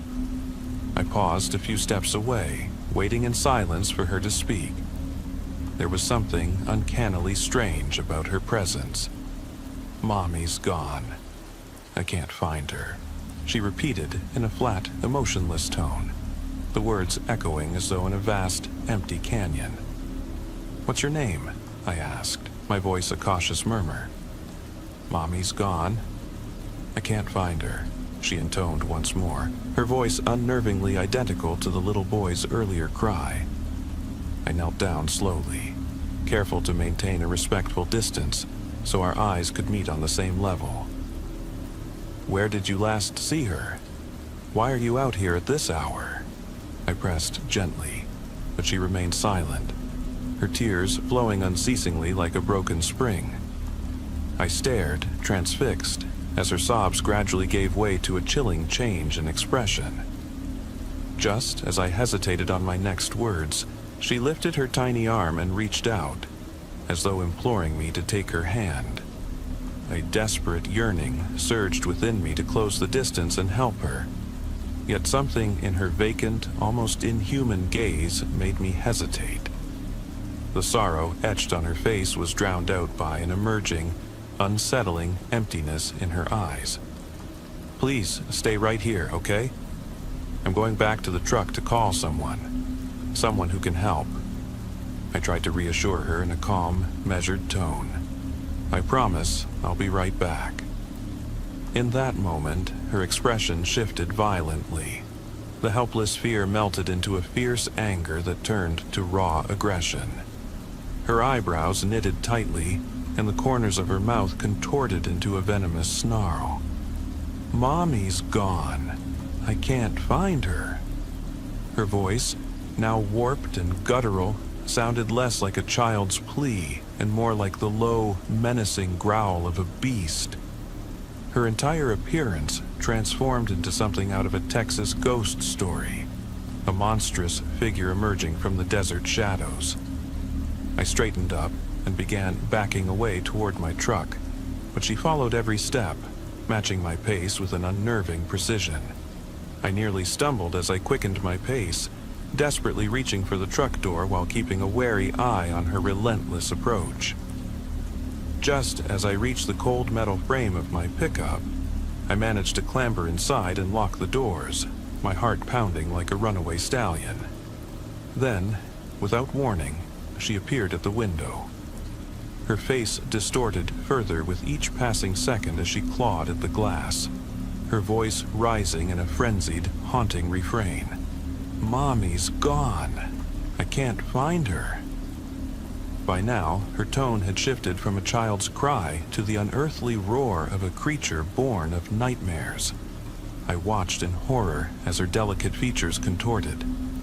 Her cheekbones seemed to crack under unseen pressure, revealing deeply scarred eyes, while her lips twisted into a ghastly grimace and her mouth opened into a yawning void reminiscent of a cursed carnival mask. I could even hear the unsettling crack of her joints, as though she were stretching unnaturally, all the while repeating the terrified refrain. Scratches began to mar the truck's window, each mark a reminder of my precarious situation.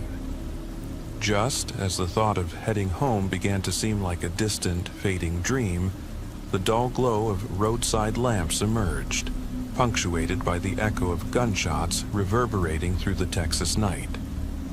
The creature's head jerked around, as if in search of the source of the shots.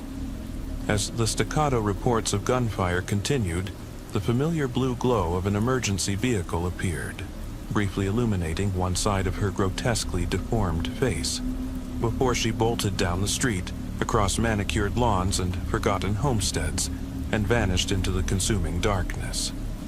My breath caught in my throat, my heart pounding as fiercely as a rodeo bull. A desperate urge to cry overtook me, yet I could do nothing but sit frozen in the fragile safety of my truck. Suddenly, I heard the heavy, determined stomp of boots on gravel as a Texan officer sprinted past my vehicle. Not far ahead, he paused, peering into the shadows from which the creature had fled, ensuring it would not return. The officer turned and approached my battered window. Studying the scratch marks, his weathered face revealed a mixture of relief and sorrow. I recognized him immediately. It was the same officer from the previous night, the one whose eyes had silently conveyed the pain and regret of past encounters. He gestured for me to lower the window further, a silent assurance that he held no ill will. "It's safe now, son. She won't be coming back. You deserve to know what's going on. Please, roll down the window and I'll explain everything." "Sharp," he called through the glass, his voice rough with emotion. How did he know my name? Overwhelmed by confusion and an uncontrollable urge to weep, I complied, lowering the window completely. The officer fought to conceal the lingering pain from that night as he spoke. "I'm sorry this happened. Here, take this." He extended a worn manila folder filled with documents. "Drive straight home and read this. I wish I could have done more to help." With a trembling voice and tear-bright eyes, he pounded lightly on the roof of my truck before returning to his patrol car, its siren fading into the distance. For a long moment, I sat in the eerie quiet of the dark highway, staring at the folder. Its front bore a stark white sticker with bold letters reading, "Night Criers." My curiosity was abruptly mixed with dread as I realized I was still sitting on the roadside, with the window open. I waited tensely until the window finally closed, listening as my truck's tires squealed along the asphalt under the vast Texas sky. I must have broken every speed limit on my way home. The tears that threatened to spill remained locked away, a silent testament to the turmoil inside me. Clutching the folder tightly on my lap, I repeatedly checked to ensure it hadn't been lost. With a sudden jolt, I braked onto my driveway, stormed through the front door of my modest home, and collapsed onto my bed. Trembling, I opened the folder, only to find 2 sheets of paper within. Each page was stamped at the top with photocopy and detailed a chilling warning: "Night Criers. Extremely hostile and should not be approached without a firearm. Bullets appear ineffective, though loud noises trigger panic and prompt them to flee. Under no circumstances should they be touched." Appearing in the guise of desperate children, night criers manifest exclusively between midnight and 3 a.m. If a night crier is touched, the victim transforms into a night cry regressor. Tests reveal that aside from an overwhelming compulsion to return to the night criers, the victim loses memories of prior encounters and appears roughly 2 years younger.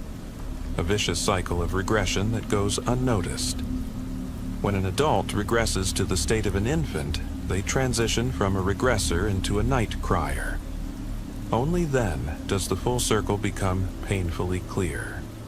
The only recourse for a victim, once turned into a night crier, is to persuade another person to initiate physical contact, thus passing on the cycle to allow a return to adulthood, or to succumb to the final stage.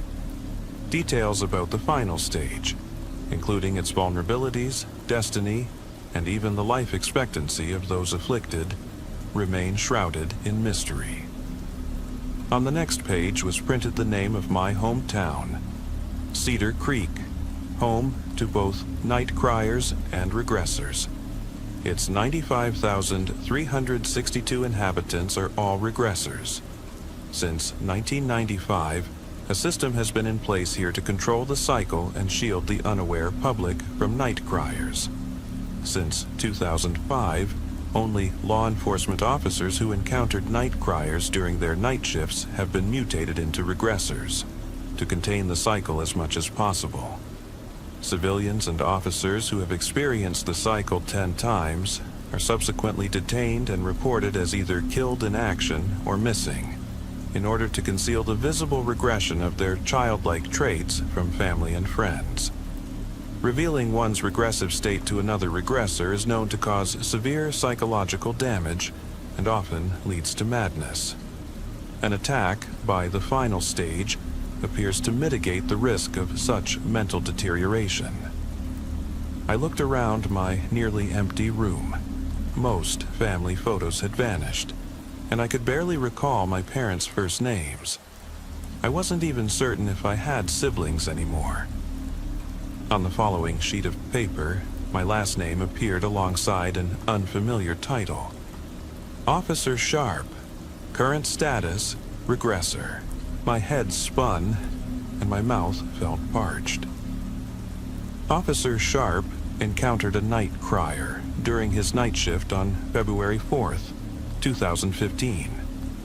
By the time he was transferred to the new regressor housing, his age had regressed from 45 to 25. He was subsequently reported missing by his wife and 2 children, and now lives in a facility with others caught in earlier stages of the cycle. His future remains uncertain. I had a wife and 2 children somewhere, a real family whose names and faces were slowly fading into the background, replaced by those of my new, involuntary community.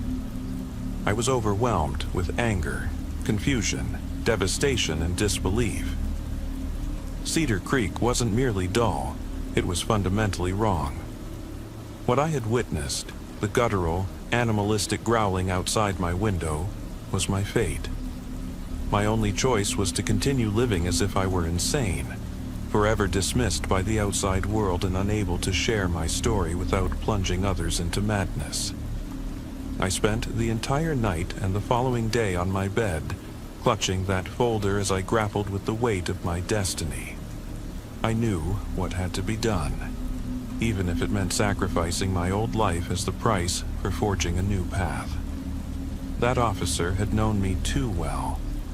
He couldn't meet my eyes without seeing the agony of my relentless regression. I refused to let myself become just another creature he could use as a cautionary tale. Now, as midnight neared once more, I sat there desperate to reclaim my life. I could not continue living with the memory of who I once was and the reality of what I had become. When the night deepened further, I would climb into the pickup of the man I had once mistaken for my father and drive back into the darkness, continuing the cycle until a chance to restore my true self emerged. I gripped the keys tightly in my hand.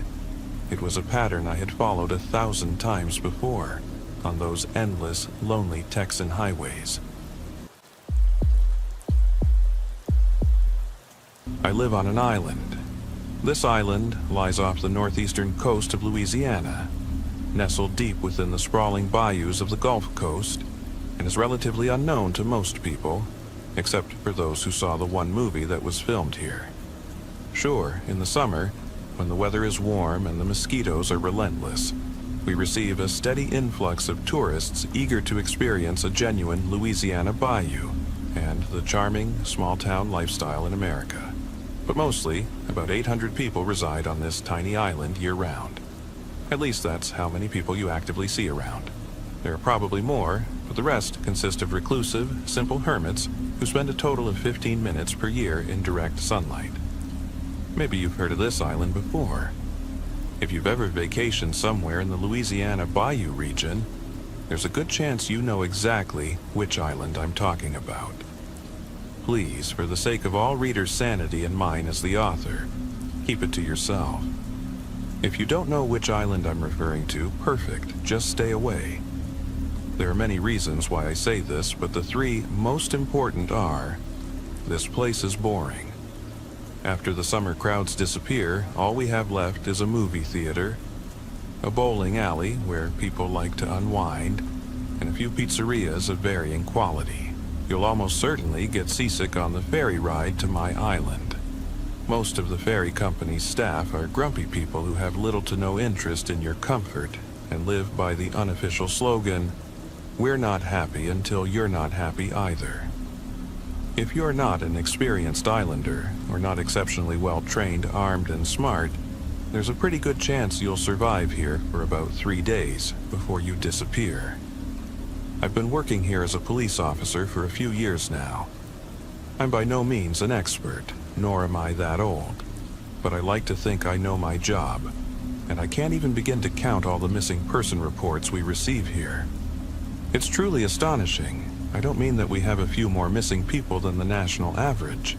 I mean 3 to 4 people per week disappear right under people's noses without warning. In a town our size, that's a pretty significant number. At this point, investigating these cases is an exercise in futility. Last year, we lost about 200 people in total. Do you know how many we found? 3. 3 people. These 3 individuals were mostly unharmed.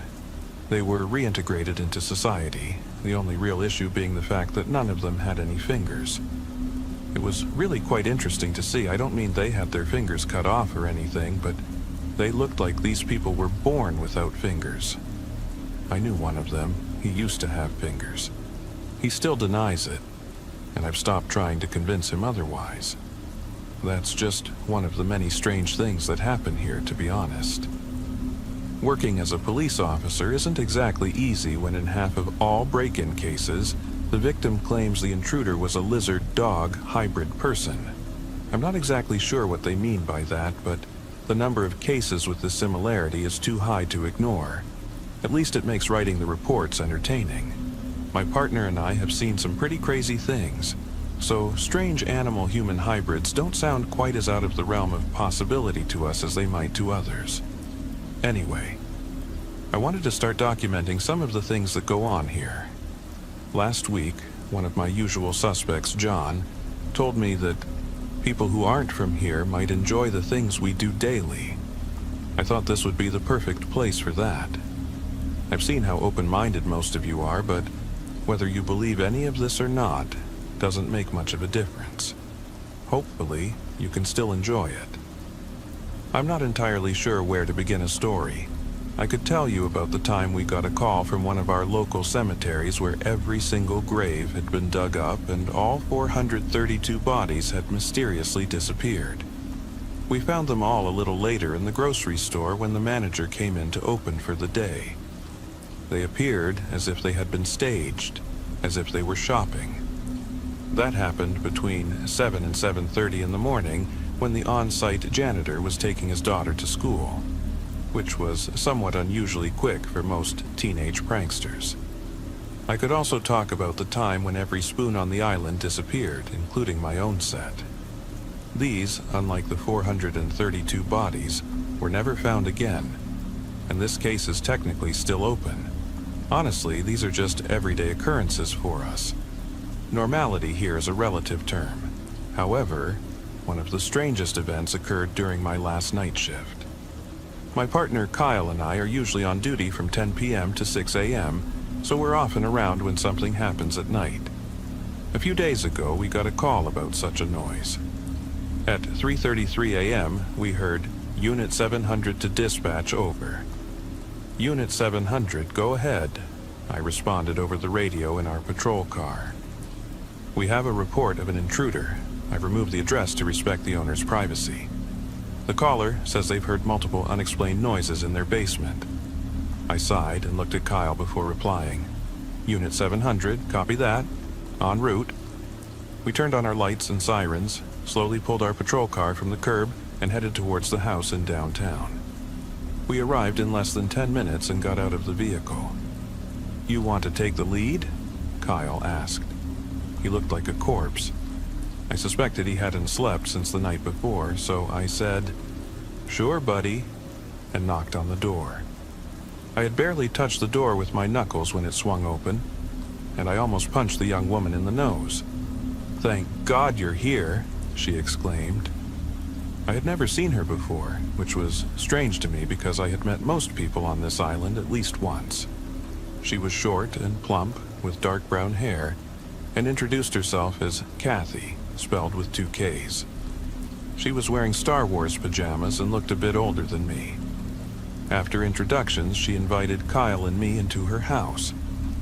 I heard someone rummaging through my basement. "I'm the only one at home. My husband is at a conference on the mainland," Kathy explained. At first, I thought it might be a small animal, but then I heard a voice. I was too scared to go down there, so I called you guys. I nodded. "We'll check it out for you, ma'am. Don't worry. Why don't you wait outside, okay? Is there an exit in the basement?" I asked, trying not to sound as excited as I felt. I mean, maybe I would finally see this lizard-dog-human thing. Who wouldn't be excited about that? She shook her head and nervously fiddled with her shirt. Please, just don't open the basement closet. I looked at Kyle. Why? He asked, slowly and thoughtfully. She continued to fumble and look down at her shoes. It's just in there. I have a lot of stuff stacked up in there, and well, they're fragile, and... She trailed off. Well, ma'am, we might have to take a look. Now, please go outside or to the living room, away from the basement, I instructed her. Of course, we now had to check the closet.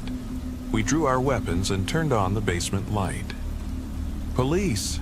I shouted down the stairs. No response. Carefully, we made our way down the stairs into the basement.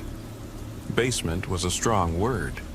This place consisted of solid concrete, practically just the foundation, and was strewn with unmarked boxes. I mean, stacked so high that we couldn't see the entire room at any point. Many dead zones. Shit. There was a path, something like that, running through the basement. Following it, we found a medium-sized wooden door on the back wall. Well then, Kyle said. Must be the closet. Yeah, I replied shortly. We waited. You want to open it? I asked. No. And you? He responded. Nah, I said, reaching for the handle. I made eye contact with my partner and quickly yanked the door open while we both pointed our pistols and mounted flashlights inside, where we saw several thousand glass eyes staring directly at us. Whoa! Kyle screamed and jumped back. I have to admit, it wasn't what I expected. Maybe a few lab equipment pieces or even an old wine barrel would have been less surprising, but this was not.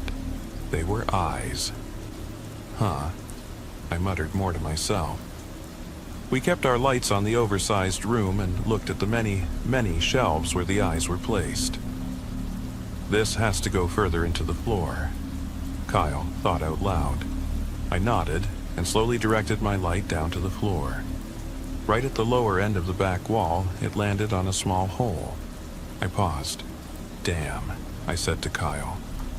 Looks like something crawled in here, he explained. The hole was definitely too small for a human, but larger than a mouse or rat hole. Maybe it's... he began, when suddenly a small black and white creature scampered past us on all fours. Oh shit, I yelled, and turned just in time to see a bushy black and white tail disappear up the stairs. Was that a raccoon? Kyle asked. My shoulders slumped. Yeah, I said, putting my gun away. I think so. We heard a shrill scream from above and looked at each other. Kathy! We both yelled. We ran up the stairs and found her trembling by the living room door. It went this way, she stammered. She looked pale. It's okay, Kathy, it's just a raccoon, I said to her. Stay away from the door and we can try to get it out without your whole house smelling. She nodded, swallowed, and slowly moved away from the entrance. This is really going to stink if I get sprayed, I thought to myself. A glance at my partner's face confirmed that I wasn't the only one having that thought. Slowly, Kyle opened the door. I opened the last one, so by the police friendship protocol, it was his turn. We peered into the dark room and could faintly make out a couch, an armchair, a fireplace, and a few more shelves. These, however, had books on them, which was a pleasant change. What we didn't see was a raccoon. What are you going to do? Kyle whispered. I shrugged. I say we sneak around and try to herd it into the main hall, I suggested. Fuck it, was Kyle's only response. Fuck it worked for me, and we crept into the room, moving clockwise behind the couch, to the fireplace, and around the armchair back to our starting point. No raccoon. Here, Stinky Stinky. Stinky, Kyle whispered. Well, that's damn rude, said a male voice with a strong southern accent. We both froze. Who said that? I called into the small room after a few seconds. I did, asshole. What the fuck are you deaf for? The voice came back. I drew my weapon and turned on the light. Kyle did the same. Where are you? What are you doing in here? I asked the bodiless voice. I'm right here, you idiot. Our weapons fell between the armchair and the couch onto the floor, where the raccoon was sitting and looking at us. "There's no way that... Did it do that?" Kyle whispered to me. "I can hear you, you know," said the raccoon. "Yeah, it did," I responded incredulously to Kyle's question. "I'm not an it, asshole. I am a man," the raccoon shouted. "What the hell? How can you speak?" I asked the rodent. "How can you speak? Damn, I thought you cops were supposed to be smart," he replied angrily. "Don't ask stupid questions." I didn't appreciate the cheek of this raccoon. "Well, what are you doing in this lady's house? Why don't you cuddle into a hole or something?" I asked, also irritated. "That's damn racist, pig. Fuck you. Just because I'm a raccoon doesn't mean I have to live in a hole. Believe it or not, raccoons appreciate finer living conditions too, you know. It's damn cold out there." The raccoon shot back, as if it was obvious. "Can you please watch your language? There's no reason to be rude," Kyle interjected. "You called me a pet, damn it. I'm not your pet, asshole. I have 3 damn kids." The raccoon raised its tail in addition to its voice. "All right," I yelled. "How about this? I'll make a deal with you," I said, looking at the raccoon. It paused. "What kind of deal?" it asked after a few seconds. "I can't leave you in this lady's house, okay? But what I can do is take you back to the station if you promise not to stink up the car. We can get you something to eat, and you can spend the night there, and we'll find you somewhere. Nicer tomorrow," I said, hesitating on the last part. I wanted to help a raccoon go shopping tomorrow, on my day off. The raccoon thought for a moment. "And I won't get arrested or anything?" it asked slowly. "Nah," I replied. It waited a few more moments and then said, "All right, but I can ride as a passenger. Deal?" Hey, wait." Kyle began to speak, but I gave him a look that said, "Please don't unleash the angry, talking, walking stink bomb of doom." And he fell silent. The 3 of us walked out of the living room, and Kathy let out a small squeak when she saw the raccoon. "Get out! Get out!" she screamed. "Damn lady, I know I didn't ask for permission or anything, but I have a name, you know," the raccoon said. Kathy turned pale. Did it just speak?" she asked, her voice barely audible. Yes, it did," I replied with a smile. "Oh," she muttered, moments before she collapsed on the floor. I considered calling an ambulance, but decided against it. She would wake up soon enough in a stink-free house. I just wished I had the chance to ask her about all the glass eyes in the basement. "By the way, what's your name?" Kyle asked. "For the report, I mean." The raccoon looked at him. "My name, since you politely asked, is Daniel Sharp III, it replied, tilting its head slightly. "And you two could." "I'm Officer Kyle Shepard, and this is my partner, Officer Miller," Kyle said to Daniel, pointing at me. Daniel the raccoon looked at both of us and then said, "Well then, pleasure to meet you both." As we left Kathy's house, the night air was thick with humidity and the chorus of nocturnal creatures. The bayou's eerie silence was only broken by the distant hoot of an owl and the occasional splash of water. Driving back to the station, Daniel the raccoon sat quietly in the passenger seat, staring out the window with those same glassy eyes. "He's something else," Kyle muttered, shaking his head. "Talking raccoon, that's a first." I nodded, still processing the bizarre encounter. "Yeah, and he was pretty demanding about not stinking up the car." "Do you think he's dangerous?" Kyle asked, glancing at me. "I don't know," I replied. "But he's not alone. Those glass eyes in the basement. There's something more going on here." As we pulled into the station, Daniel hopped out of the car and glanced back at us. "Thanks for the lift. I appreciate it," he said. "I owe you one." "Just stay out of trouble," Kyle replied dryly. Daniel nodded and disappeared into the shadows of the bayou, leaving us with more questions than answers. We entered the station, and I headed straight to my desk, determined to look up any reports or folklore related to talking animals or mysterious disappearances on the island. Hours later, as I sifted through old case files and local legends, I stumbled upon a faded newspaper clipping from the 1980s. It detailed a series of bizarre incidents involving missing persons and strange sightings in the bayou. One headline stood out: "Mystery of the Bayou Beast. Local man claims to communicate with enigmatic creature." The article described how a man named Daniel Sharp had vanished without a trace, only to return years later with tales of a hidden realm beneath the bayou, inhabited by creatures that could mimic human speech and manipulate perceptions. Authorities dismissed it as a hoax, but a few persistent officers reported unexplained phenomena during their investigations. Realizing the connection, I shared the article with Kyle. "Looks like our Daniel might not be just a raccoon after all." Kyle frowned. "Do you think there's truth to these old legends?" "I don't know," I admitted. "But if there is, we need to find out. Those missing people, what happened to them?" Determined to uncover the truth, we decided to revisit Kathy's house the next day, this time prepared for whatever we might encounter. As the dawn broke over the bayou, the mist hovered thick over the water, and the first rays of sunlight began to pierce through the canopy. Driving back to Kathy's house, we approached with caution. The neighborhood was quiet, the air heavy with anticipation. We knocked again, and Kathy answered the door, looking more composed than the night before.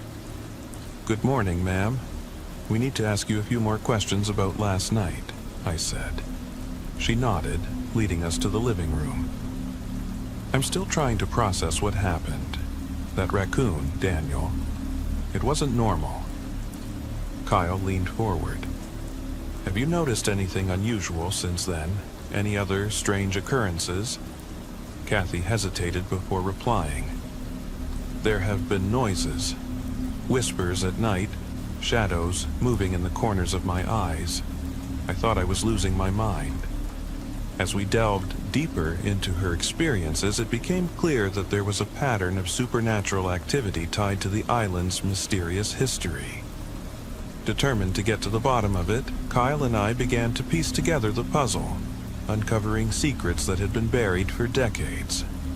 The bayou held many secrets, and as we navigated its murky depths, we realized that some mysteries are better left untouched. But as police officers sworn to protect and serve, we couldn't turn a blind eye to the unexplained phenomena that plagued our community. What started as a simple call about a raccoon had unveiled a web of paranormal intrigue that would test our limits and challenge everything we thought we knew about the bayou. As the whispers in the night grew louder and the shadows deeper, we braced ourselves for the truth that lay hidden beneath the surface, waiting to be uncovered. "Step on in," drawled the on-duty detective as he eyed the flickering neon sign hanging over the entrance to our precinct in downtown Houston. His tone was laced with disdain, as if this interrogation were just another tedious drill in an endless shift. "Let's see if your college training means anything out here." I was the youngest in our department, a full 20 years junior to the officer sitting just above me. Fresh from the Texas Police Academy and now thrust into the Homicide Division, I already sensed the icy skepticism from my older colleagues. Detective Mitchell, a grizzled veteran of the Texas Rangers, seemed to have taken a perverse pleasure in assigning me the most bizarre and dangerous cases. In just a few months, I'd encountered horrors that many seasoned officers might never imagine. It was soul-crushing, and I wasn't sure if it was deliberate harassment or a true test of my limits. Still, I was duty-bound, perhaps even idealistic. I wanted to do the job right. Maybe that's why the old guard grumbled behind my back. These young folks stick too rigidly to procedure. They ask too many damn questions. To them, my precise, almost academic approach was an unwelcome disruption of their time-honored, if unofficial, routines. Now, I stood in the corridor outside the interrogation room of the Galveston branch. The heavy metal door marked "Interrogation" with a small one-way glass. Behind it sat Katie Simmons, a slight reddish-brown young woman whose pallid complexion gave her an almost ghostly look. Oversized black glasses hid her eyes, which flickered with an unmistakable blend of fear and vulnerability. On first glance, she seemed defenseless, but I knew better. I'd seen the evidence, and I knew exactly what she was capable of. "Good afternoon, Katie. I'm Detective James Jim Carter," I said, my voice steady as I entered the room and took a seat at the plain metal table. I kept a deliberate distance, partly out of professional caution, and partly to keep myself from the unsettling aura I felt radiating from her. Katie lifted her gaze only briefly. At first, her eyes betrayed both uncertainty and, if one could sense it, a raw, almost palpable terror. "Detective, right?"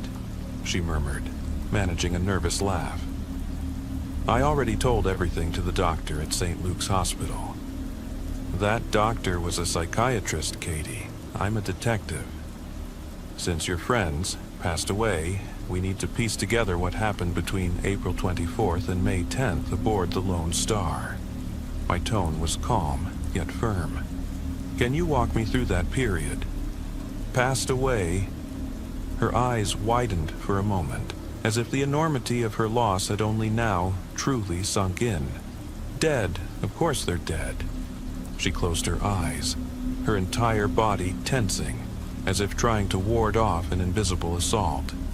"It's something that's haunted me for as long as I can remember," she whispered, sniffling as she wiped away a tear.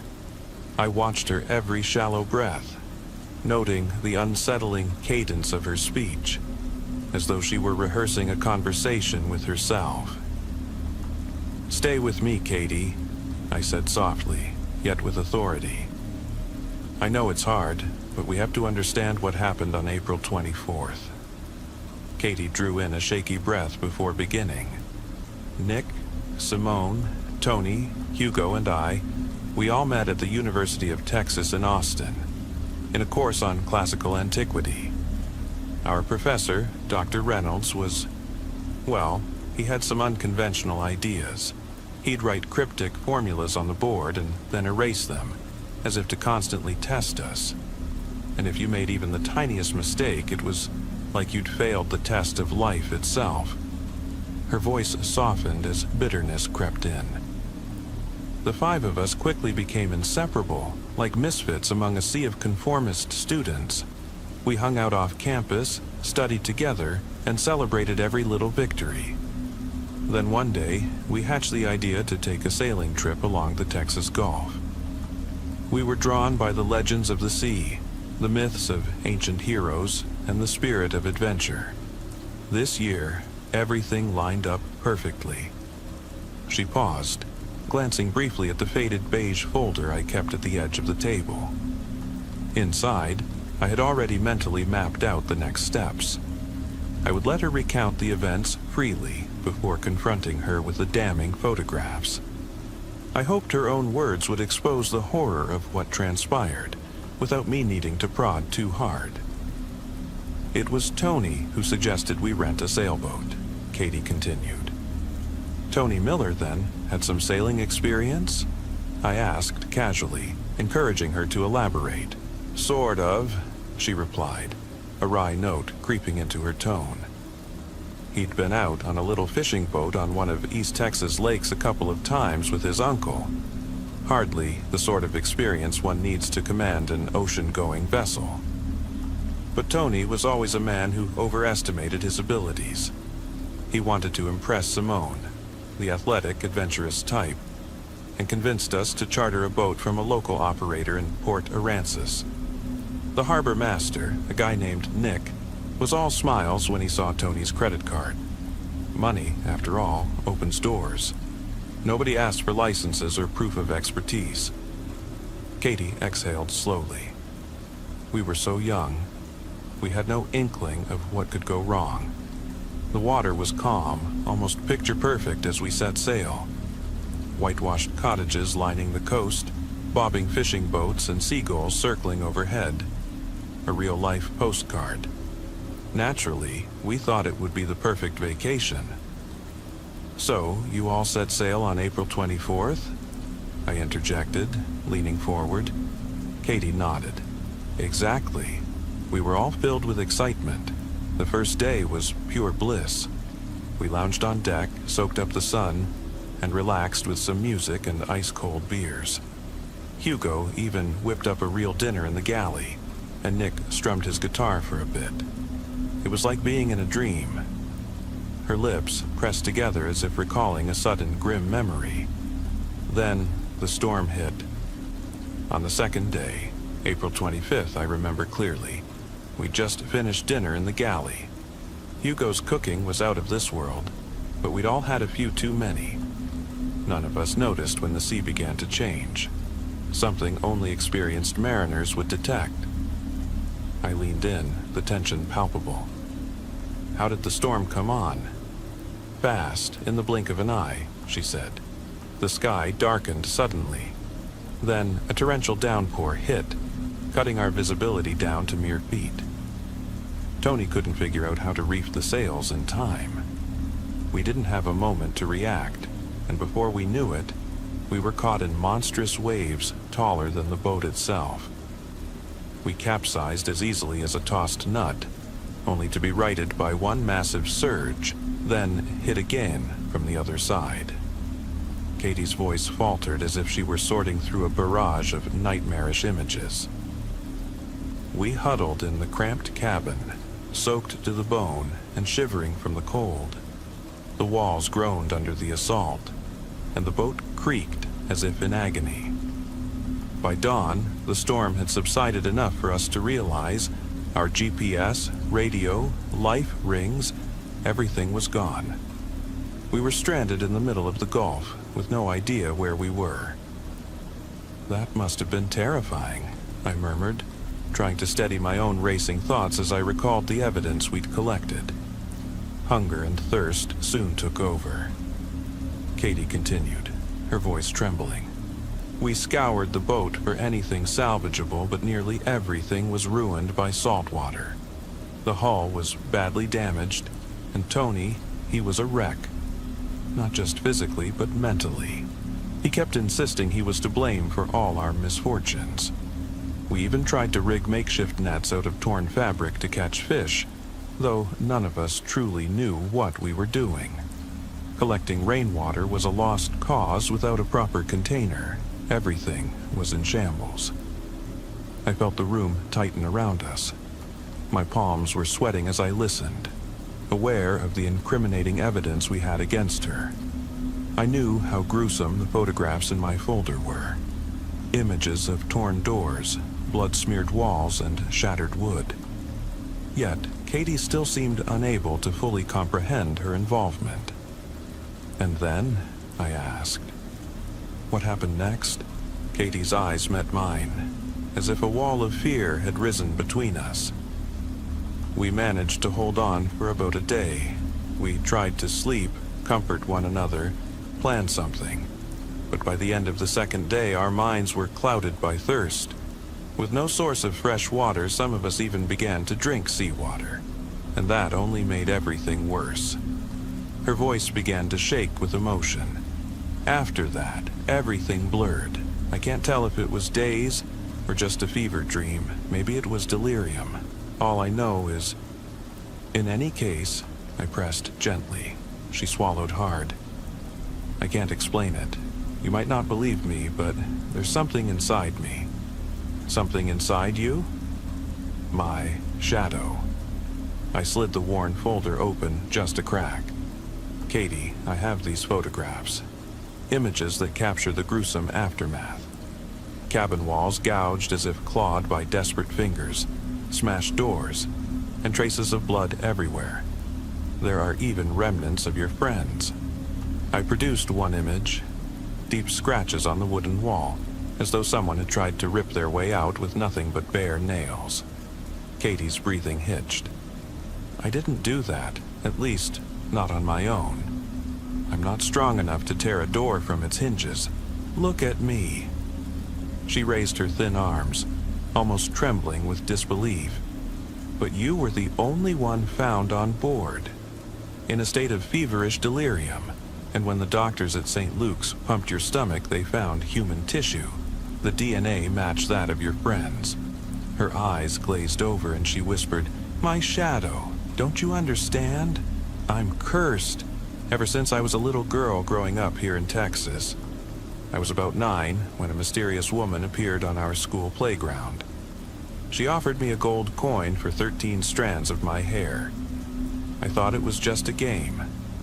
My parents only found out much later, and that's when my shadow changed."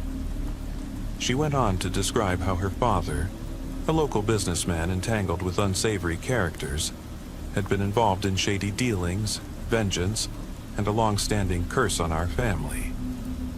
Katie recalled odd incidents from her childhood, like the time in 3rd grade when she'd bitten off a classmate's ear in a fit of uncontrollable rage. After that, strange events followed, as though dark forces were at work. At least, that's what her fragmented memories insisted. "People always think I'm crazy," she said bitterly. "They say I'm borderline, that I have aggressive tendencies. They put me on medication. Nothing ever helped, except trying to control myself. Normally, I can keep that inner voice at bay, but when I'm under extreme stress, when I'm on the brink, my shadow takes over, and that monster inside me comes out. I swear I've tried to stop it." "So you believe you didn't commit those acts, that some dark force, a demon of sorts, did?" I asked quietly. "I don't know what to call it," she replied, her voice trembling between despair and anger. "Call it a spirit, a demon, a curse. But it's real.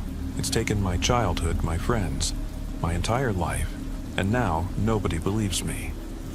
I studied her, struck by the stark contradiction. Her frail frame and soft voice hardly seemed capable of such monstrous deeds, yet the forensic evidence was damning, a reality that defied logic. "Katie," I said gently, "can you control this shadow right here in this room?"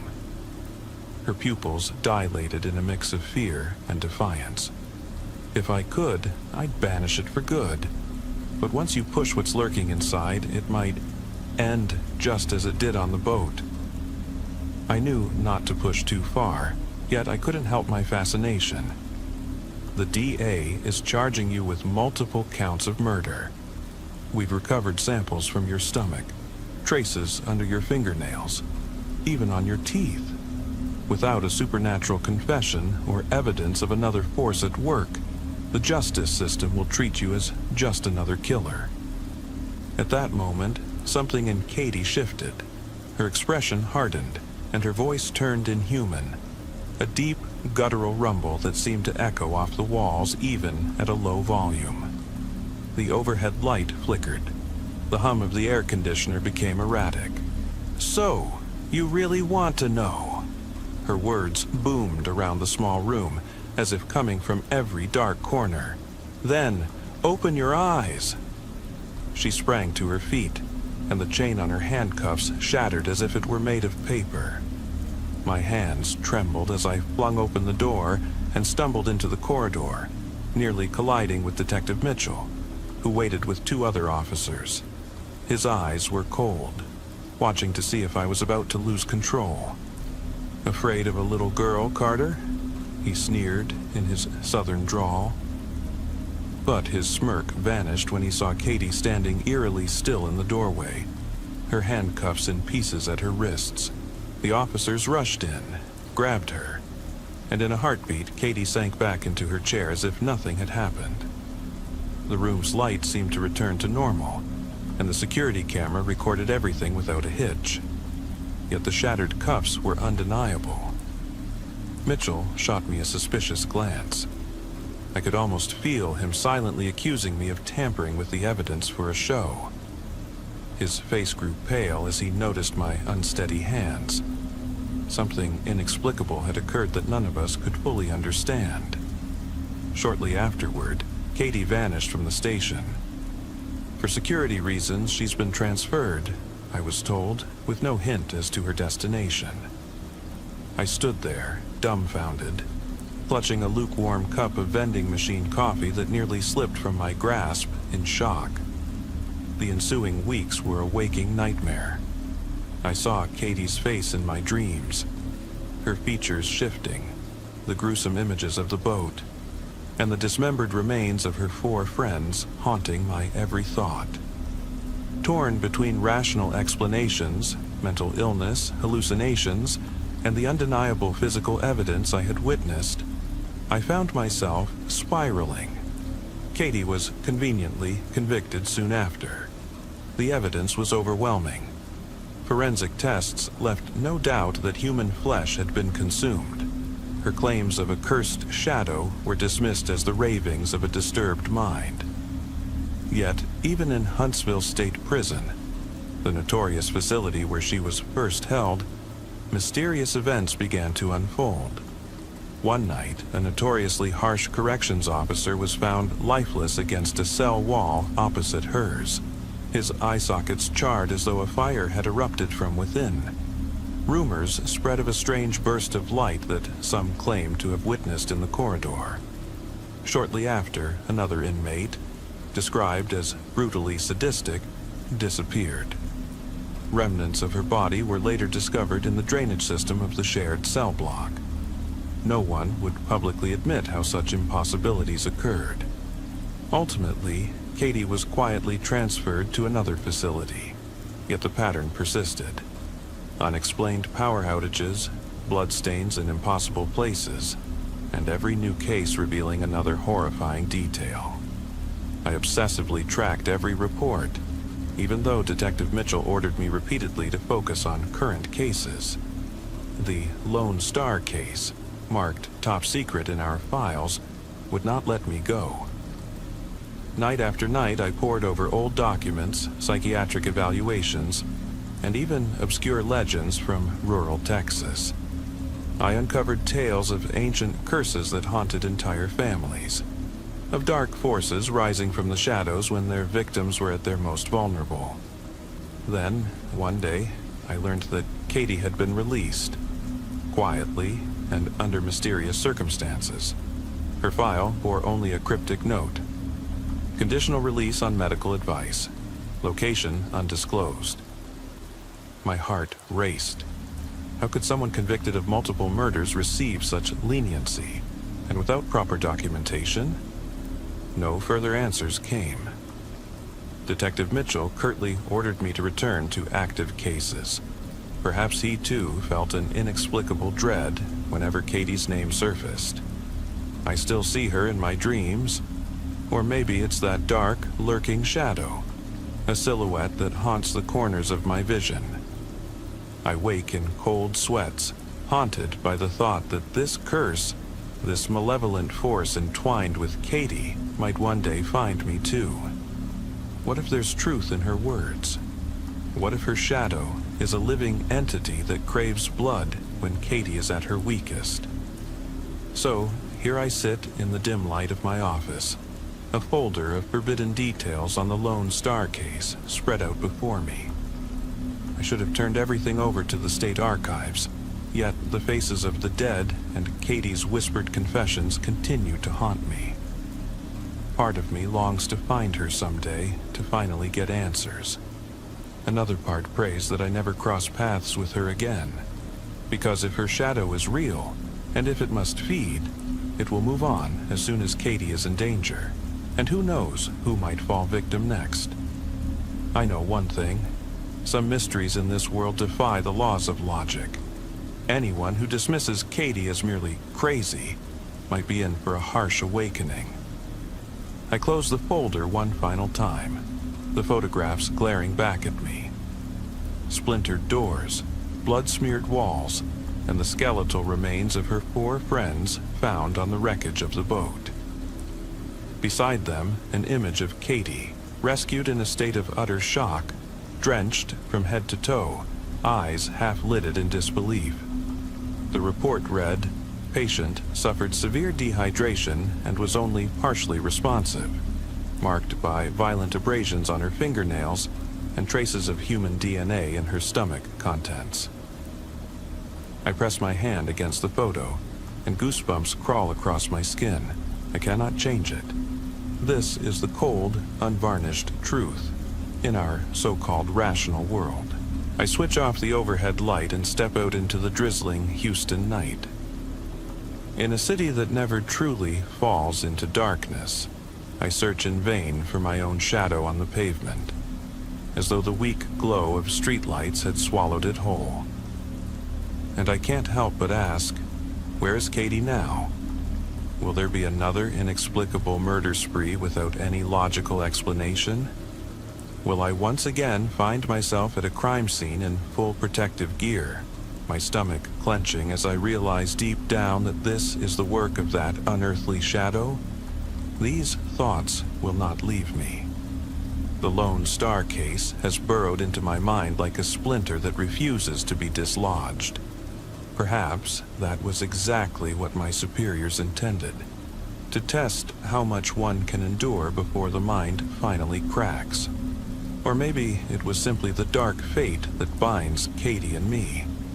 And if she's truly out there roaming free, who will protect us from the hunger of her shadow next? I was sitting alone in my small yet modern apartment, a renovated Victorian building tucked away on 7 Oak Street in Savannah's historic district. The old southern charm of the building mingled with the contemporary comforts inside, a juxtaposition that had always appealed to me. That evening, as usual, I was perched at my kitchen counter, sipping a warm herbal tea while absent-mindedly scrolling through my smartphone and laptop. It wasn't unusual for me to spend my evenings by myself, a solitude that by my early 30s had become a familiar companion.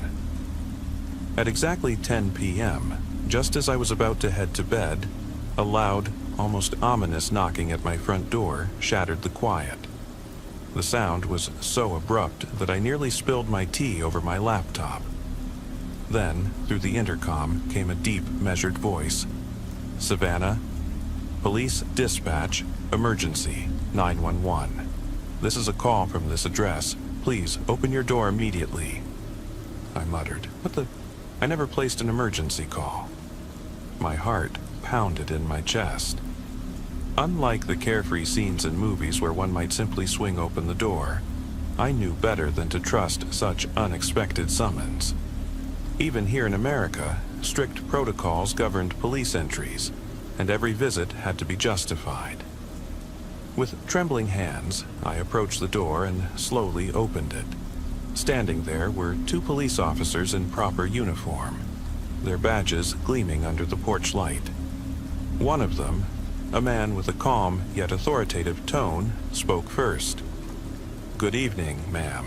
I'm Detective Ryan Blue, and this is Detective Greg Duke. We received an emergency call from this address." Eyeing them with skepticism, I replied, "Good evening, but there must be some mistake. I didn't call 911, and I live alone, absolutely alone. May I ask what this is about?" Detective Blue consulted his notebook and explained. An anonymous caller reported hearing loud, scraping noises coming from the 2nd floor, as if something heavy and unusual was moving about. "We're here to inspect the premises as per protocol. Please allow us entry." A chill ran down my spine. Though I trusted that proper procedure was at work, something about the worn boots and tired expressions on the officers gave me pause.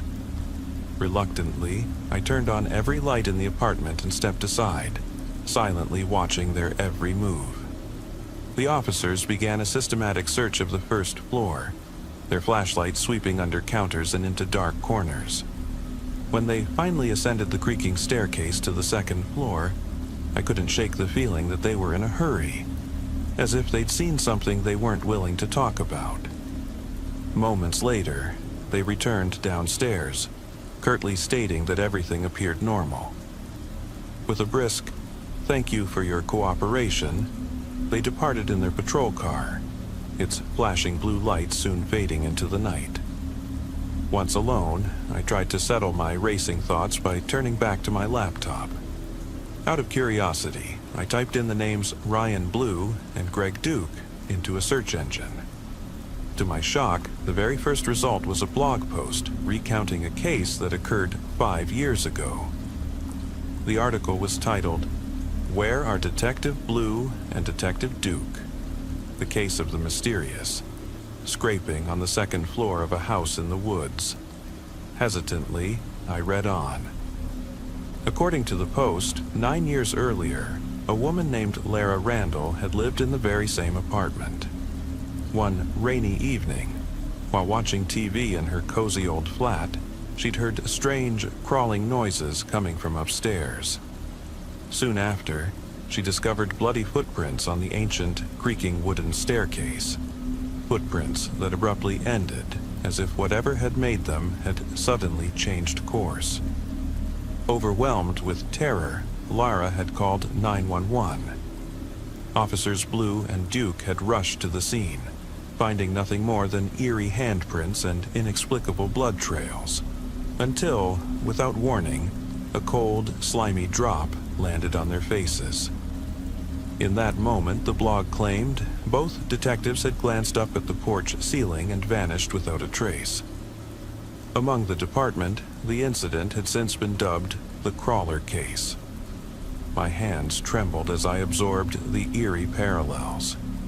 The address, the detectives' names, even the reported details of the emergency call were disturbingly identical. Could there be something paranormal at work? Though I tried to dismiss it as a coincidence or perhaps an elaborate publicity stunt, an unsettling feeling of dread refused to leave me. Barely had I managed to calm myself when sudden panicked screams erupted from outside. A desperate female voice cried out, "Help! Please! Send someone immediately! There's blood! So much blood on the stairs! I can't go back inside!" My heart leapt into my throat as I bolted to the window, still in my pajamas and barefoot. Outside, in the pale glow of the streetlights, I could barely make out a figure, just enough to hear her trembling as she recited her address, before her voice was swallowed by the eerie silence of the night. No sooner had I tried to drift back to sleep than I was startled awake by a strange sensation, not by a loud noise, but by a deep, disorienting confusion. I found myself standing on the front porch, enveloped by the impenetrable darkness of the surrounding woods. Though still in my pajamas, something was undeniably wrong. The front door was ajar. With a pounding heart, I pushed the door open and stepped into the foyer, only to freeze in horror. There, in the weak light of the hallway, lay the lifeless body of a middle-aged woman.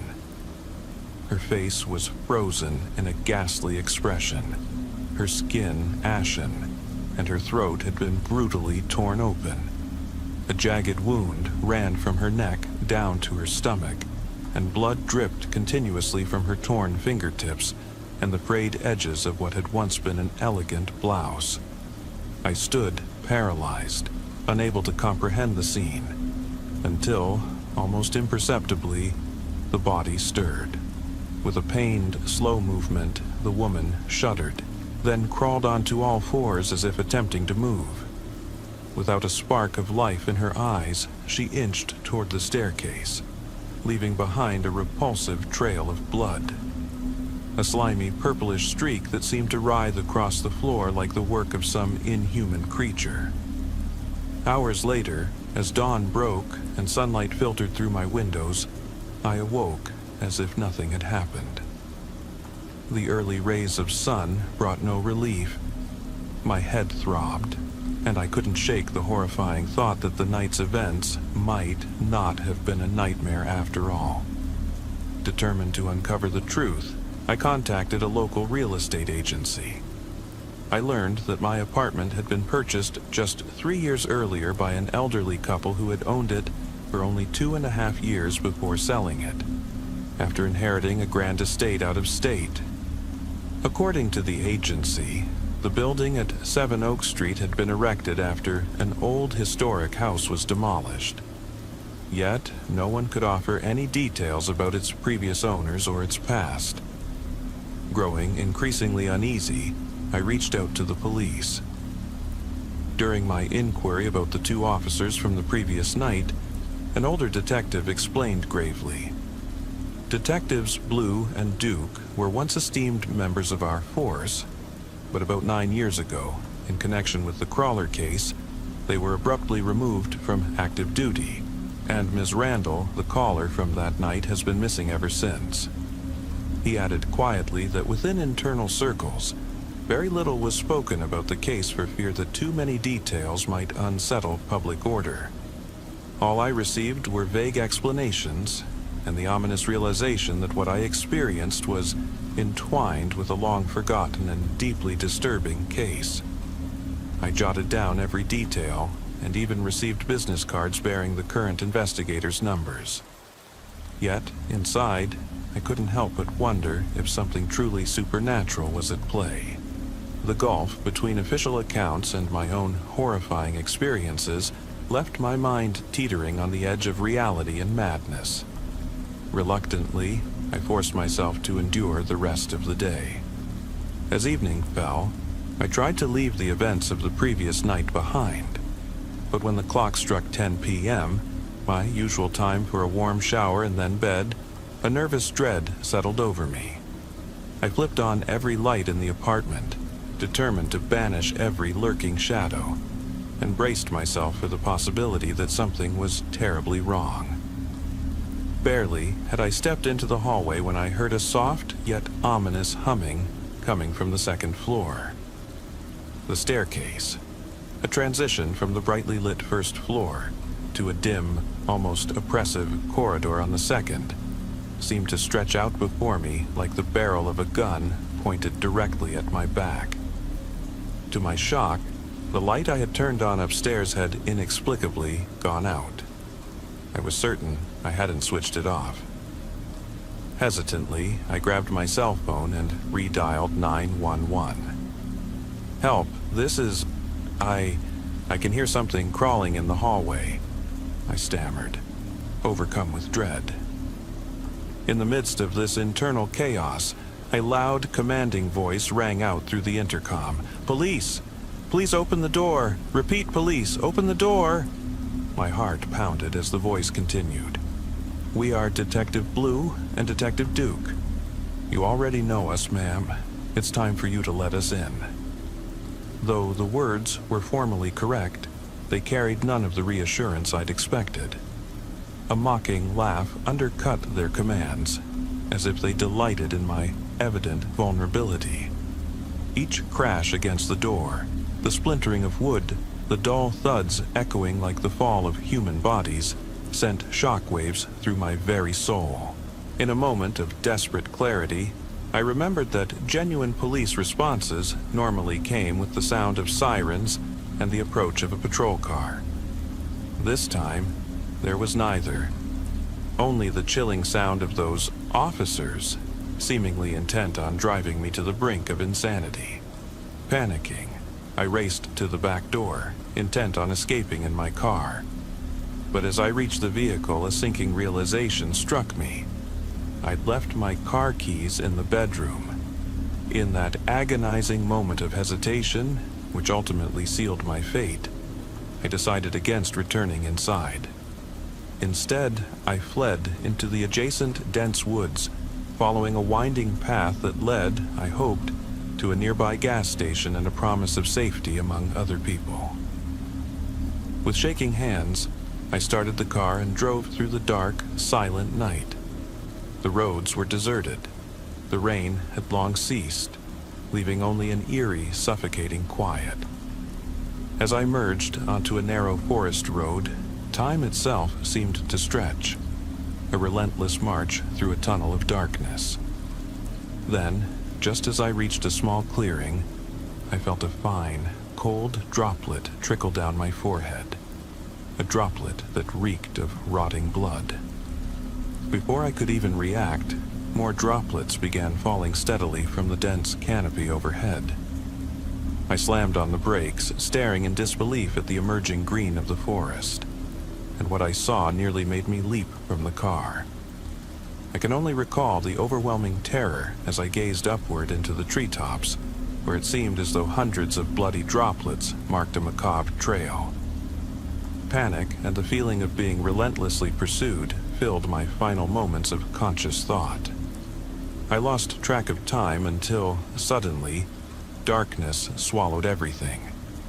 I'm not sure if I consciously chose to flee, or if the events had lured me into a limbo between wakefulness and sleep. When I finally came to, lying on a cool patch of grass deep within the forest, every inch of my body throbbed with pain. My chest, abdomen, and ribs bore deep, agonizing wounds, torn as if by a merciless predator. I lay there, unable to speak, as I listened to faint voices in the distance. A group of teenagers, likely roaming the woods in search of a thrill, laughed and chattered in the darkness. Their youthful energy was a jarring contrast to my own condition, and amid the haze of pain, I felt an overwhelming, primitive hunger awaken inside me, a bestial desire that seemed as ancient as time itself. In that dazed state, I knew something in me had changed. That terrible night had somehow replaced parts of my human consciousness with a more primal, bloodthirsty nature. With my last reserves of strength, I grabbed my phone and sent a few cryptic messages to those who once knew me. As I struggled to sort through the chaos within, my thoughts turned to my apartment. Who would be the next to move into that cursed residence? And would the ominous gang, the one whispered about in hushed, conspiratorial tones, soon come searching for me? What happened that fateful night remains an enigma. Official investigations, no matter how much I tried to uncover details about the missing detectives Blue and Duke, or about the mysterious Miss Randall, were stymied by sealed files and half-remembered accounts circulating in secretive circles. The scant information the police shared did little to convince me that this was some harmless prank. Instead, everything pointed to a far darker phenomenon. A paranormal event that had left its mark on the history of that house and seeped into local legend. I still recall every unsettling detail. The wet droplets falling like blood from the trees. The spectral appearance of those former officers whose eyes held an otherworldly gleam despite their official garb.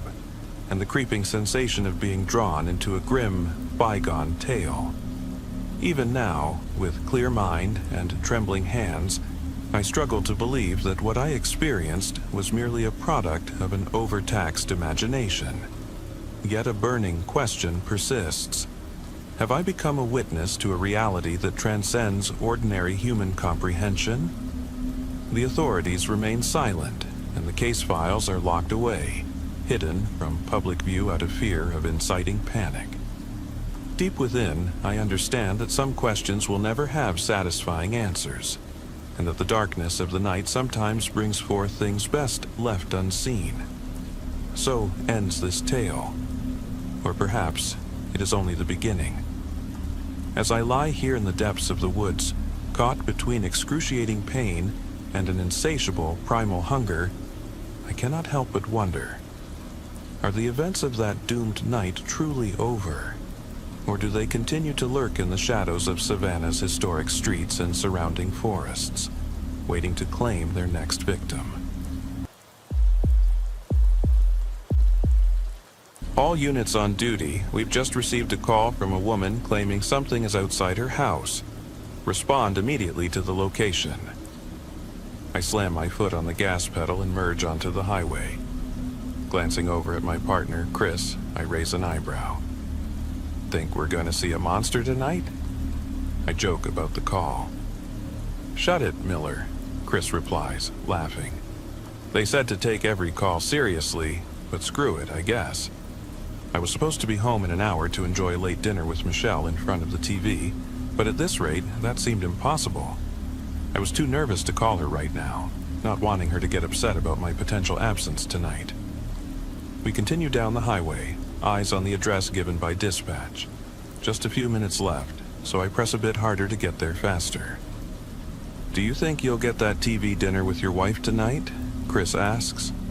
I shrug, watching the cars and streetlights flash by. If this is the last call, hopefully, we haven't had time to do anything together for weeks. I sigh. I really miss the times we used to have. "I get what you mean. This job is crap. Let's just handle this call. It's probably nothing," Chris reassures me. I take the exit into a quiet residential neighborhood and park in front of a row of houses.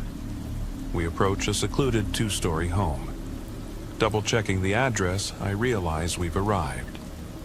We get out of the car and see the distressed woman who made the call waiting on her porch as she spots us. We quickly make our way to her as she steps onto the veranda. I notice she's been crying, tears streaming down her cheeks. "Ma'am, it's okay, we're here now. Is the man still outside your house?" I place a hand on her shoulder, trying to calm her. I hear her sobbing. It's not a person," the woman cries. I can't even explain what it did." She breaks off mid-sentence, collapsing into more tears. Chris and I exchange worried looks before turning back to her. "Where do you think it is? Is it still here? Are you sure it's not a person?" Chris asks, his voice taking on a more serious tone. The woman continues to snivel.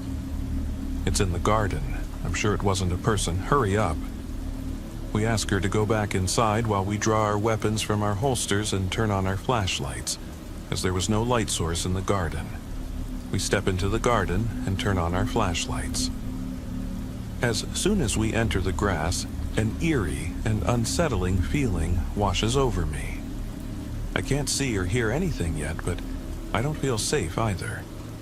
Chris and I sweep our flashlights across the entire garden, casting quick glances around, but there's nothing to see.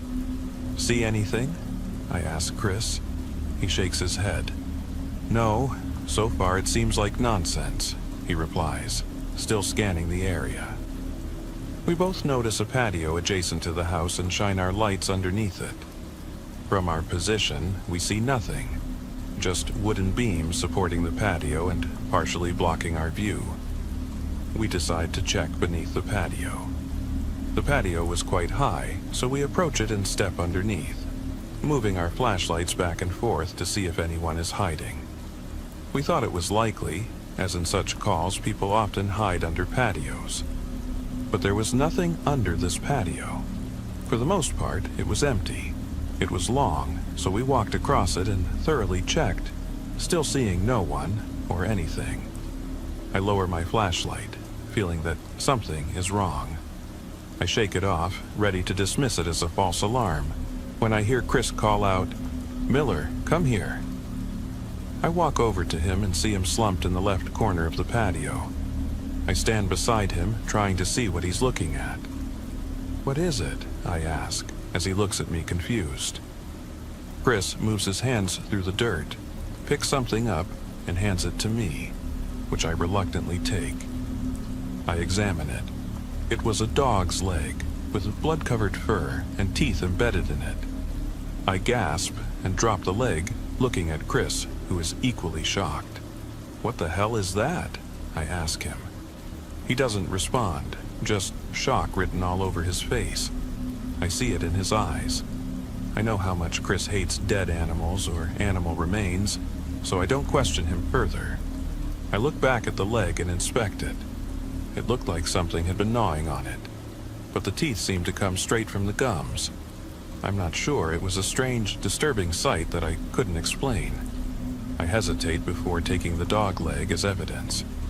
It emitted a terrible, rotten smell, and the leg felt limp. I wanted to vomit, but knew I had to take it with me. Chris and I stand up as I start to go pale. Holding the leg of a possible dead dog didn't feel right. Chris pats me on the back. "I'm going inside to talk to the woman. You stay in the car, okay?" Chris seems to have regained his composure. I nod and swallow hard. "Yeah, thanks, I appreciate it." I place the leg in the trunk and slam it shut as my phone vibrates in my pocket. I pull it out. It's Michelle calling me. I take a deep breath and answer the call, holding the phone to my ear. "Hey, Michelle," I say into the phone, still unsettled by the situation. "Sweetheart, are you okay? You're not home yet." I hear Michelle speak. I look down. "Yeah, I know. I'm probably working a late shift tonight. Sorry," I respond guiltily. "Oh, that's fine, I guess. Is something wrong?" "Yeah, everything's fine. Just had to respond to a weird call and I think about the dog leg. Found something strange." I sigh into the phone. There's a moment of silence on the other end. "Well, I really hope everything's okay." "It is. Trust me on this one. It's nothing major," I say. I see Chris coming out of the house. "All right, but stay safe, Miller, please." The call ends. Chris and I get back into the patrol car, sit for a minute, and reflect on what just happened. I look around the neighborhood. It was dark. Almost every house had no lights on the streets and no streetlights were lit. Just darkness. The atmosphere was different from anything I'd experienced in my 9 years as a police officer. "What did the lady say?" I finally ask Chris as I start the engine. I asked her if she had any cameras so we could see if someone was coming into her garden, but she said she didn't. She said she saw some kind of creature in her garden eating an animal. He points to the trunk where the dog leg is. I understand what that means. We probably need to bring this leg back to the station and have it examined. Something feels supernatural here. I wanted to say something, but didn't. I agreed that no person could just rip off a dog's leg, and I don't believe a person would have the nerve to try eating it. I didn't want to jump to conclusions, but the call was something that had to be considered. Suddenly, a signal comes through from dispatch over my radio. I quickly turn on the radio as Chris and I listen. "We've just received 2 calls from people saying something is in their backyard. Officers are already on the way to an address. I need other officers at another location immediately." Chris and I look at each other with confused fear. Weren't we just dealing with a similar call? We say nothing as I receive the address and start driving faster. It was only 6 minutes away, so not far, but something was off. Something was wrong, and it didn't look good. The radio crackles again, and I begin to fear what it could be. I hear the voice of a dispatcher once more. "We've just received another call from someone saying something is moving on their property. We need officers on site immediately." I repeat, we've just received a 4th call that something is moving on someone's property. "What the hell is going on here?" Chris says. My hands start to shake the steering wheel as I make a turn. "Something's not right, man." My voice trembles. "Pull yourself together, Miller. It'll be okay." Chris tries to calm me. I shake my head.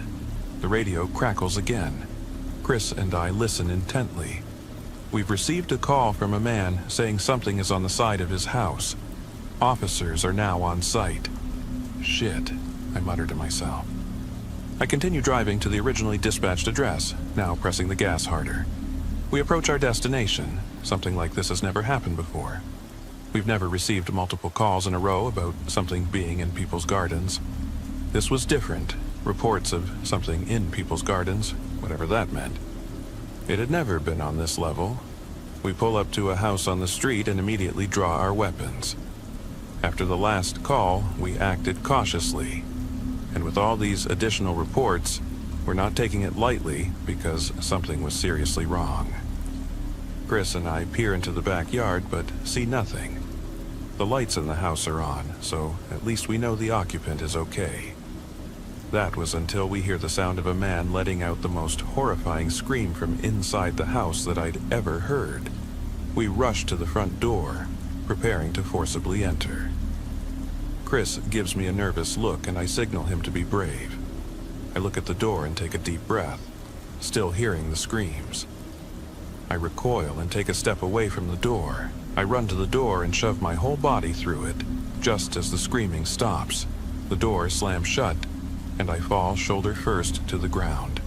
I see Chris running into the house, drawing his weapon, shouting, Police! The screaming has still ceased, and I start to think we're too late. The living room and dining area are visible from the entrance, and we see nothing in either room. Then we decide to check the kitchen. I sense that the kitchen is just around the corner, so we walk to the living room and make a hard left turn around the wall. As we enter the kitchen, we see the remains of a man, hunched over the sink, mutilated from the neck down to his calf. I gag a little, feeling the urge to vomit. I lower my head and lower my weapon. We were too late. I didn't have time to pity myself because I soon felt Chris desperately trying to get my attention. I lift my head and see him pointing to the kitchen window. The kitchen window offers a full view of the backyard, and I see a dark figure neither built nor shaped like a human, quickly crawling out of the backyard and disappearing out of sight. Chris and I quickly move to the back door and open it wide, swiftly making our way down the steps and sprinting further into the backyard. We see the figure nowhere else and hurry to the garden gate, open it, and run back into the front yard, but again, no sign of the figure we just saw. We lower our weapons and sigh in disappointment. My question was, what was that thing, and how did it escape so quickly? I hear my radio crackle again as I slowly approach the car. Officers have found a woman dead in her backyard. She was slashed through the fence. It looked like she died just a few minutes ago. We need paramedics on site immediately. What the hell is going on here? I hear Chris say. He leans against the garage door and sinks to the ground. I feel bad for Chris. It was clear this was a lot for him to process. I understand, because all of this was so inexplicable. I get into the car and slam the door shut, unsure of what to do. I scan the street, trying to look for the creature, but still see nothing. It had really just vanished, blown away by the wind. I hear my radio crackle again. Dispatchers received another call from someone saying something is in their backyard. They need officers on site immediately. I didn't know what to do anymore. I was convinced I was living in a hellish, repeating nightmare, but I did the only thing I could in this state. I take out my radio and say, "We found a man dead in his house." I repeat, "We found a man dead in his house." An hour later, I arrive home. It was almost 1 a.m., and I'm exhausted. We had to wait for paramedics at that house and explain to them what happened. We had to bring the dogleg back to the station and explain to the sheriff what happened in that house. And it was a whole process I didn't want to bore anyone with. I reach into my pocket for the keys and fumble for a moment before inserting them into the lock and opening the door, sighing in relief to finally be where I wanted to be. I toss my radio onto a chair by the front door and forget to turn it off. My relief is instantly stripped away as I see my wife's bloody head hanging from the ceiling. I scream and drop to my knees, beginning to cry. It was already a horrible night. I couldn't lose Michelle, too, not her. "Sweetheart?" I hear Michelle's voice from the stairs, just before I also hear her scream. I'm confused as I lift my head and look at the stairs, and there she is. Standing on the stairs, she stares in shock at the ceiling. I look back at the head on the ceiling. It looked almost exactly like Michelle's, but how? If her head was there, but she was alive on the stairs, that meant... What the hell? I didn't know how to express my thoughts otherwise. I look at my overwhelmed wife. "Did you hear anyone come in or anything?" Michelle looks at me. I can see how scared and completely confused she is. "Miller, Michelle, this is important. Did you see anything outside the house?" "No, I didn't hear anyone come in either." I assume she's telling the truth, but that doesn't explain how the head was identical to my wife's. The facial features, the hair, everything. Slowly, I stand up, walk past the stairs, and head to the kitchen. Something is pulling me there, and my gut tells me to go. "What are you doing?" "What are you going to do with that severed head?" I hear my wife scream at me. I stammer for a few seconds before getting my words together. "I know, Wait a minute. I walk into the kitchen, look at the countertop, and almost have a heart attack. "Michelle?" I scream, but I hear no response. I keep looking at the countertop. There was a head, covered in blood, almost identical to mine. I try to piece it together, but I just can't. I damn well didn't know what was happening here. My mouth hangs open, searching for more words, but I'm terrified of the situation. These heads, who were they originally, and how did they get here? I feel my phone vibrating in my pocket and pull it out. It's a message from Chris. He usually doesn't text me this late, so I'm confused. I open it. I examine the message carefully. It reads, "I'm still on duty, and we received a call from someone saying they saw something in their neighbor's gardens. I have the address. It's your house. Don't panic. I'm on my way." My heart sinks as I read. I still don't know what the things in people's gardens were doing, whatever they were, but I didn't want to find out. I'm uncertain about everything at this point. "Michelle," I continue, saying my wife's name, but I still hear no response from her. I walk out of the kitchen and see her standing at one of the back doors near the dining room, looking at the backyard and trembling. I walk beside her to see what she's looking at. There, I see it. The same dark figure I saw earlier stands in the middle of our backyard, staring at me lifelessly.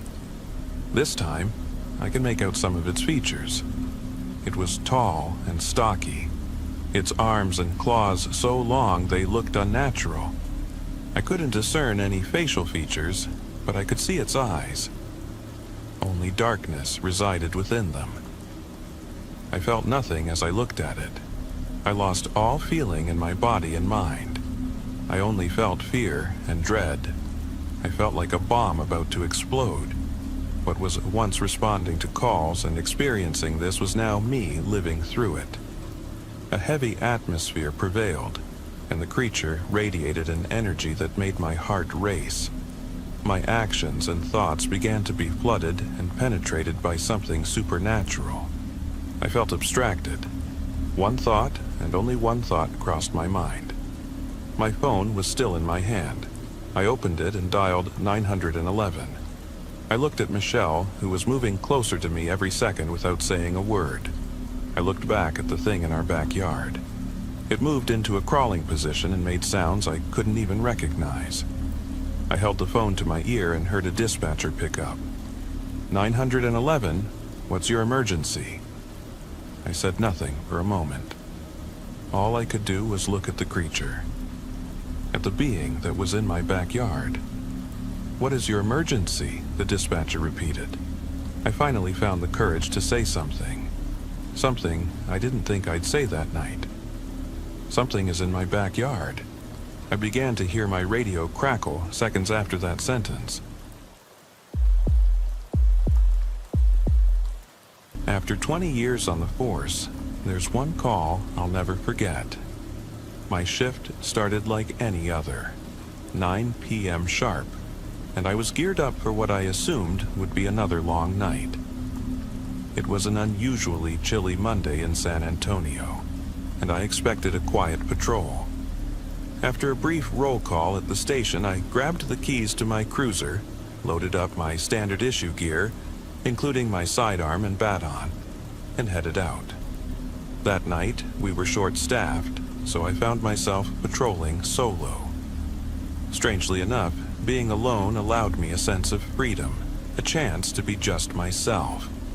In those moments, my heart felt detached, no longer fully in sync with the duty I had pledged to serve. At first, I felt like a hero, someone who could make a difference. Now, after years of routine calls and endless miles, I felt like just another statistic. Another weary soul counting down the hours until I could finally go home. Time dragged on as I cruised aimlessly through the quiet, shadowed streets of downtown San Antonio. My eyelids grew heavy, and by 3 a.m. I was fighting off sleep with every fiber of my being. I was so exhausted that I almost considered pulling over for a brief nap. when suddenly, a crackling voice over the radio snapped me back to attention. "Dispatch, please respond. We have a call at location Echo 26. The alert jolted me. I hadn't even noticed my radio's volume had been turned up. I grabbed it and replied, "This is Officer Daniels at Echo 26. Go ahead, dispatch." Dispatch reported that a silent 911 call had come in from the given address, along with all the coordinates needed to reach the scene. Usually, these calls turned out to be false alarms. A misdial, maybe, but duty called. I headed straight for the address. When I arrived, disappointment washed over me. It was an old apartment complex in a nondescript neighborhood. I called back to dispatch, but they confirmed without a doubt that the call had originated from that very location. Stepping out of the cruiser, I surveyed the building. It was an imposing structure, likely housing no fewer than 50 residents. From the exterior, no lights glowed, and I knew what had to be done. I would have to check every door to locate whoever had made the call. With a heavy sigh, I made my way to the front door. To my surprise, the door wasn't locked. As soon as I placed my hand on it, the door creaked open with an eerie groan. I stepped into a long, dim hallway, letting the door slam shut behind me so that its echo would fade into silence. Suddenly, everything went pitch black. I flipped on my flashlight, its flickering beam barely lighting up the corridor. I could just make out a staircase at the end of the hall. Relieved, I searched for a light switch. "Thank God," I muttered under my breath. But as soon as I flipped the switch, a sharp crack sounded. The bulb exploded in a tiny burst of sparks. Now, I was left with nothing but my flashlight to guide me. Slowly, I made my way up the stairs. At the top, another corridor awaited me, as dark as the bottom, lined with old, worn doors. The weak beam revealed peeling paint and decrepit frames. Glancing down, I noticed how filthy the carpet was, exuding a nauseating, rotten odor reminiscent of decaying meat or spoiled food. In many of our calls, we'd end up scrubbing our boots on the spot. This was clearly one of those cases.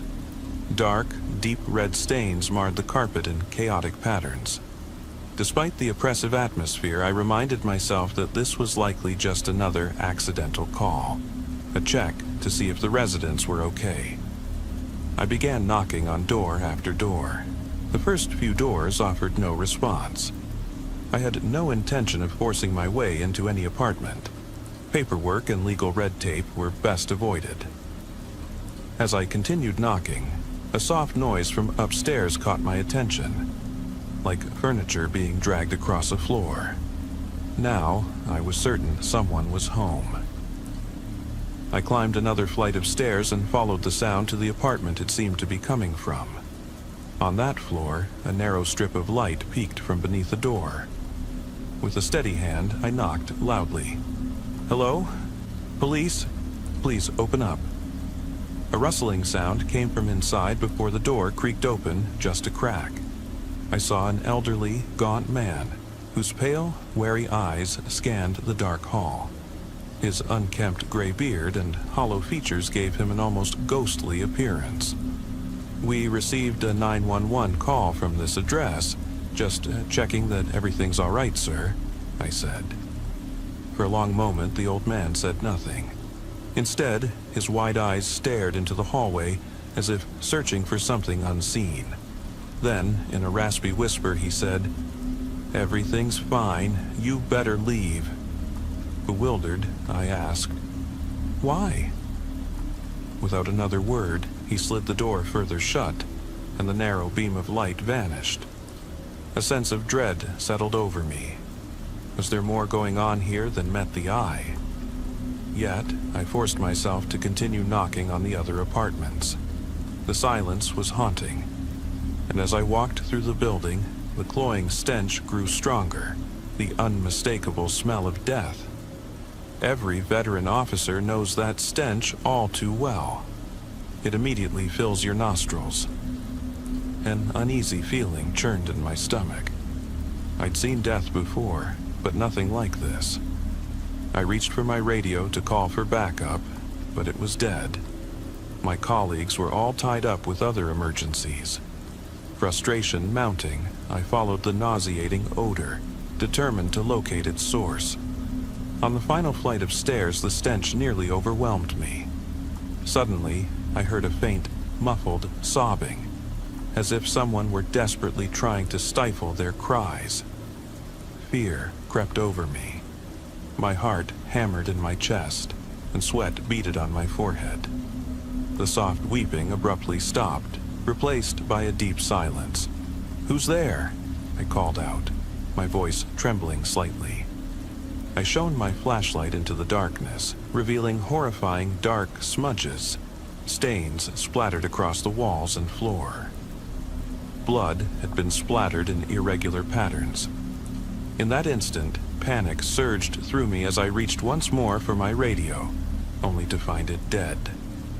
I cursed softly under my breath. My fatigue had made me careless. I turned to head back down the stairs when a heavy, ominous breathing echoed behind me. Spinning around, I shone my light down the hall.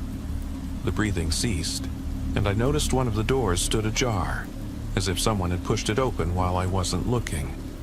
Every instinct screamed at me to run, yet a morbid curiosity forced me forward. I gripped my sidearm a bit tighter, though I was fully armed in Texas. Nothing in my training had prepared me for what I was about to face. Cautiously, I approached the open door. The repulsive odor hit me like a wall. I knew the source was inside. As soon as I stepped into the apartment, I flipped on the light switch near the wall, and what I saw would haunt me forever. Blood was everywhere. It smeared the walls, pooled on the floor, and even dripped from the ceiling. Numerous bodies hung lifelessly, as if in a butcher's display. Their forms were emaciated and ashen. Some appeared to have been there for months, others only recently. My breath caught in my throat, and I slowly retreated back into the hall. Suddenly, a deep, distorted laugh resonated in the darkness, a laugh so twisted it sent a chill down my spine. It grew louder and louder until the blood in my veins seemed to freeze. Without thinking, I bolted down the stairs, feeling a presence close on my heels. That eerie laughter nearly shattered my sanity. In a desperate moment, I collided with someone in the hallway. It was the same old man from before. He grabbed my arm and yanked me aside. "Follow me," he whispered urgently. In my panic, I obeyed without question. He led me hastily into his own apartment and shut the door behind us. "What the hell was that?" I demanded, panting. "Shh." The old man hushed, pressing his ear against the door. "Sit down," he urged. Trembling, I sank onto his worn sofa. Every ounce of my training, every year on the force, seemed to vanish in that moment. I was lost, unsure of what to do next. "I'm sorry," the old man began, turning to face me. "It's my fault you came here." "Excuse me?" I whispered. I was the one who made that 911 call. I was speechless. Everything felt like a nightmarish descent into madness. The old man settled into a dusty recliner and continued in a strained voice. "Believe it or not, I had to warn you. What roams these halls isn't human. Every few months it comes out, and it devours. I sent that call tonight when it started again, but I couldn't even speak properly. Whatever it is, it can sense your thoughts, almost read you. Try to leave and it will know." Fear and confusion seized me. I thought he was mad, yet there was an undeniable truth in his eyes. I listened silently as he went on. "It's always the same. Every so often, it abducts some of us from these apartments and they never return. Come morning, cleaning crews arrive and like magic, the apartments are ready to rent again. I moved in here only because the rents were low." He let out a brief laugh before sighing heavily. Now I understand why.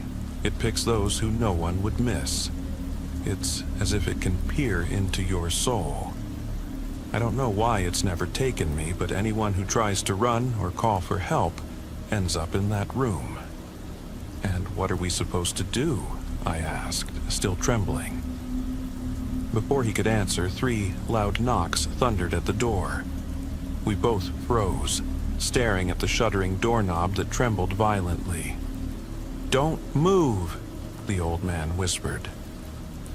I couldn't tear my eyes away as something desperate stirred on the other side of the door, the knocking growing frantic before suddenly ceasing. "Honey, please let me in," a familiar voice called through the door, clear and pleading. "That's my wife," I shouted, springing to my feet. "No, it isn't. Don't let her in," the old man hissed. Curious and desperate, I leaned toward the peephole. There she was, my wife, looking frightened and tearful, sorrow etched deep in her eyes. She had been missing for 2 years, a hope I had long since abandoned. And now she was pleading to be let in. In a surge of panic, the old man lunged to block me from opening the door, but I managed to shove him aside with my elbow. I unlocked the door and cried, "Honey, come in," as I pulled it open. But the old man had been right. Standing before me was not my wife. Instead, a creature revealed itself. A gaunt, towering figure with impossibly long arms nearly brushing the floor. Its skin was a sickly, pale blue, crisscrossed with red veins, and its face bore a small, unassuming mouth with no eyes to be seen. Slowly, it tilted its head from side to side, as if weighing me against the old man, each movement accompanied by a disturbing crack in its neck. "You damn fool," the old man growled. "You let it in." Before I could react, the creature lunged with inhuman speed. It shoved me aside and clutched the old man by the leg, dragging him violently into the hallway. His agonized screams echoed ominously through the building as he and the creature vanished into the darkness. I stood frozen, the sound of his pain reverberating down the halls. Clutching my ears, I tried to block out the piercing echoes. I had to get out. The old man's screams haunted me even as I struggled to remember my duty, the very reason I had spent years on the force, to protect. Mustering every ounce of courage, I forced myself forward through the oppressive gloom, following the putrid odor that seemed to lead me toward the heart of the horror. Finally, I reached the corridor outside what I presumed was the source of the nightmare. With shaking hands, I directed my flashlight at the doorframe. From behind it came a faint cracking sound, as if something was moving. I inched closer, listening intently until I heard the steady, ominous tap of long, claw-like fingers scraping against the wood. At that moment, the macabre laughter resumed, louder and more insistent, as if it were speaking directly into my mind. "I'm afraid he's dead," a voice suddenly whispered so close, it felt as though it were right in my ear. I froze, unable to move as the voice continued, its tone almost controlling my limbs. "We can help each other. We could even be friends," it urged, insidiously echoing in my thoughts. Slowly, the creature turned its grotesque body toward me, its twisted form illuminated by the dim light. "You know, it's your fault he's dead," the voice sneered, its words stinging like needles. "Just like your wife. Maybe if you hadn't been so obsessed with work, always putting in overtime, always thinking only of yourself, you could have stopped her from disappearing." The searing pain in my head was almost unbearable, yet amid the torment, I recalled the old man's words. "It chooses those whom no one would miss." Perhaps, just maybe, I could resist this creature's temptations and simply walk away. Could it really be that simple? I wondered. With a determined step, I turned away, even as I heard the creature's footsteps scuffling closely behind me. its eerie, warm presence nearly tangible on my skin.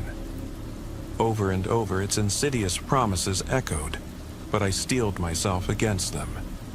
One thing was certain: the creature wasn't physically stopping me. As I neared the exit door, desperation mounted in the creature's voice. "I can help you," it pleaded almost desperately. "You could live forever.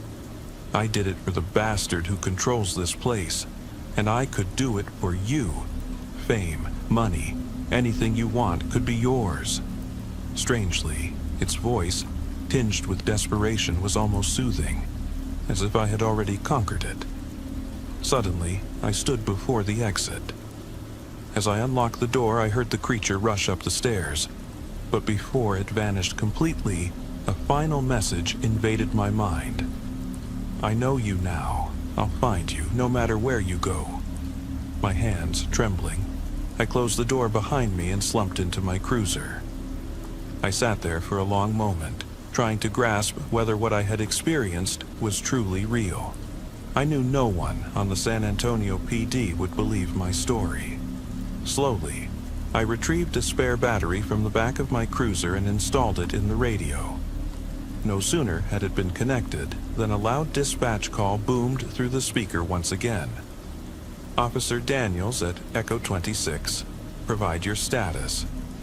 I sat there, unmoving, as the same message repeated over and over until I finally picked up the handset and resignedly replied, "Accidental radio contact." When I was a kid growing up in the small Midwestern town of Hollow Creek, there was an urban legend that circulated around our school. A legend that sent shivers down everyone's spine. We called it the Legend of the Falling Smile. Nobody knew who had started it, but everyone agreed on one thing: something unexplainable roamed the night. They said there was a creature lurking somewhere around town, unseen by human eyes but unmistakable by the sound it made. Late at night, you might hear the eerie clack of its jaws snapping together as it shuffled down empty streets. Locals whispered that if you listened closely, you could even catch the sickening crunch of teeth being devoured. It was a horrifying figure, forever hungry, and always watching from the shadows. According to the legend, the creature's first known victim was none other than the daughter of Hollow Creek's founding family, Beatrice Holloway. Beatrice had been an ordinary girl until about the age of 7. One night, she began complaining about a persistent clicking sound coming from outside her bedroom window. Her parents, steeped in the ordinary rhythms of small-town life, dismissed her worries as nothing more than childish imagination. Yet, night after night, the clicking continued, growing louder and more insistent. One crisp autumn afternoon, Beatrice ventured into the nearby woods to explore. As she wandered beneath towering oak trees, the clicking resumed, now more pronounced than ever before. A heavy, almost tangible sense of dread washed over her. Her heart pounded as if it were a runaway train about to derail. In a frantic bid for safety, she turned to run, only to be struck by a searing pain in her mouth. One by one, her teeth began to loosen and fall out. Beatrice's screams echoed through the trees as blood streamed down her chin. In mere seconds, the little girl crumpled to the forest floor, leaving behind a gruesome trail of blood and scattered teeth. In that moment, she knew this was no nightmare. Her teeth continued to drop until nothing but a grotesque, bloody mess remained. She clutched her knees, sobbing in unbearable agony until, eventually, the pain subsided, leaving silence in its wake. Her lifeless body lay abandoned in the woods, a macabre offering for the creature that had haunted the legend. Even now, those who pass by say they can almost hear a permanent scream echoing from that spot, a mute testament to the horror that had unfolded. And so, if you ever find yourself alone and you catch that unsettling, rhythmic clicking in the dead of night, run. That, my friends, was the legend of the falling smile. A tale passed along from playground whispers to hushed classroom conversations. It didn't matter who you were. Everyone in Hollow Creek had heard it. Parents tried to silence the stories, dismissing them as mere fables to keep misbehaving children in check. But before anyone could stamp out the myth, it had taken root in every corner of our town. I first heard the story from a group of older kids at school. While it made some of my classmates jump at every creak in the night, I was skeptical. I never truly believed in monsters. That is, until I grew up and found myself on the local police force. I hadn't planned on a career in law enforcement. It was more a matter of necessity than passion. I'd never been a top student, and money was always tight. After high school, higher education wasn't really an option, so when my uncle, already a veteran officer, offered me a job, I took it reluctantly. It turned out to be a decent way to get by, allowing me to rent my own apartment and finally live independently. Still, the early days on the force were uneventful. My fellow officers were friendly enough, and the routine was predictable, until the bodies started appearing. About a month ago, a family enjoying a sunny day at Lake Silverwood made a grim discovery. Their children had been playing by the water's edge when one of them stumbled upon something shocking. A hand that gave off a faint, unsettling shock when touched. When the parents pulled the lifeless form from the water, I was called to join the recovery team. I've never had a strong stomach, and the sight that greeted me was more than I could bear. The body was bloated, its skin mottled with dark, clotted blood, and the stench was so overpowering that even seasoned officers looked like they were on the verge of vomiting. Chunks of skin had decayed away, revealing raw muscle beneath, but it was the face that haunted me most. It was locked in an eternal, silent scream, eyes wide with terror and mouth agape. Inside that gaping maw lay nothing but rotting, exposed gums. In that moment, my mind raced back to the legend of the falling smile. At first, I tried to dismiss it. I told myself that missing teeth on a corpse were not proof of a supernatural monster. There were plenty of mundane explanations. But any denial I clung to evaporated when another body was found. One early morning, residents awoke to the sight of a woman lying dead in the middle of Main Street. She too wore that same twisted, silent scream, her mouth still leaking dark blood. Then came a third discovery in a grimy back alley, followed by a fourth in a suburban backyard. Soon, people began to vanish, only to be found later in a similar state. Every victim had lost their teeth, and the official cause of death was always blood loss. I don't think I need to spell out the common thread linking these tragedies. To date, 27 bodies, each missing every trace of their teeth, have been discovered scattered across Hollow Creek, as if left there by some vengeful force. I pray they didn't suffer the fate of that damned creature. I pray there isn't a monstrous being behind it all. Hell, I'd sooner believe in a disturbed serial killer than in that unholy legend. Then, on a night I'll never forget, it happened again. It was around 3 a.m. I was preparing for bed when I first heard that eerie clicking outside in the yard. The sound was not quite human, and no matter how hard I tried, I couldn't pinpoint its source. I froze as the clicking grew louder and faster, drawing ever closer until I realized it was right outside my bedroom window. Click, click, click. My blood ran cold. In that terrifying moment, I couldn't help but wonder if it was finally my turn. And so, as the silence of the night was shattered by that dreadful sound, I realized that legends sometimes have a way of coming to life in the most unthinkable ways. It was a chilly autumn morning in October 2023 in a small town called Cedar Falls, nestled in the heart of Wisconsin. My father was a dedicated detective with the Cedar Falls Police Department. One morning, he acted strangely. I watched as he walked into the kitchen, dressed in his police uniform, and headed toward the coffee maker in our modern kitchen. He poured his favorite blue ceramic mug before sitting down across from me at the small, round wooden table. He brought the steaming blue mug to his lips. The aroma of freshly brewed coffee filled my nose. It didn't take long before I noticed the dark circles under his eyes. He looked like he hadn't slept in days.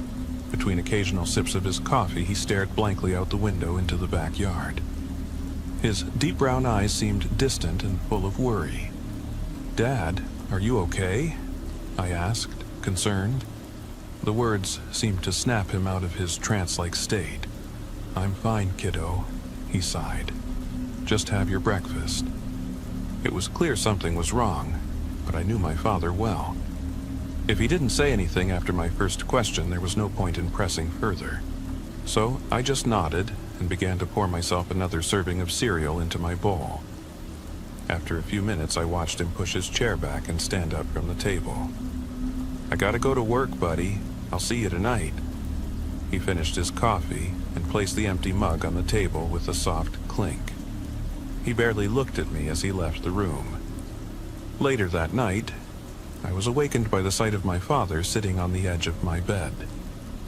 The room was dark, but the faint yellow light from the hallway, seeping through the crack of the slightly open door, was enough to make out the serious expression on his face as he sat there, staring at the floor. Confused, I turned to check the clock on my nightstand. It was 2:45 a.m. I looked back at my father. Was he just coming home from his shift? I wondered, perplexed. Rubbing the sleep from my eyes, I noticed he was holding his service pistol. "Dad?" I murmured, my gaze fixed on the gun in his hand. "You know I love you, right, kiddo?" He blurted out, still staring at the floor. That surprised me.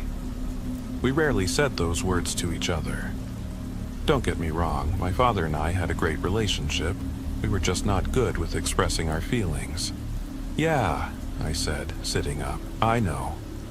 Suddenly, a loud crash echoed from the living room, making my skin crawl. It sounded like the front door had been kicked in.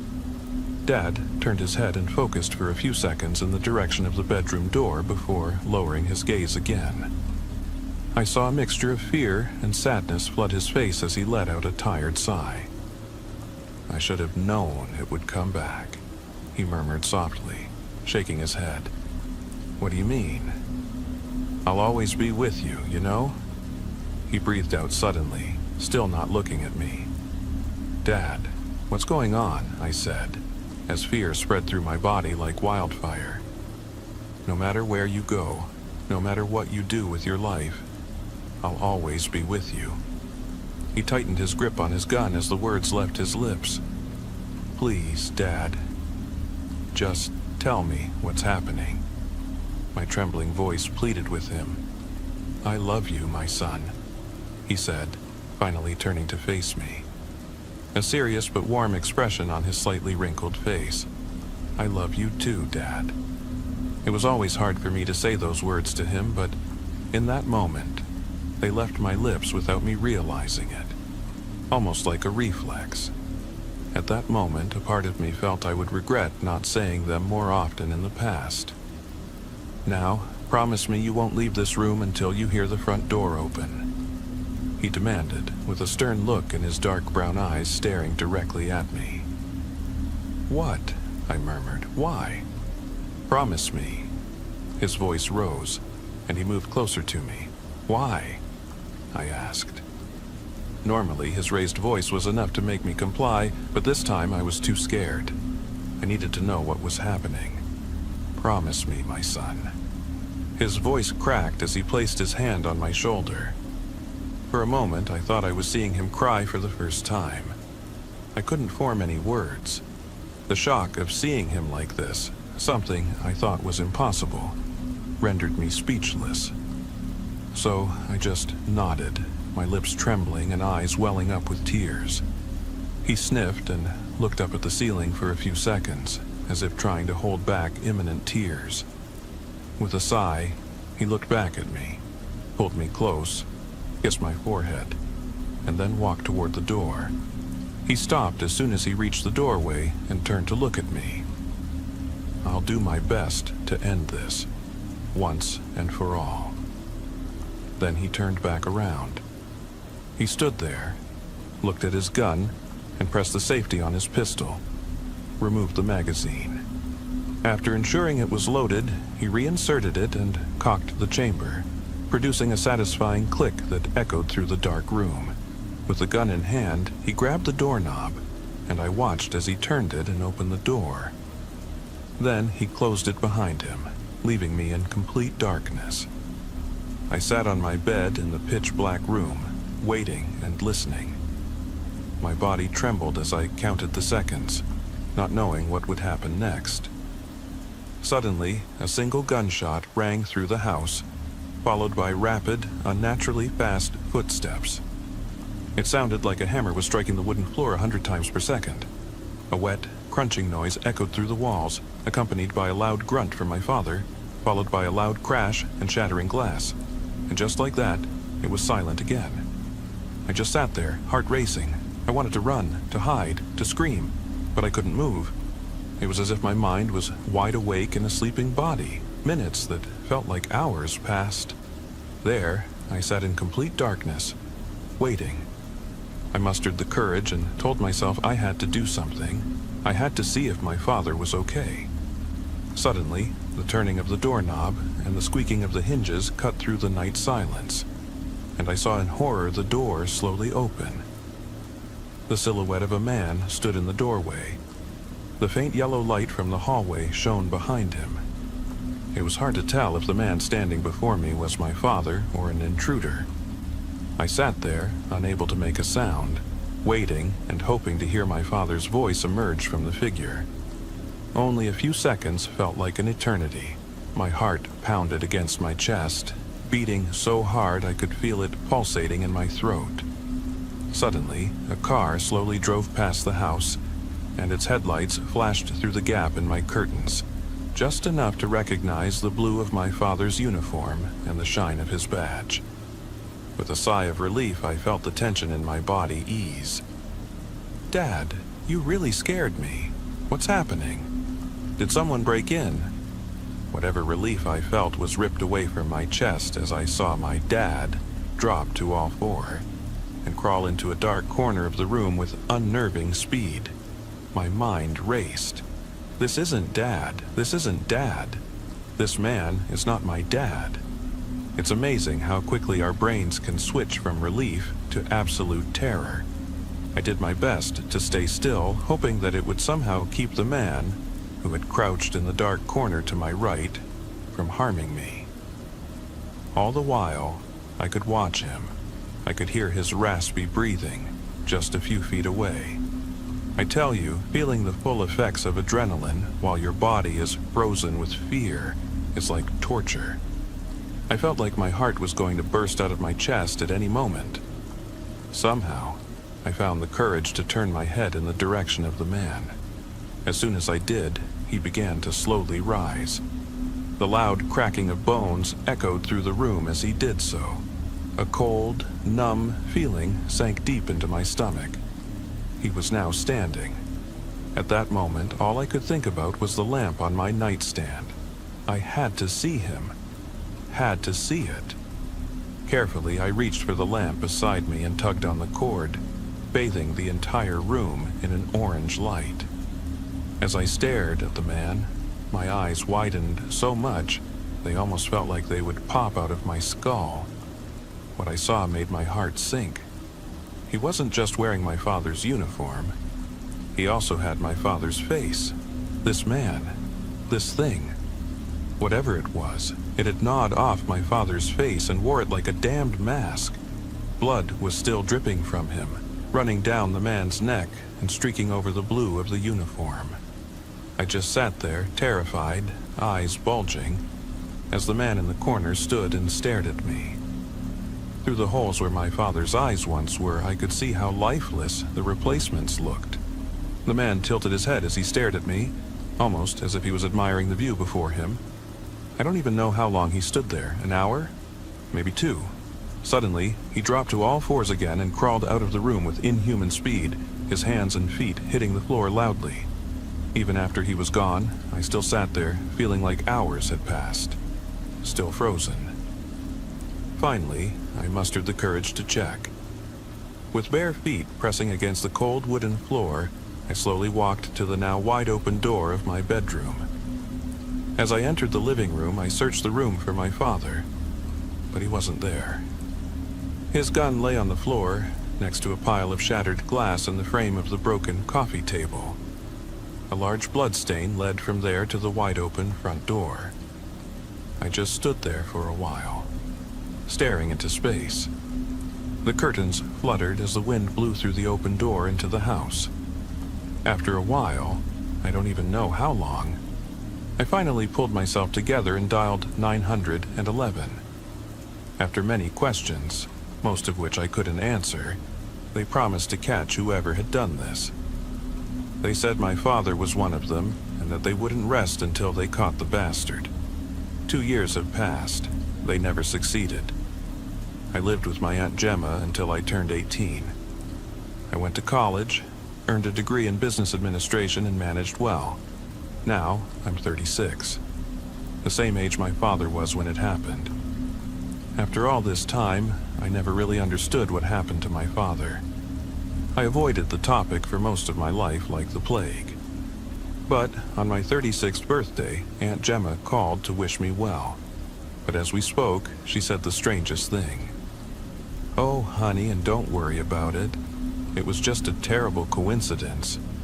Her voice came through the phone. "What are you talking about, Aunt Gemma?" I replied, confused. "You know, the whole thing with your father and grandfather in turning 36.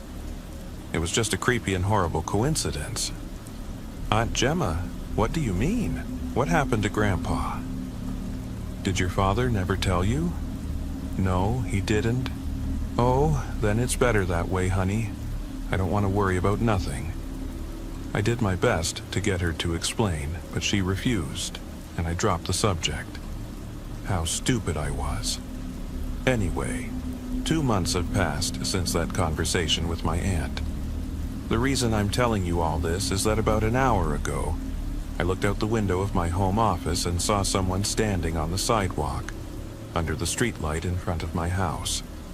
The person was wearing a hood, making it hard to recognize who they were.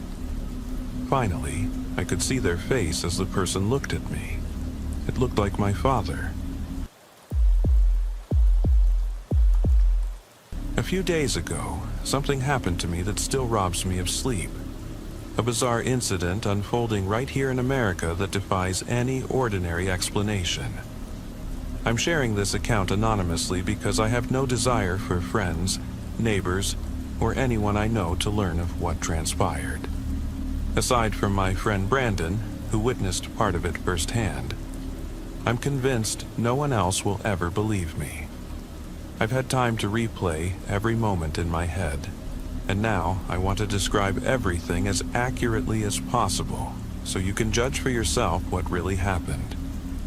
I apologize if my narration isn't polished. The experience is still raw in my memory, and the emotions remain as intense as they were on that fateful night.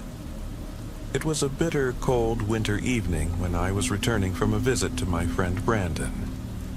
Brandon lives on the outskirts of Albany, New York, in a converted farmhouse tucked away in a landscape of sprawling fields, patchwork farmlands, and quiet rural hamlets. Not long ago, while driving along a slick, icy country road, Brandon suffered a terrible fall that shattered several bones in his leg and foot. Since then, he's been unable to walk or drive, and I've taken on the responsibility of delivering groceries and essentials to him along that same lonely state road, a route I'd traversed countless times without incident. That night, I was in a relaxed mood, driving cautiously in my pickup truck as the darkness and freezing conditions demanded my full attention. About 3 or 4 minutes after departing Brandon's house, while cruising along the desolate road, I noticed flashing red and blue lights in my rearview mirror. At first, I assumed an emergency vehicle was simply passing me by. I slowed down and pulled onto the shoulder, thinking nothing more of it, until it became unmistakably clear that I had been pulled over. A wave of anxiety washed over me. I've always been a law-abiding citizen, and I've never been stopped by the police in all these years. Yet there I was, facing an encounter I couldn't have imagined. I recalled stories of officers issuing tickets for minor infractions on a whim, and wondered if I was about to become part of one of those tales. So, I rolled down my window and tried my best to appear calm and cooperative. A middle-aged officer stepped up to my window. "Good evening, sir. License and registration, please," he said in a firm, measured tone. Introducing himself as Officer Hartman, he claimed I was speeding, even though I was absolutely certain I had obeyed every speed limit. Deep down, I suspected he'd concocted some excuse just to stop me. Despite my inner protest, I remained silent and handed over my documents, hoping for a quick and uneventful resolution. "Please remain in your vehicle while I issue you a citation," Officer Hartman ordered. As he turned and walked toward his dark blue patrol car, I noticed another officer standing a few feet away beside my truck. This second officer, later identified as Officer Lehman, had an eerie, expressionless face. His posture was unnervingly still, almost as if he were disconnected from the world around him. Moments later, I watched as Officer Hartman returned to his car. He closed the passenger door with a loud thud, started the engine, and without a word, accelerated abruptly along the icy road. What struck me as odd was that he left Officer Lehman behind, standing silently in the cold. Almost instantly, the blankness on Lehman's face shifted. His eyes darkened with an intensity that bordered on pure, unbridled rage, as though he had suddenly realized something was terribly wrong. Before I could fully process the change, Officer Lehman bolted from his spot with an energy I could hardly believe. In a single, fluid motion, he sprinted toward the moving patrol car. On that narrow, sloping road, there was a small drainage ditch, a hazard that Officer Hartman hadn't completely cleared. In that critical instant, Lehman leaped into the moving vehicle. The force of his unexpected jump caused the car to lurch violently. I watched in horror as the vehicle swerved uncontrollably, skidded into the ditch, and then careened into a massive, gnarled oak tree standing by the roadside. Inside the twisted wreck of the patrol car, I witnessed a scene so surreal I can hardly put it into words. Officer Hartman's body was sprawled across the front seat, covered in a thick, jet-black substance that clung to him like liquid tar. His frame trembled uncontrollably, and his once resolute face was now a canvas of pain. Bruises spread across his pallid skin, and a deep, ragged gash marred his left eye. In a grotesque display, Officer Lehman was perched atop him, his hands clutching Hartman's head as he emitted a chilling, deranged laugh. His demeanor was both mocking and maddening. Frozen in shock, I couldn't tear my eyes away as Lehman began to mutter in a low, guttural tone, a series of words that sounded less like speech and more like a dark incantation, as if he were summoning some unholy force. With a sudden, violent jerk, he threw his head back and lunged forward, his contorted face momentarily meeting mine. In that instant, it felt as though his gaze burned into my very soul, filling me with an icy dread that I have never experienced before. My survival instinct finally kicked in, and I bolted from the scene. I ran as fast as I could along the icy roadside, barely registering the sharp pain as my belongings, my cell phone, a few coins, and possibly even my wallet, tumbled from my pocket with each frantic step. I wasn't thinking about the pain of the cold, hard ground beneath me. I was only focused on escaping that nightmarish madness. Behind me, I heard heavy footsteps pounding relentlessly, accompanied by Lehman's disjointed, almost demonic shouts. At one point, I even felt a sudden, inexplicable chill as something brushed against the back of my neck, sending me into a deeper state of terror. I screamed, turned around, and saw him, just a few paces behind, his deformed, nearly faceless features looming in the darkness. In sheer panic, I pressed on toward Brandon's farmhouse, the only refuge I could think of. Every second stretched into an eternity as I raced along the deserted road, praying, "God, please help me." The cold air stung my cheeks, and my limbs began to feel numb, but I couldn't stop. At long last, the familiar silhouette of Brandon's house emerged against the night sky. With trembling hands and a heart pounding out of my chest, I reached the front door and pounded on it, calling out Brandon's name as though it were a lifeline. Despite his broken leg and obvious pain, Brandon managed to open the door. In that moment, we hastily barred the entrance.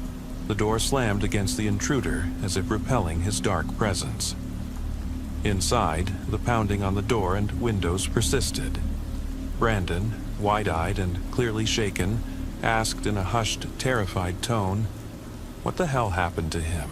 What on earth is going on?"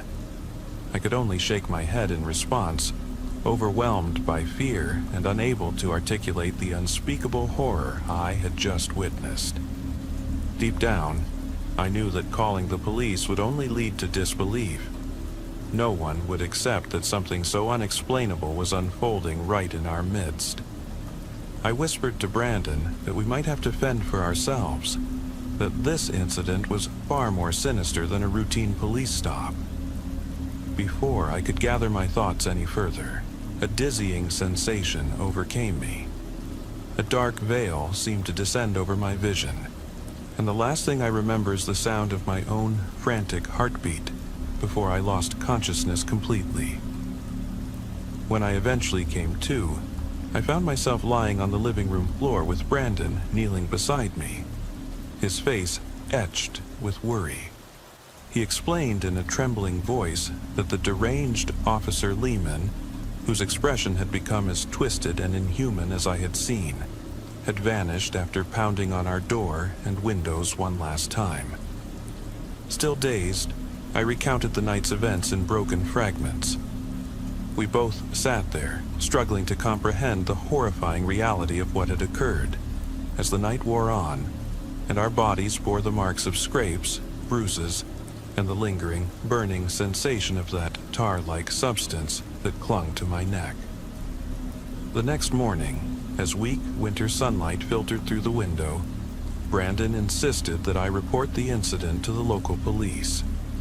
He argued that if I didn't come forward about what had happened to Officer Hartman, no one would ever believe that something so surreal had occurred. With trembling hands and leaning on Brandon's crutches, I climbed into his well-worn pickup truck, and we set off for the police station in Albany. The drive along that icy, desolate road was a waking nightmare. Every twist of the road, every glimmer of a distant streetlight, sent shivers down my spine as I couldn't shake the feeling that Officer Lehman, or whatever dark force he represented, was lurking just out of sight, ready to strike again. At one point, we passed by my own abandoned car, its door still ajar, and my scattered belongings lying frozen on the roadside. I quickly retrieved my keys and cell phone, secured my vehicle as best I could, and rejoined Brandon's truck, all the while casting anxious glances behind me. Upon arriving at the Albany police station, we checked in at the reception desk. A calm, friendly female officer greeted us and soon led me into a small interview room to take my statement. As I sat there, trying to steady my trembling hands and racing heart, I couldn't help but notice something utterly bizarre. In a dimly lit hallway, behind a partially open door, stood Officer Hartman. He was motionless, his face eerily pristine, completely devoid of the injuries and trauma I had witnessed only hours earlier. his vacant stare, illuminated briefly by the intermittent glow of overhead lights, sent a chill down my spine. I quickly excused myself, unwilling to meet that unearthly gaze any longer. I left the station as quickly as possible without providing my name. After all, who would believe that I had witnessed a paranormal, almost demonic event unfolding within our very own police force? Since that night, I have withdrawn from the world, living in a constant state of fear that the malevolent presence might return. I find myself questioning whether I will ever learn the truth behind that horrifying incident, or if it will forever remain a dark, unexplainable secret lurking in the shadows of our everyday lives.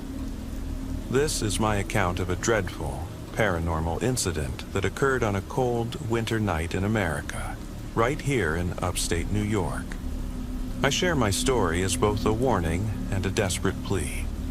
Stay vigilant, for even in the most ordinary moments, something truly sinister could be waiting just beyond the familiar glow of our streetlights. What began as a routine police stop might have been the doorway to a supernatural nightmare, one that has forever altered my perception of reality. I'm Jay Miles, and I want to share a story that has haunted me for years. Decades ago, I joined the New York Police Department.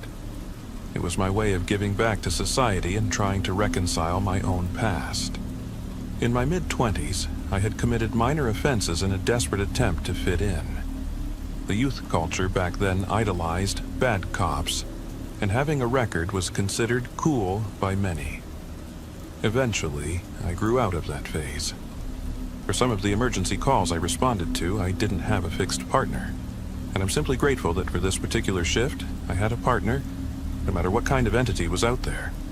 Our patrol car was parked in a dark alley in the Brownsville neighborhood of Brooklyn, hidden between brick walls, waiting to catch reckless drivers. It was around 1 a.m. when we received the call. Someone had reported a woman walking barefoot with her baby down the streets, mumbling to herself. That was all the information we were given. We arrived at the scene. My partner Rob and I were on edge from the moment we stepped out of the car, not least because Brownsville was known for its troubled areas and high crime rates. After circling the neighborhood several times and finding no trace of the woman, we decided to park the car and knock on a few doors. The caller had been anonymous, so we couldn't speak to them directly. Most people were asleep at that hour, and we had to settle for the few individuals we encountered on the streets. "Do you see that?" Rob said. Someone vanished behind a wooden fence next to a row of townhouses, and we barely missed them. Rob and I jogged over to see if we could reach this person, our potential suspect. I could see the residents peeking through their curtains, curiously watching two police officers patrolling their neighborhood. It looked like the suspect had entered the garden of a house through an open gate, so we turned on our flashlights and followed her. The garden was pitch dark, and we couldn't see anything outside the narrow beam of our flashlights. I noticed that Rob's light was slightly trembling. "Are you okay?" I asked him. "I'm fine." "It's okay to be scared, man," I said, laughing. "Back off." A rusty swing creaked in the wind, and the trees around us rustled their leaves. My body shivered, not from the cold breeze, but from the eerie atmosphere. If I was unsettled, I could only imagine how Rob felt. "Excuse me, ma'am." The homeowner suddenly opened her back door. "Sorry, Mrs. Thompson," I said.